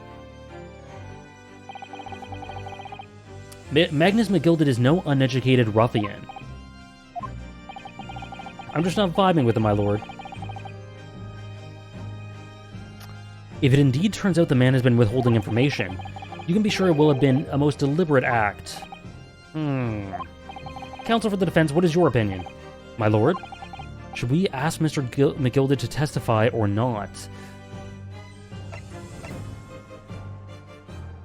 Demand it. Yes, we need to hear what he has to say in order to find out the truth. The defense would like to call Mr. McGilded to the stand. In that case, I would like to hear the opinion of the jury.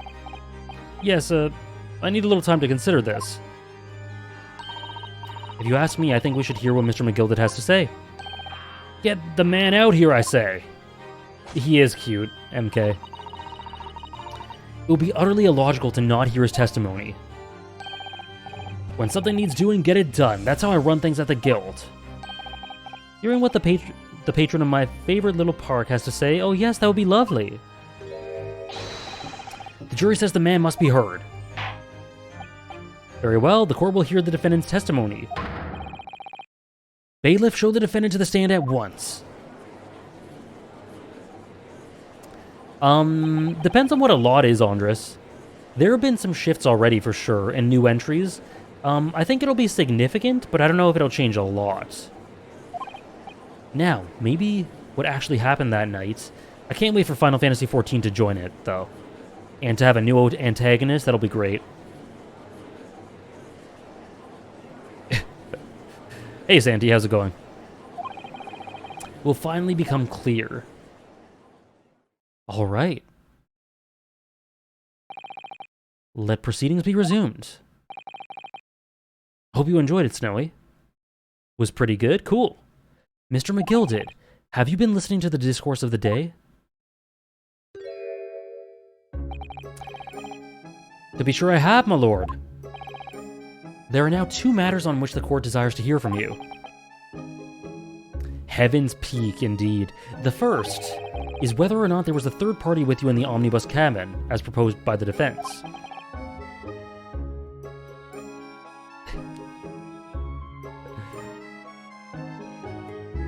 I'm looking at this and I'm wondering if Crollo's still going to stay that high. Oh god, Gansey, I'm so sorry to offend. Here it comes. We'll see, Andres. You can always count on Sarah for that, MK. It might, Andres. In Hisoka? Hisoka stocks are very high.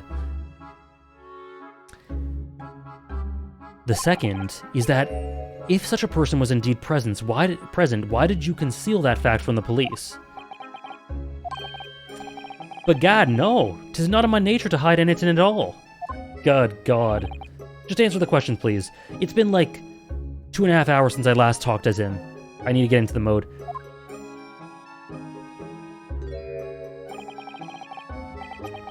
The AJ Trish accent. How would you describe the AJ Trish, or the Trish accent, Trish? The truth of the matter is, I've been desperate about this all along. Do I tell yous all, or keep me mouth shut? Tell us what, Mr. McGilded. Thank you, Halux. It's just a Dutch accent? Oh, I'm horrible with Dutch. The fine fellow representing me is absolutely right. Don't worry, Bro Pinkest. I will stop very soon anyway. German?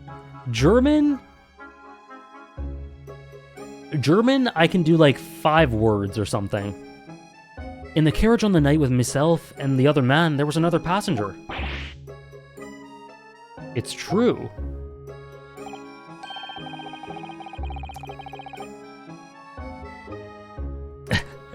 Glad to hear it, Gansey. I cannot do German. I'm just going to embarrass myself. I'm in Irish mode. If there's a German Ace Attorney character, I did some of it for Franziska, right? You guys heard it already. You guys heard it. You guys heard it quite a bit of it.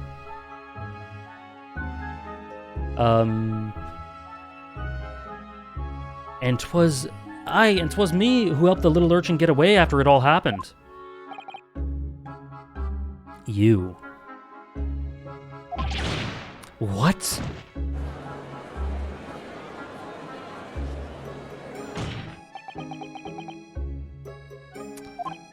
No, Magnus McGilded. That convenient excuse can't save you now. I'm gonna take your word for it, Hannah, whatever that means. I'm truly sorry, so I am, Lord Van Zieks. I'm sure you'll be wanting to know why I said nothing while I was taken in by the police.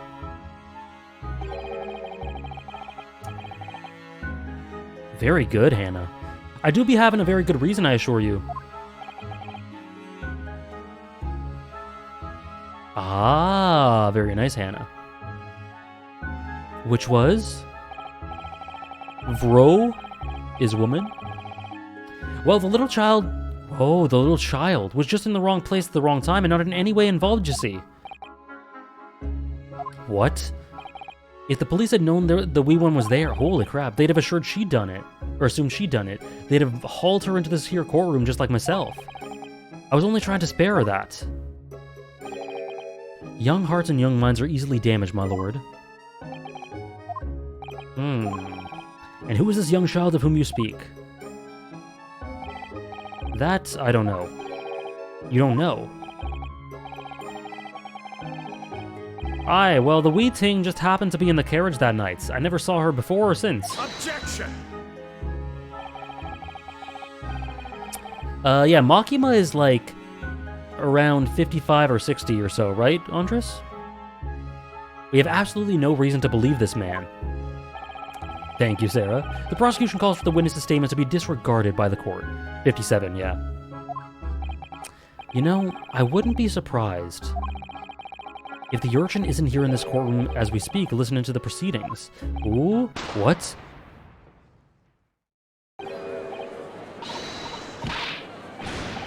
Look, someone's trying to get away. After them. It's no use. I can't see anything through all this smoke. What is going on? Be careful, Mr. Naruhodo. Cover your face. What is happening? See ya, Yuki Berry. Have a good day. I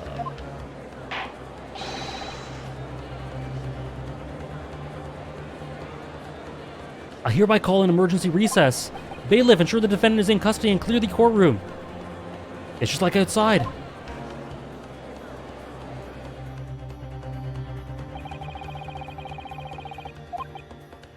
Oh, crap.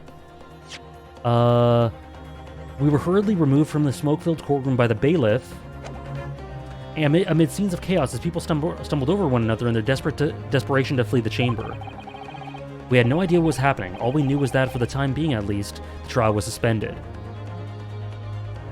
The text log is beautiful. This is London fog, yeah. I mean, Lane Price lied. There is no fog in London. There is no London fog. I can't believe Lane would lie to me like that.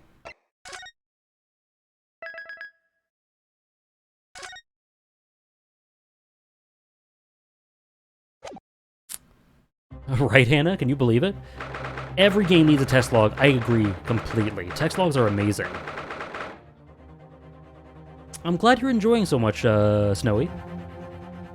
You said that like there was no war in Ba Sing Se. Same vibes. What on earth just happened in there? Mr. Naruhodo, I managed to find out what happened. Miss Usato. I was told it was an advanced form of smoke grenade, a type of exploding device that releases smoke. Sounds like a sort of thing using the text again. Ninjas use. They're just making sure everything's safe now. I think the trial will start again before long. But who would have done something like that? The police managed to catch someone who was trying to flee the courtroom, apparently. Flee the courtroom. Is it that child? No reason, Esper. No reason. Yes, I have, Andres. I've used it a lot. Leave the courtroom, why? Well, it's a young girl of around 15, I hear. A young girl, then could it be... Oh no. The other passenger that Mr. McGilded was just talking about? My thoughts exactly. So he wasn't lying. Oh, what's become of Mr. McGilded, actually? Thank you for the follow, Brendino. There's so many things I need to ask him about, but he's not here. I think he was summoned to the prosecutor's antechamber to answer questions. Yeah, you go to event in the chat, Trish, along with a young girl. Who is she, I wonder? And what was she even doing here at the trial? She was taking a huge risk, and for what possible benefit to herself? There's another matter that's troubling me. What's that? The 20 pence. Yeah, they just have no sense of what could be good for them, and we always have to unfurl it, Snowy. The 20 pence. Oh, according to the coachman, Mr. Beppo, he took 4 passengers that night at a rate of 5 pence each.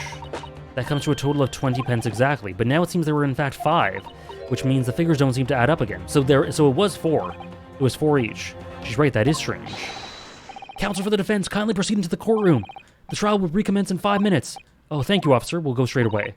Well, whoever she is, I imagine this young girl will be asked to take the stand and testify now. I really can't imagine what she's going to say, but it could alter the whole direction of the trial. We'll know soon enough, Miss Usato. Yes. Alright, sorry, the mouse again.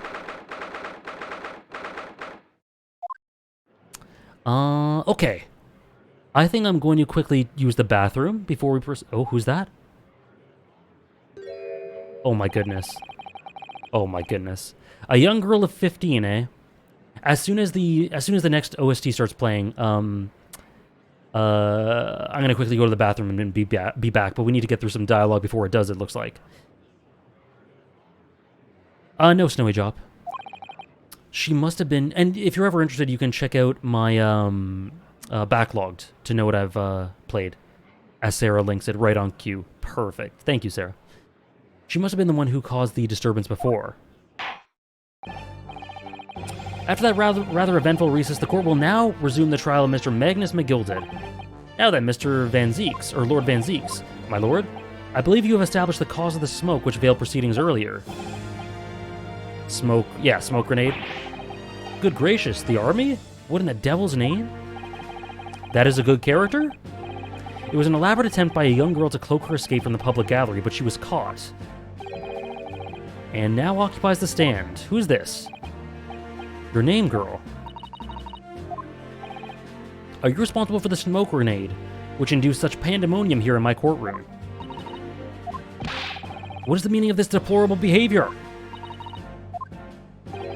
Ahem, if I may, my lord. Yes, Mr. McGilded. I think perhaps I ought to explain here. Why is it that this wee lass was here in the first place, and why she tried to bolt like that? It is all tied up with the events of that night, so it is. Very well, Mr. McGilded. Give your testimony. You will explain to the court exactly how this young woman is involved in the case. Just what happened that night? It's not like a defense lawyer needs that information or anything. Okay.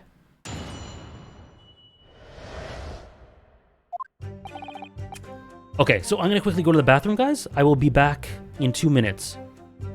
And we'll play at least a little more before we end stream.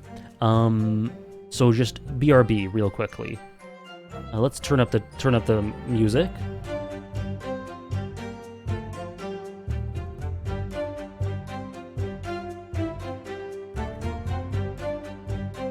Of course, Trish. Say bad things.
Alrighty.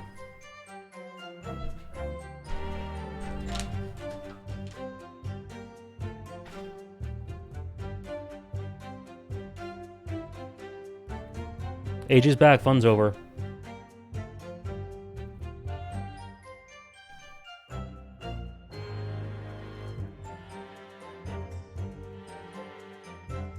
There we go. I am eating dried mangoes, sorry. Just one more and then we'll start.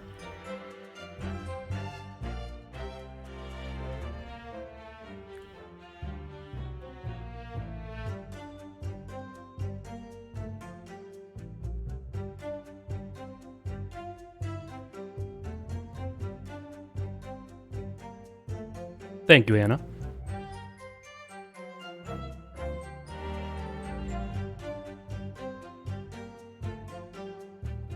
Alright, I don't think we'll be able to finish the case today. This strikes me as... because the first 2 streams for this game have been 5.5 hours. I don't think I can do that today. But, we'll play a bit more. Dried mango pog, indeed.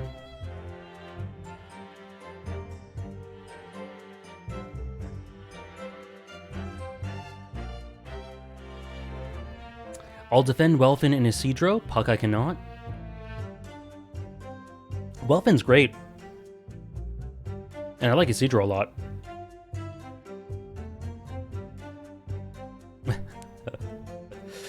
Oh man, Andres. On the night in question, whoops, sorry, one sec.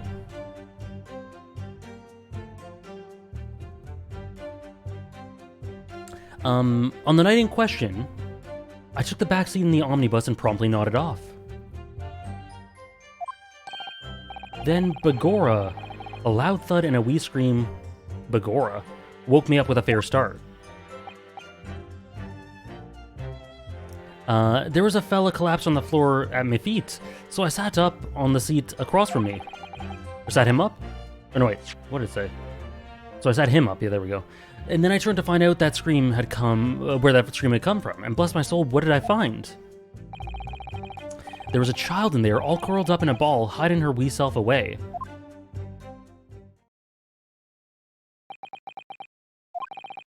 I remain somewhat baffled, I confess, but from what I gather on the night in question, this young girl was indeed riding the omnibus. Is that correct? 'Tis exactly as the defense counsel said. That last was the 5th passenger, my lord.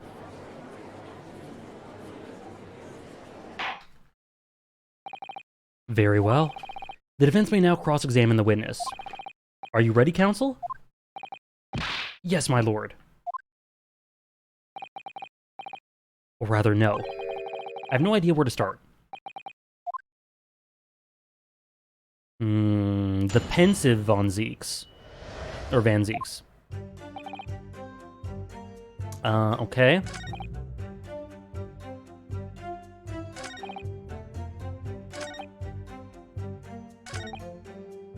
Hold it! Why not? You say she was hiding herself. He is so me. She was hiding herself. I love how in Ace Attorney it's not innocent until proven guilty. It's not even guilty until proven innocent. It's guilty until someone else is guilty. Let me know if there's a better category of fan art than Link and Zelda fan art. To be honest, I think there are a few. In my experience, at least. But maybe, I don't think I've seen much Link and Zelda.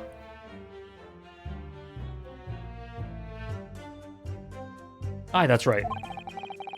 It was hard to see in the dim lamplight, but she was all curled up in a wee ball. When our eyes met, well... my heart nearly stopped beating in my chest. You're really overacting this. Still in all, I pulled her from under there and sat her on the seat opposite so I could have a wee chinwag with her. The seat opposite. That's right, and just next to the dead gentleman there. You sat this young girl next to a corpse, sir. Well, as I'm sure I mentioned, a gentleman in my position can all too often find himself in mortal danger. So, I need to find out just who this urchin was, you see. And while I was in the middle of talking with her, I heard another scream, a fella's voice this time. Presumably that scream was Mr. First, who was sitting on the roof deck seats. I was thinking Haikyuu, I was thinking Hunter x Hunter for some specific characters. I've seen some amazing Final Fantasy, in general, art, to be honest. Right you are again, I would say, sir. Looking down through the skylight, he must have seen this young girl and the gentleman with the knife in his belly.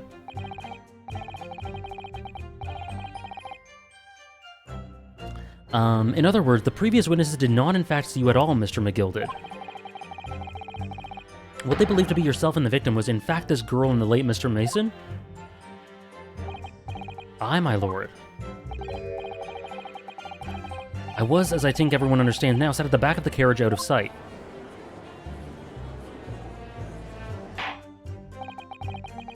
It's certainly plausible. The defendant is somewhat diminutive in stature, and readily confused perhaps with this young girl.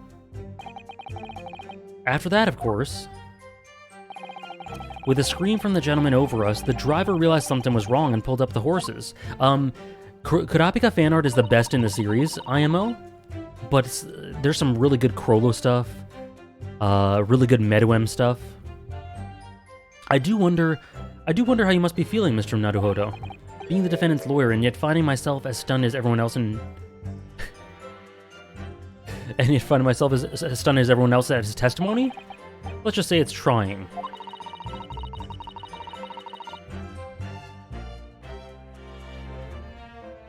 We certainly had precious little time to talk to Mr. McGill did before the trial. We mustn't be dispirited. We must try to learn all the facts we can. I didn't see my day panning out like this when we arrived in London. Mr. Naruhodo, no grumbling, even in your head. How did you know? Okay. So that was the last one I think I did.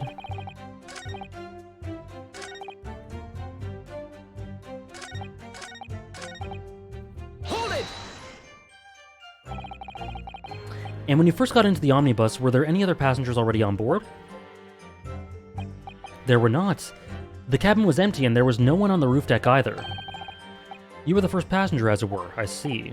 Aye, and that's why I took the back as I did. 'Tis the most comfortable, so it is. Could you explain exactly what you mean by the back seat? By all means. 'Tis how you described it earlier. I'm talking about the seat opposite the one in which the poor gentleman himself was sitting. Okay. 'Tis the most comfortable and where I feel most at ease. I enjoy gazing through the skylight from time to time as well.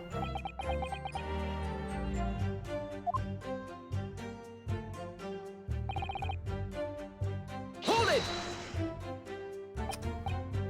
A loud thud, you say, and a scream. That's right, how can I explain it? The sound of someone falling to the ground, that sort of noise. So you think it was the sound of Mr. Mason falling to the floor having been stabbed? You'll remember I was asleep at the time, so I wouldn't like to say. The sound woke me and I opened my eyes. There was a soul to be seen in the carriage, but there wasn't a soul to be seen in the carriage but the fellow on the floor.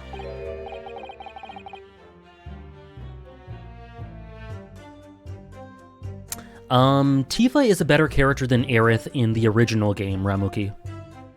For me.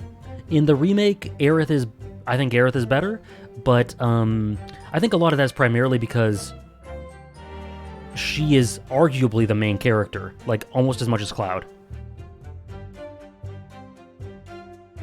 But I think Tifa is a better character than Aerith in the original Final Fantasy VII. You didn't see anyone, but at the same moment you did hear a scream? Ah, from the seats above you on the roof deck, I presume. Not above me, no, my lord. 'Twas from inside the cabin. But I wasn't altogether thinking about the scream. No. Aerith is the better character for Disc 1. Yeah, I think so too. I like that take remake Aerith. Yeah, she is. I think she's just nearly as much of a main character as Cloud.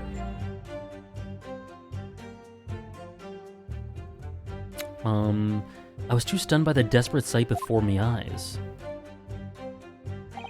Okay, I think I've Why not just press this one too? Hold it! I don't know what I don't think there's any contradictions I can do. You sat him up, the victim, you mean? She's protag in Disc 1 in the OG?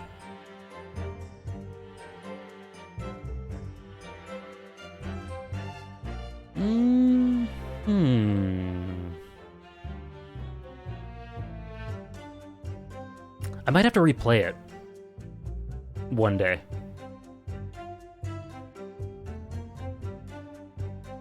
I might have to replay it. Kimberly sub or dub? I don't have a preference, Hoshiumi.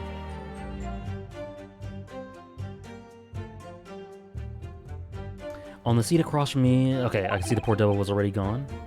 And you wouldn't leave a dead man lying on the floor now, would you? His common courtesy sword is... I like his pose here. It's her story. Oh yeah, in my video that I made on the remake, Gansey, I said exactly that.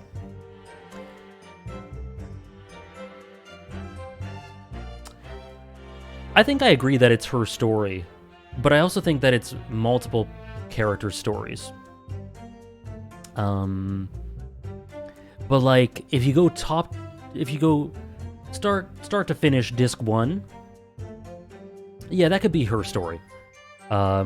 Whereas the rest of Final Fantasy encapsulates other stories. I don't know, it's an interesting one.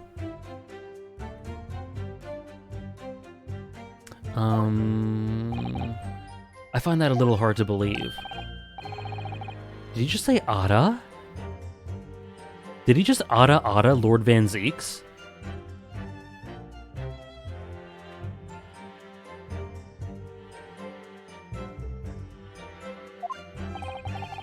Based. You wake to find a man lying at your feet in a carriage. Any normal person would hail the cabman.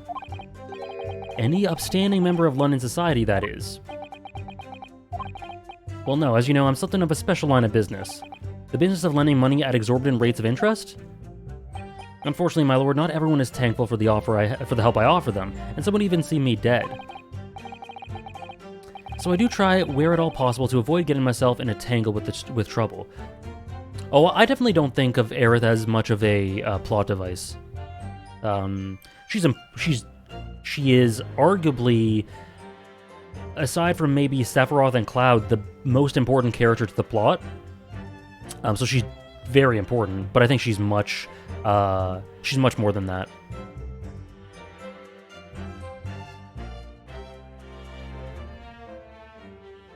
It's like, ah well now, except you just extend the Ada well, and they've spelt it Ada.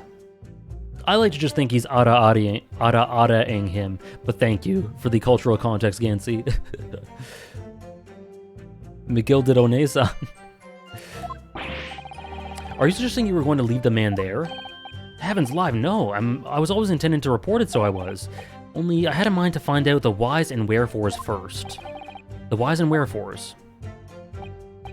Right you are. There were some details I wanted to understand before anyone else got to meddling.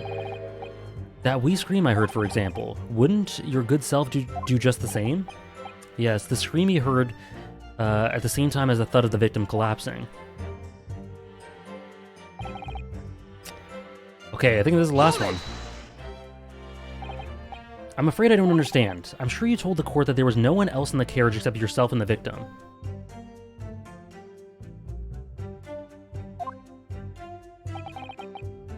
So I did, sir, so I did. As far as I could see, that is. What do you mean by that? Sorry, just finishing.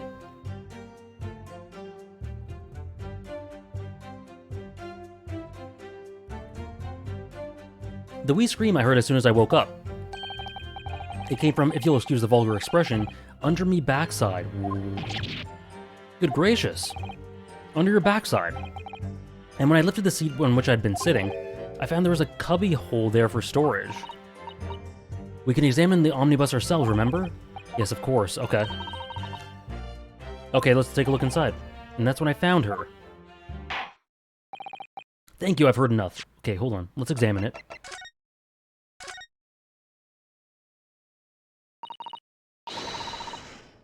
Well, let's open the door and go inside. The Aerith line, "You can't fall in love with me," is actually one of my favorites in the remake antagonist. That's blood, isn't it? Is something wrong? Oh, the bloodstaining is so obvious, that's all. And yet Van Ziek's made no mention of it. I suppose that does seem a little strange. I guess he's colorblind. Just like a certain Cyclops man. Why do I have such a bad feeling about this? So he sat on a cubby hole here. The seat looks reasonably soft, but it's actually rather hard when you sit on it. And only just wide enough for two gentlemen to sit side by side, really. Of course, an English gentlewoman would be dressed in such finery.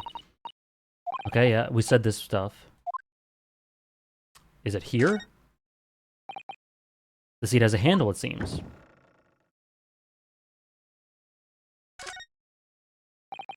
This is a storage compartment, but there's nothing in here. It's totally empty. Something doesn't seem right here, but I can't put my finger on what it is. You can't, huh? I mean, we're missing... There's all this talk about people that having not been inside the cabin. Okay. There's a bloodstain that he didn't mention before, and there was a cubbyhole person-sized. That's what I'm saying, MK.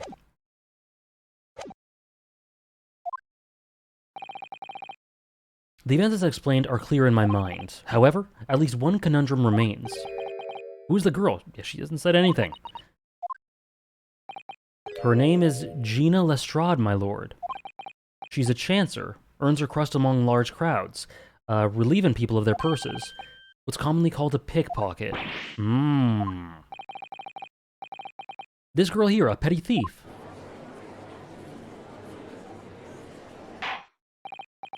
Order!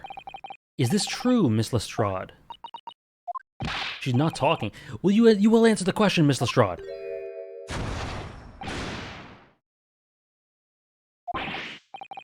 Amazing color. How dare you? What is the meaning of this? Ah! The girl, she's gone! Open your eyes!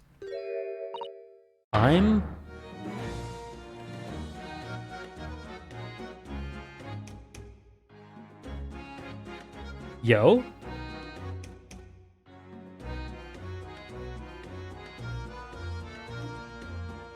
I'm over here. Good gracious, how... Ah, interesting, MK.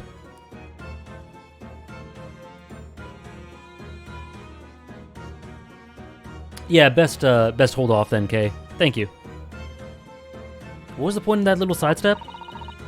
I know what you lots are thinking. I don't know if she's... I don't know what she is. She's Irish? Grown-ups are all the same. This dirty little dipper, you'll say, slipped up and got caught on the job. She got herself backed into a corner, so she knifed the gent. Go on, that's what's in your heads, ain't it? Cockney? I can't do it. I can't do it. No, not at all. This is a court of law. We're here to determine...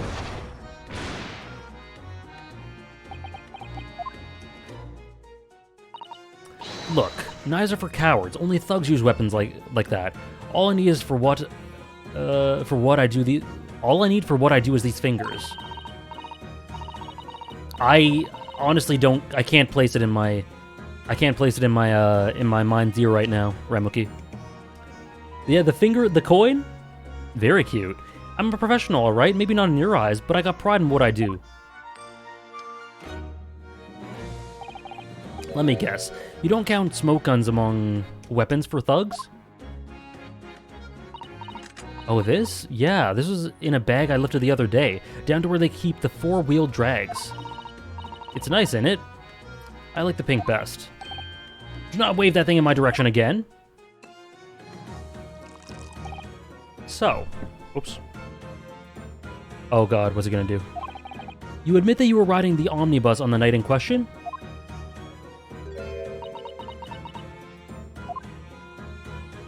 She is hitting us with the in it. 'Tis alright, lass. You can tell them the truth now. Alright, yeah. It's like the Irishman said. The court accepts this girl, Miss Gina Lestrade, as a valid and significant witness to the case. Accordingly, young lady, we will now hear your testimony, if you please. You will tell the court exactly what happened in the omnibus on the night in question. Yeah, me too, Happy Sade. Alright, if I have to. Or if I have to.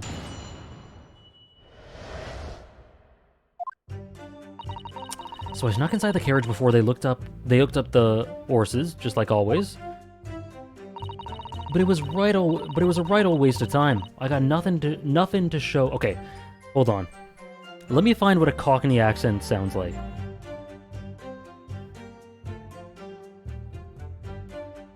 Hold on.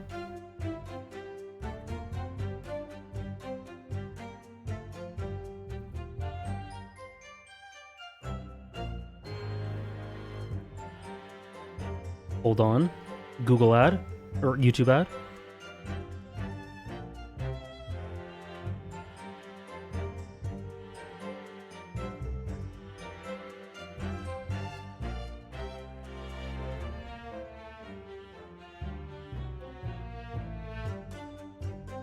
That doesn't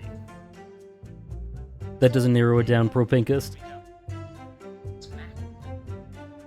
Oh.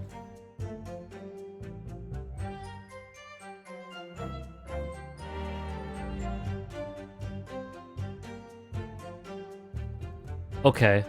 Okay.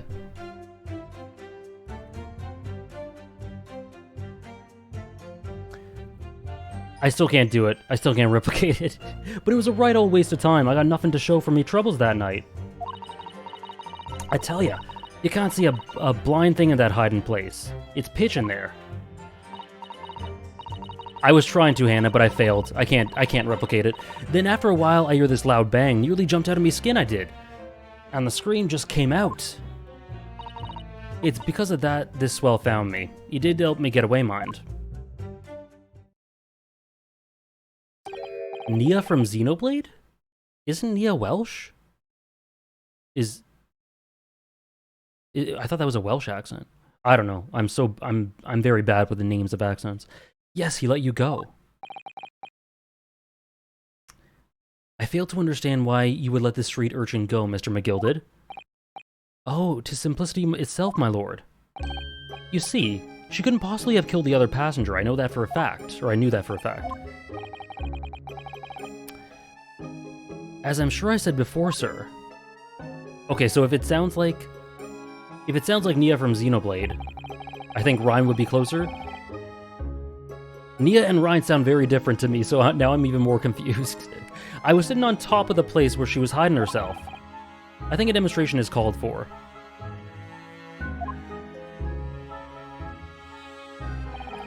This is where I sat that night. And the cubby hole of which you've spoken is underneath the seat, I presume. Rex is Xenoblade 2's protagonist. Yes, it does appear large enough to accommodate someone of the girl's stature.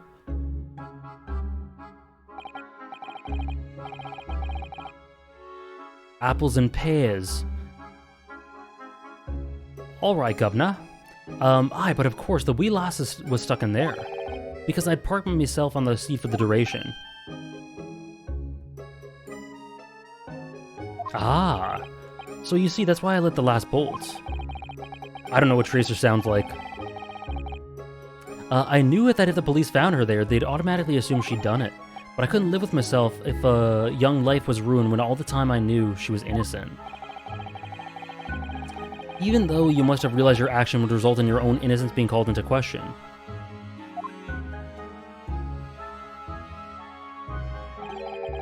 Not at all, my lord, not at all. I knew in my own heart that I was innocent. So I thought it was worth taking a punt on my own good name for the sake of this less fortunate lass. My goodness, what a perfect gentleman. My lord, this is a fine example of a man who cannot possibly be guilty of a heinous crime like this. I'm ashamed of myself for ever doubting you, sir.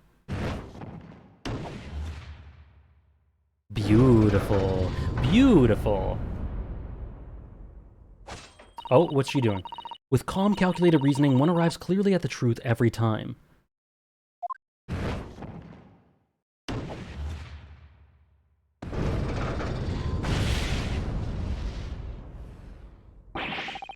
The scales have shifted.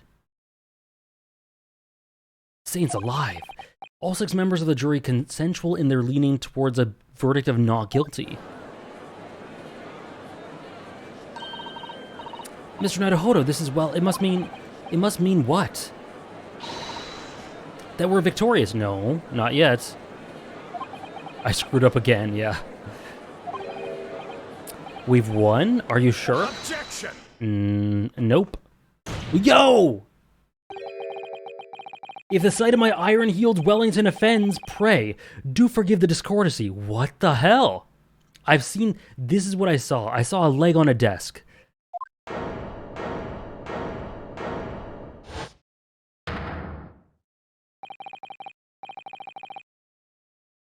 This really is a consummate example of the one monumental flaw in British judicial practices.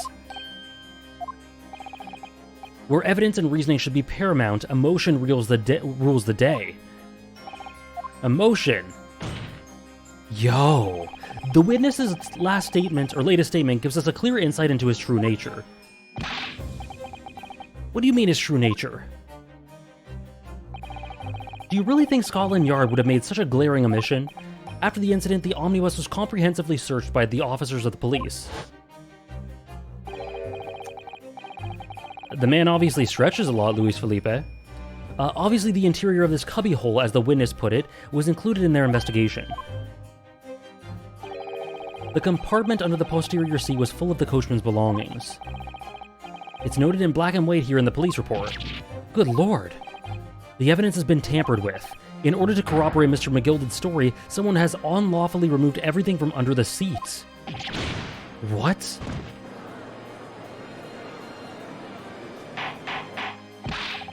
Order! How could such a devious contrivance possibly have been effected, counsel? Naturally, we must acknowledge the deficiencies of the constabulary in allowing this to have happened. I assured you, when the omnibus was wheeled to the courtroom this morning, the compartment under the seat was not empty. Well, my Nipponese friend? Me? When the carriage was submitted as evidence, doubtless you examined it in fine detail, as would any self-respecting practitioner of the law. Pray, what did you find the condition of the underseat compartment to be? Pretty good? To be sure, the young gentleman will be able to clear this up in a jiffy. Sorry? Go ahead. You tell the court now, fella. How this is all an elaborate excuse by the desperate Lord Van Zeeks. Well, counsel, do you have anything to say on this matter? How am I supposed to answer? What can I say about the state of the little compartment under the seat? It was empty, was it not? And perjury is bad. Well, I'm not on the stand, but you know.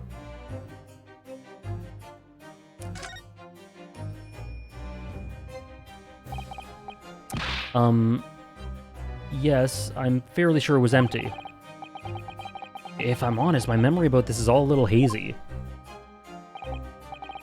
As I suspected, it seems, my lord, that this Eastern initiate has the scruples of a by-street wine merchant. Mr. Naruhodo! Perfect. 'Tis why the fellas represented me, after all.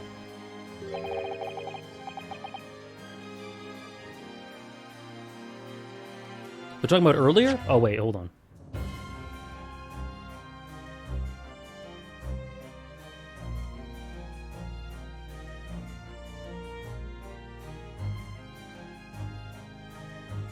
Oh, they're talking about earlier, I see.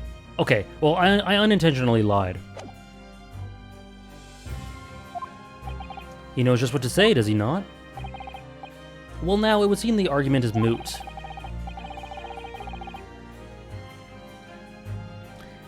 If you checked it beforehand, it was actually filled with equipment. Oh. I thought I checked the whole thing, damn. Holy crap, okay. Oh, that's so interesting, okay. So when the courtroom was cleared out, that happened. And there was blood that he didn't notice? Oh, that's really interesting.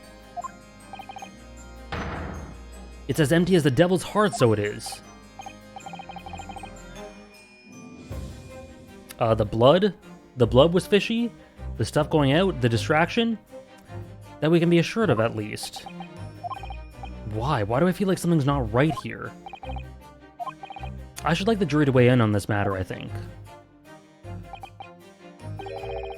That compartment is designed to house equipment used to maintain the smooth running of the carriage. The Guild's rules state that omnibuses should be properly and fully equipped at all times, so it certainly wouldn't have been empty on the night in question. Beppo isn't that irresponsible.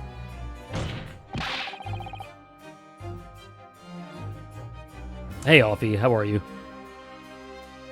Good. Good. It's very dynamic. The trial's very dynamic, and we got, Van Zeek's putting his heel on the table, smashing wine. He's doing it all. Oh no. Oh no. I can't believe I was nearly taken in. The stinking rich are always stinkers, nothing but cowards, the lot of them. What? Oh no. It's a trick, of course it's a trick.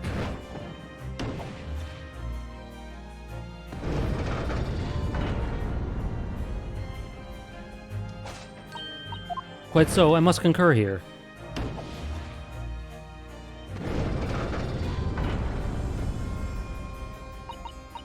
With calm, calculated reasoning, one arrives clearly at the truth every time. But every time a different truth, it seems.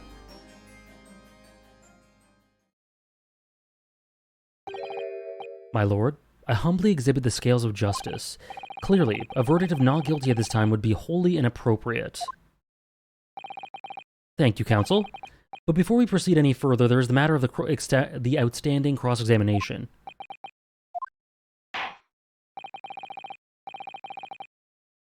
If I had Van Zeek's plush, I would set it on fire. Understandable. Counsel for the defense, please begin your questioning of the witness, please. Yes, my lord. What just happened? The whole balance of the trial just shifted almost beyond recognition. The Reaper of the Bailey is at work, it would seem.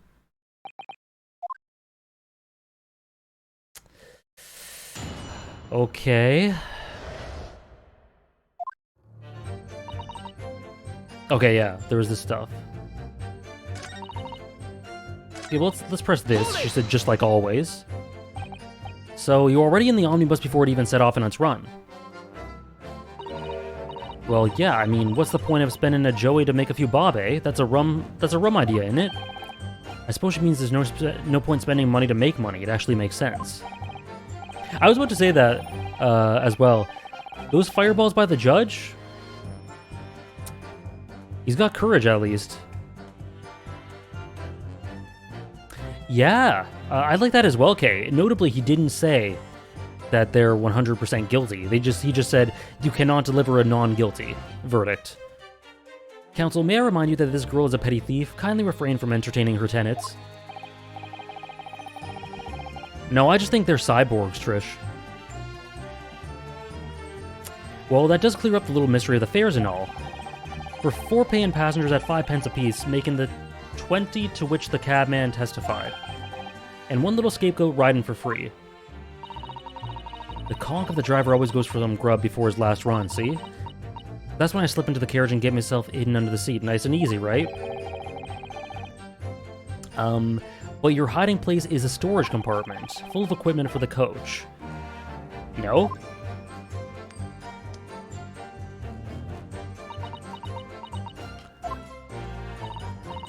Yeah, there's brushes and buckets and whatnot in there, sure. I always chuck all that out and cram in the corner somewhere. Gina Lestrade, the name which is apparently a pun that I can't know just yet. No one ever seems to bother much, and yet, according to the report filed by the police officer who arrived first at the scene, the compartment was full of such paraphernalia. Well, I don't know nothing about that. Like I said, I moved all that stuff out so I could hide under the seat. That's all I can tell you. It seems we reached the end of that line of inquiry. Continue. Okay. Someone told me earlier there was, Esper.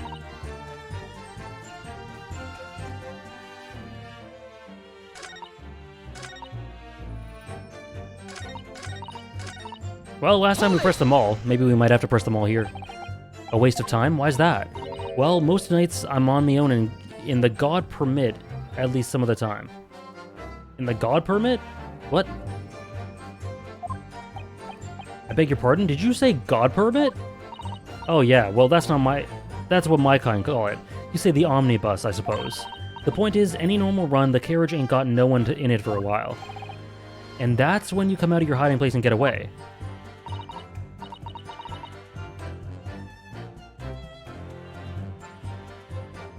Cool, Offie Burger. Thanks for recommending it to one of your friends. I'm glad he liked it. I do think that's one of my best. I am quite proud of that one. That's it, only that night. This cove was sat on me seat from the start.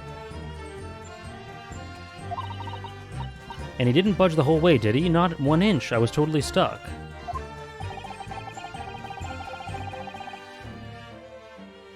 Do you mean to tell us that you were present in the carriage for the duration? You were under the seat the entire time while events unfolded in the enclosed cabin. Yeah. Right, mister?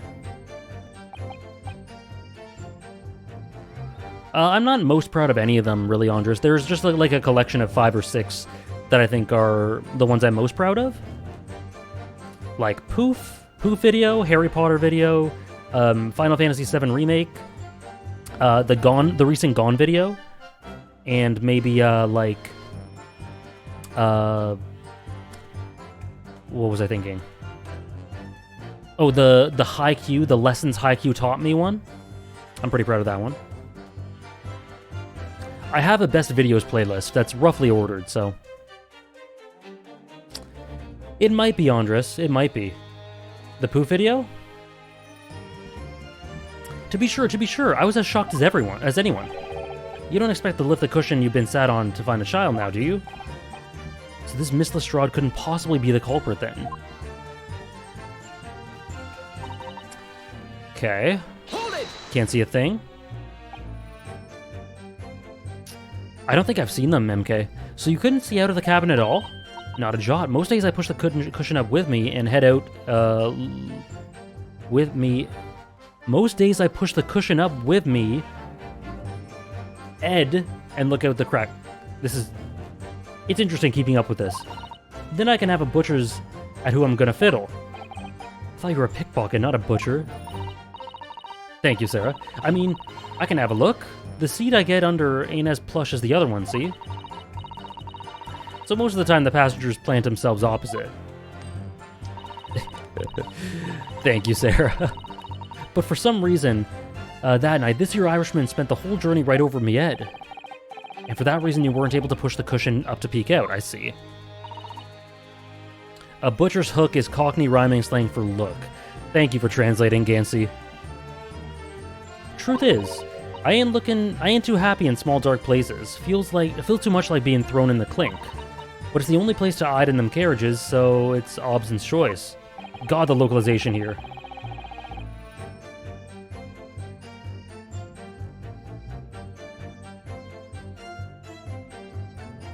Oh, I see, MK.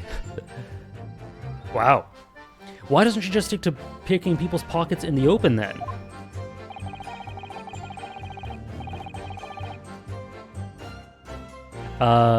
I'd say there's some reason that she's not letting on, judging from her demeanor.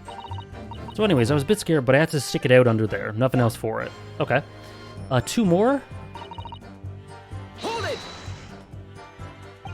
When you say a loud bang, do you mean the noise of someone falling to the floor?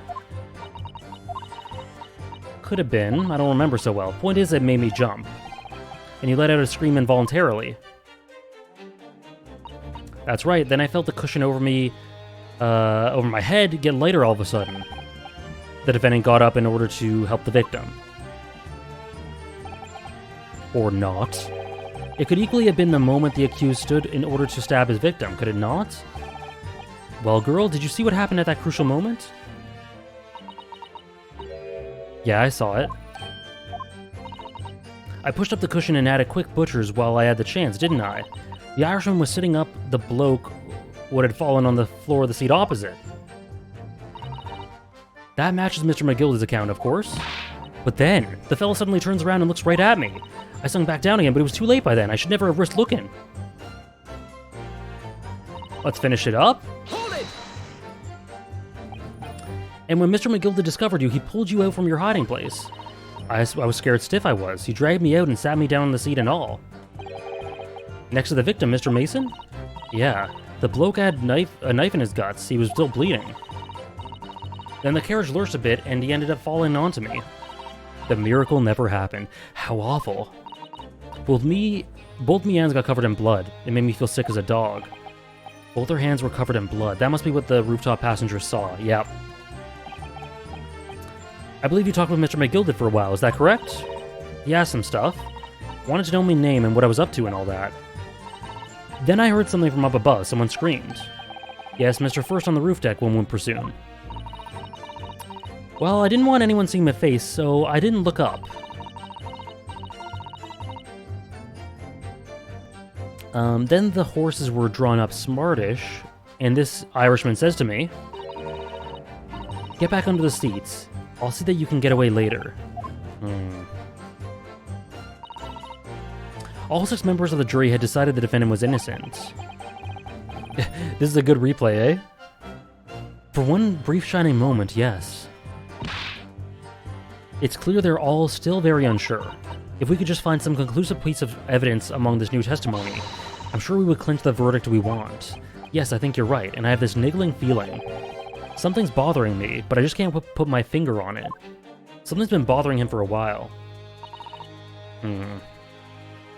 Okay, let me see let me just double check.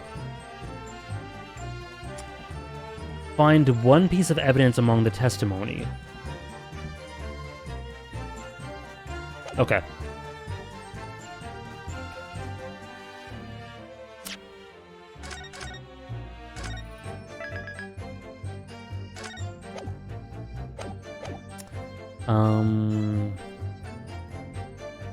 Okay.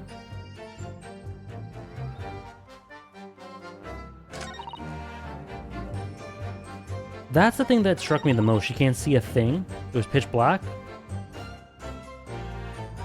Does that make sense?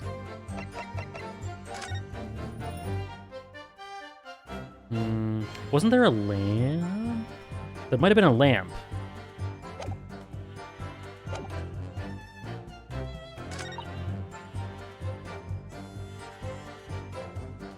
Hold it!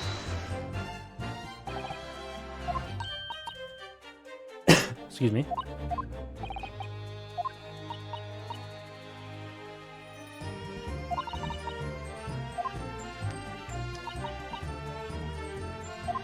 Yeah, so we got this. Okay. Well, no.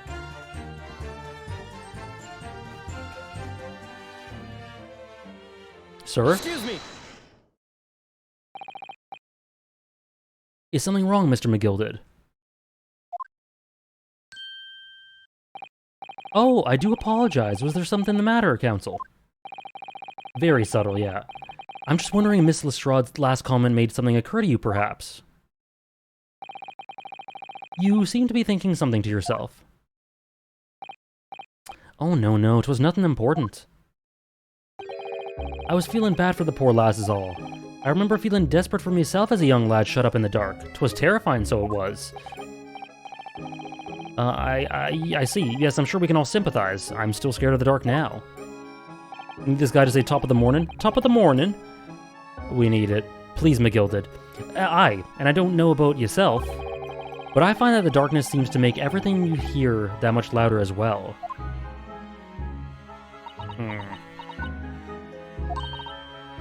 Yeah. I suppose it does, maybe.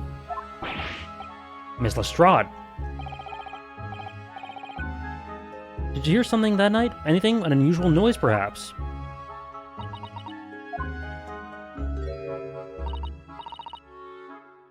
Not really. All I could hear was the Irishman snoring. But jabbers, there's no need to tell the whole world of me foibles. You little scamp. What a pity. If only Miss Lestrade had heard something, it might have given us a vital new clue. Bejabbers?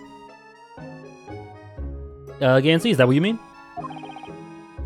What should we make of that next statement of hers?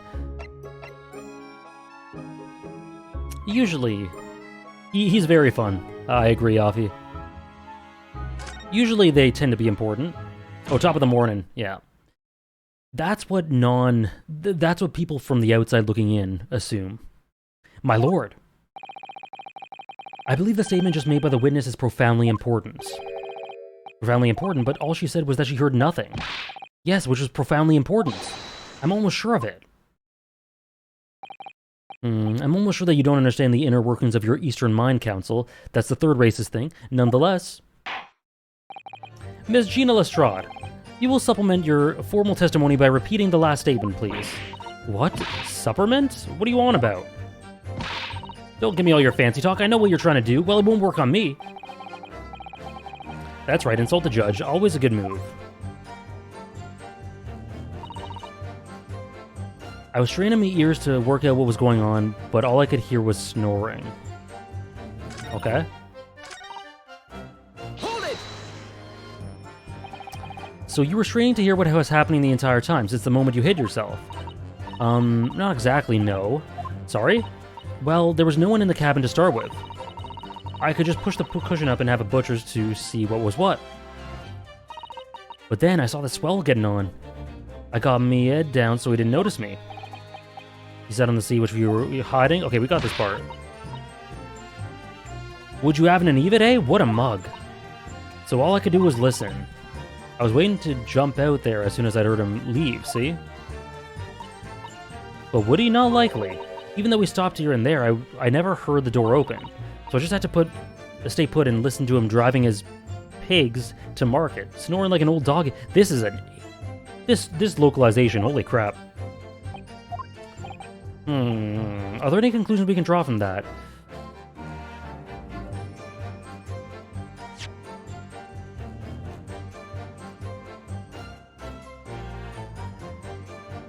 Never heard the door open.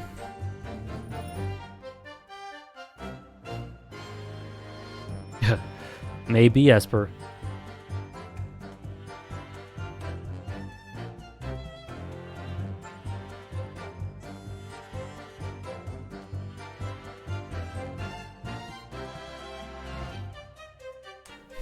He did say he was sleeping, I think. Or wait, did he? Did he? Yeah, I don't know about that, Andres. I'd be interested to know.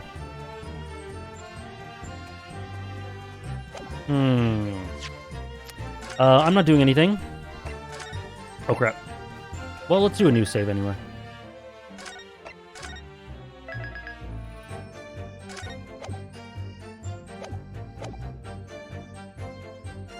I'm just gonna... I don't know exactly why it doesn't add up, but I'm just gonna follow the classic Ace Attorney thing.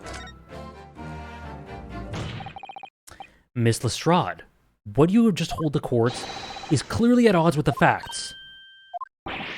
At odds? Are you sure, man? Absolutely. It seems my learned Nipponese friend is not as dull-witted as I feared. Yes, but it was so long ago, Andres. It was really long ago, but I enjoyed it. So Van Zieks realized it too. Counsel, I must insist that you bolster your claim with evidence, or some complicit party's name. I'm such a fool, I should have checked them out! Perfect. Yes, I have. Yeah, he knows the art of the backhanded compliment. With evidence, or some complicit party's name at the very least. Yes, my lord. I expect you to demonstrate this alleged contradiction to the court. According to Miss Lestrade, while she was hiding in the omnibus that night, she heard nothing but the sound of Mr. McGilded snoring. But think, Ryunosuke, think. There's something else she should have heard. Hold on. Okay, hold on. Oh yeah, I haven't read much manga. I haven't read much manga, Andres.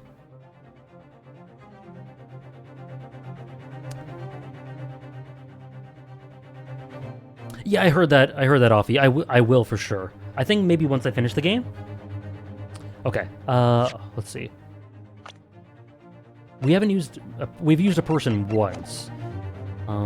Show a piece of evidence. She should have heard something.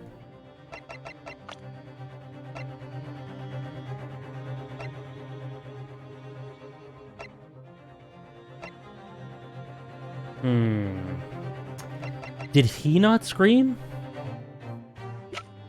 I think he might have screamed.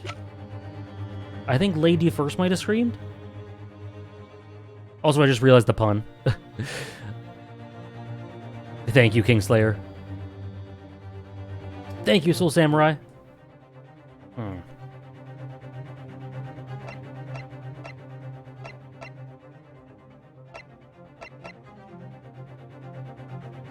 Or maybe that might not have been at that point. Did he scream there?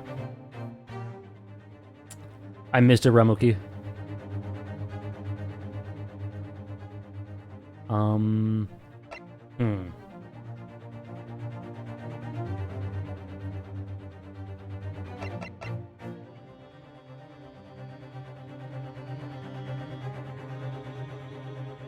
Ah, the duality. The double entendre, okay.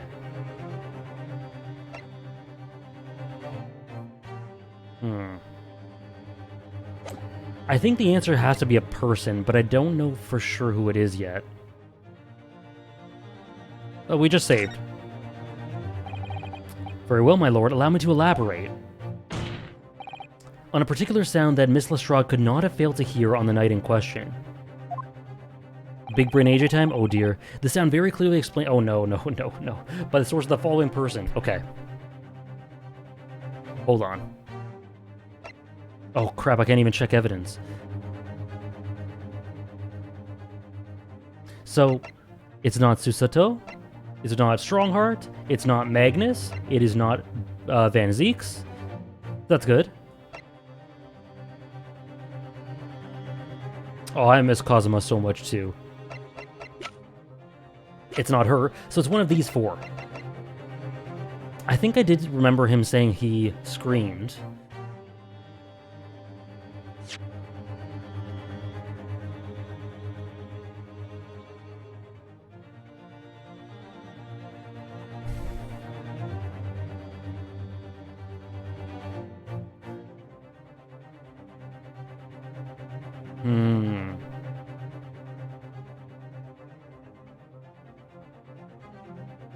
Yeah, it's not like he's gone or anything. Yeah, it's so silly of me. My mistake.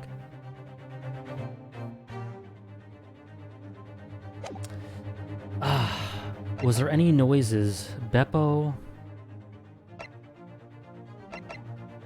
Did Mason make a noise?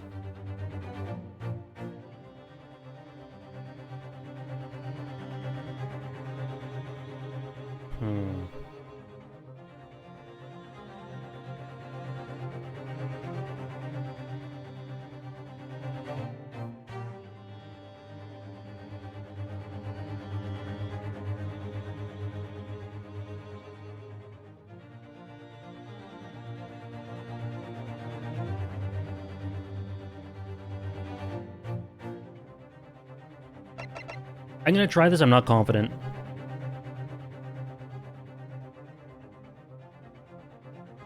Take that! Damn it. I think I'm wrong. It would seem phantoms are at work again, this time in my Nipponese friend's ears. I concur, no sound is apparent to me at all. Oh. Allow me to introduce you to a sound that will be very real indeed, however. Damn, you're really rubbing salt in the wound, eh? The sound of your death throes. Shit, okay.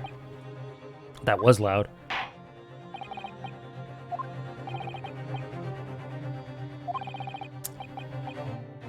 Okay. Something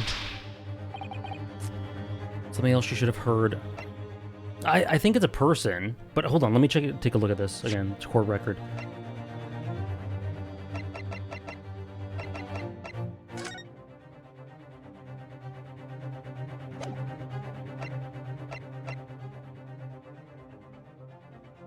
Wait, did the victim make a sound? I don't remember if they was said that the victim made a sound.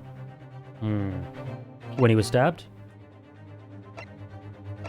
I think I'm forgetting something really vital. But hey, okay, I think it's a person.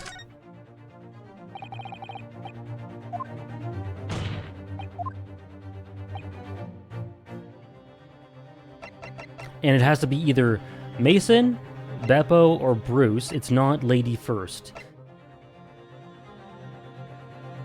But I don't think Bruce made a sound, and Beppo might have, either him or the victim. Let's try the victim. He might have made a sound when he got stabbed. Something like that. I hope he's enjoying it, Dave. Take that! Thrice fired Mason. Very nice. I'm glad he's enjoying it. Yes, my lord. The sound that Miss Lestrade could not have failed to hear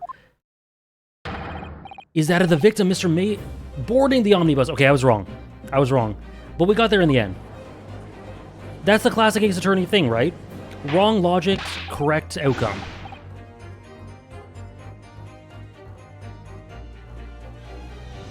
Oh, yeah, for sure, Gansey. I think that's really effective for this. And I think it helps make it more empowering when you're able to solve things on your own. Explain your reasoning, counsel.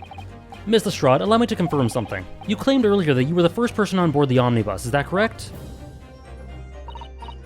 Yeah, of course I was. I got on while the driver was in the pub, didn't I? And the next person to board the omnibus was Mr. McGilded? That it was, not a soul in the cabin when I climbed aboard. At least not in plain sight. So you were, for all intents and purposes, alone in the enclosed cabin of the omnibus at the time. Did I not say as much? I wasn't traveling with anyone else, if that's what you mean. Yeah, I saw him get on, remember? Through the crack under the seat cushion. He was on his own for sure. And from what we've heard, the carriage made a number of stops after that on its onward journey. During which time, did you not hear the door opening or closing at all? Nah, I never heard it. That's exactly what I was listening for, weren't it? Waiting for this swell to leave. In which case, when and how did the victim end up in the carriage? We know that the victim collapsed underneath the enclosed cabin of the omnibus. Therefore, Miss Lestrade's comment about what she did or did not hear is at odds with the facts. Alrighty. This petty thief statement was clearly flawed. Thank you, Soul Samurai. Lord Van Zeeks, yes. He knew all too well that there was an inconsistency in Miss Lestrade's statements. It would seem words of thanks are in order for my learned friend. Exactly, Duskales. It's very Mia. What are you talking about? You have demonstrated matters impeccably. This witness and her colorful statements are entirely unreliable. Her words are convenient untruths, nothing more. He's dead right. How could the victim possibly not have boarded the omnibus? That makes no sense whatsoever. And this girl's a pickpocket, let's not forget that. Oh no.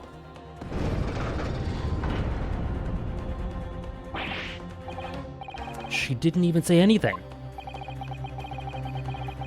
I didn't want to judge the dear little mite just because she had some rather naughty ways, but I must say, I can't abide liars, and neither can I. Mr. Foreman, I didn't want to judge the girl just because she has some less than salubrious ways, but I must say, I cannot abide liars. I like it a lot, Lila Dial. I think the jury system is really dynamic and interesting and adds a new element that is still very Ace Attorney, but just different, you know? More extensive. Mr. Naruhodo, that's 5 jury members leaning towards guilty. Oh, what are you gonna do? What are you gonna do? Well, your consideration for others is refreshing, my Nipponese friend.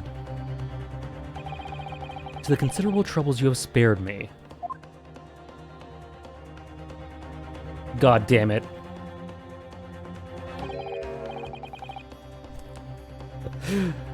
Right, Salmi?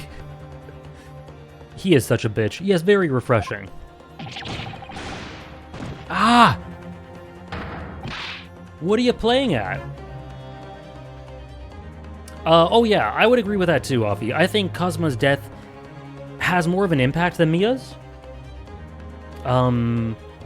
Because I think I liked Cosmo as a character a bit more than Mia in the first case.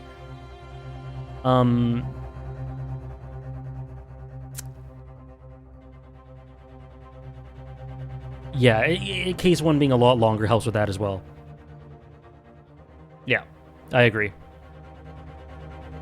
But that's what makes the disappointment that he died stronger, you know? So I definitely hope he still has an impact, like I said. Me too, Sarah. What are you playing at? Have you forgotten who you're working for? You useless Eastern Abaddon.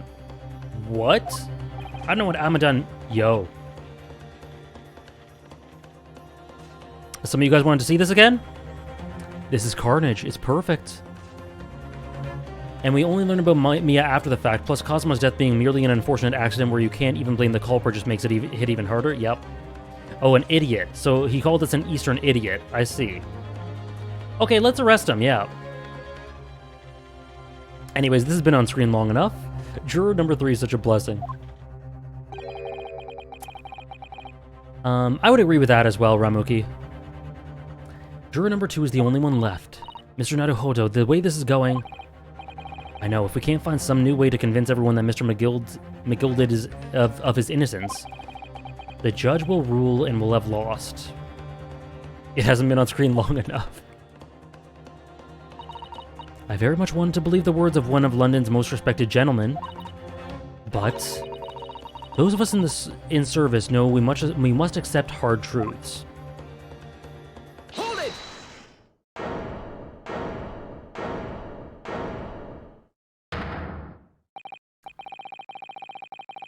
You guys see you guys see our vampire bro? Swilling it? The witness's last statement, seems to have revealed a critical inconsistency in her story. However, I agree with that, Lila Dial. It hit harder retrospectively in Trials and Tribulations. However, if we were to consider the possibility that her statement is in fact the truth, it may shed an entirely new light on this whole case. What are you saying? Counsel? I'm sorry, sir. Whatever do you mean? Counsel, I will not tolerate you attempting to prorogue my adjudication. Adjudication. Explain yourself at once. When the accused boarded the omnibus on the night of the question, the victim was nowhere to be seen. Subsequently, the carriage door was not heard opening a single time, as testified by the witness in the stand. And yet the victim's body was found inside the carriage. If this petty thief's words are to be believed, how do you explain the victim's miraculous appearance inside the cabin of the omnibus?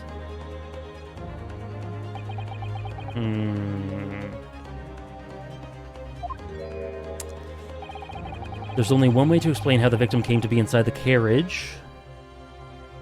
Okay, so I'm going to end stream after this, after I get this right.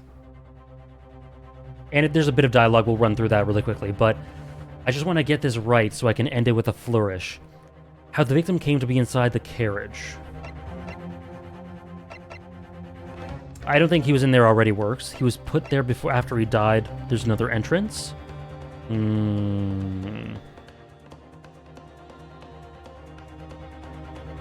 Hold on. Does there's another entrance work?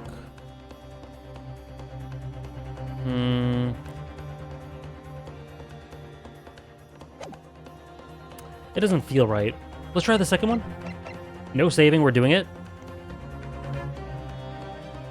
Van Seek's already influencing AJ with the flourish. He is! Unintentionally. Like, I didn't even notice.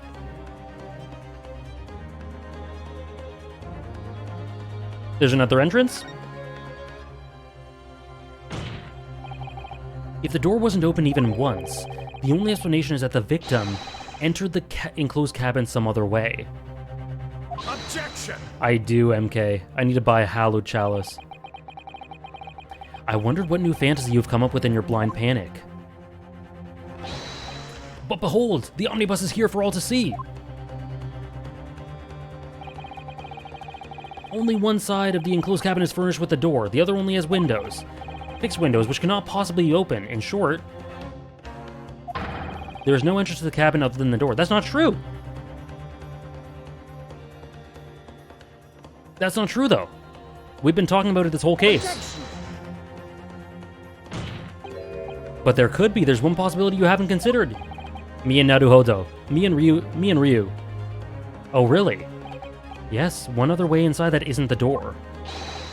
Another opening, the use of which has allowed the victim to appear inside the enclosed cabin. Maybe, Sarah. The sky thing.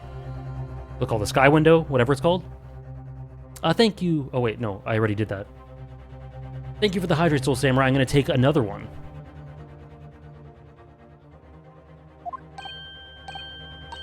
One could say from above. Skylight. Alright, Council. The defense will identify this... Okay. Here's the omnibus. Where on earth is the entrance? So that would be... I guess just right here. Take that! Take that! The answer is obvious. It could only have been the skylight. Yo. Okay, I need to end in this sequence so that this music can start. We can start with this music next session. The skylight? Objection! Your ludicrous proposal has me lost for words. However, Objection!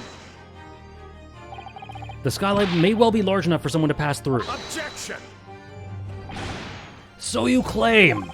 But do you have a shred of evidence to support your addle-brained theory? I don't know about that. Both Mr. McGilden and Miss Lestrade said the same in their testimonies. They each claimed to have heard a loud thud, such as the noise made by someone falling to the floor. Yes, which has already been explained, as the sound of the victim falling from his seat having been assaulted with a dagger.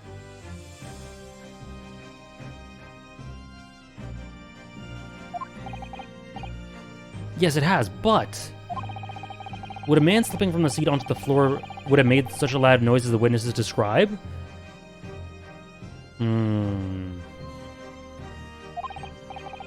A noise loud enough to cause Miss Lestrade to let out an involuntary cry, in fact. Good gracious. Oh my gosh, I don't want this to end. This song. I need to start the next stream with it. Perhaps, in fact, that was the moment that the victim made his entrance into the cabin. No, let me rephrase that. The victim didn't enter the cabin as such. He fell into it. Objection! You're now suggesting that the victim fell from the skylight into the cabin. Okay, I think we're going to end it right here, guys. Because this sentence totally clues me into what we've just been talking about. It catches me up. And then we can go from there. I think we're going to end it right here. Yes.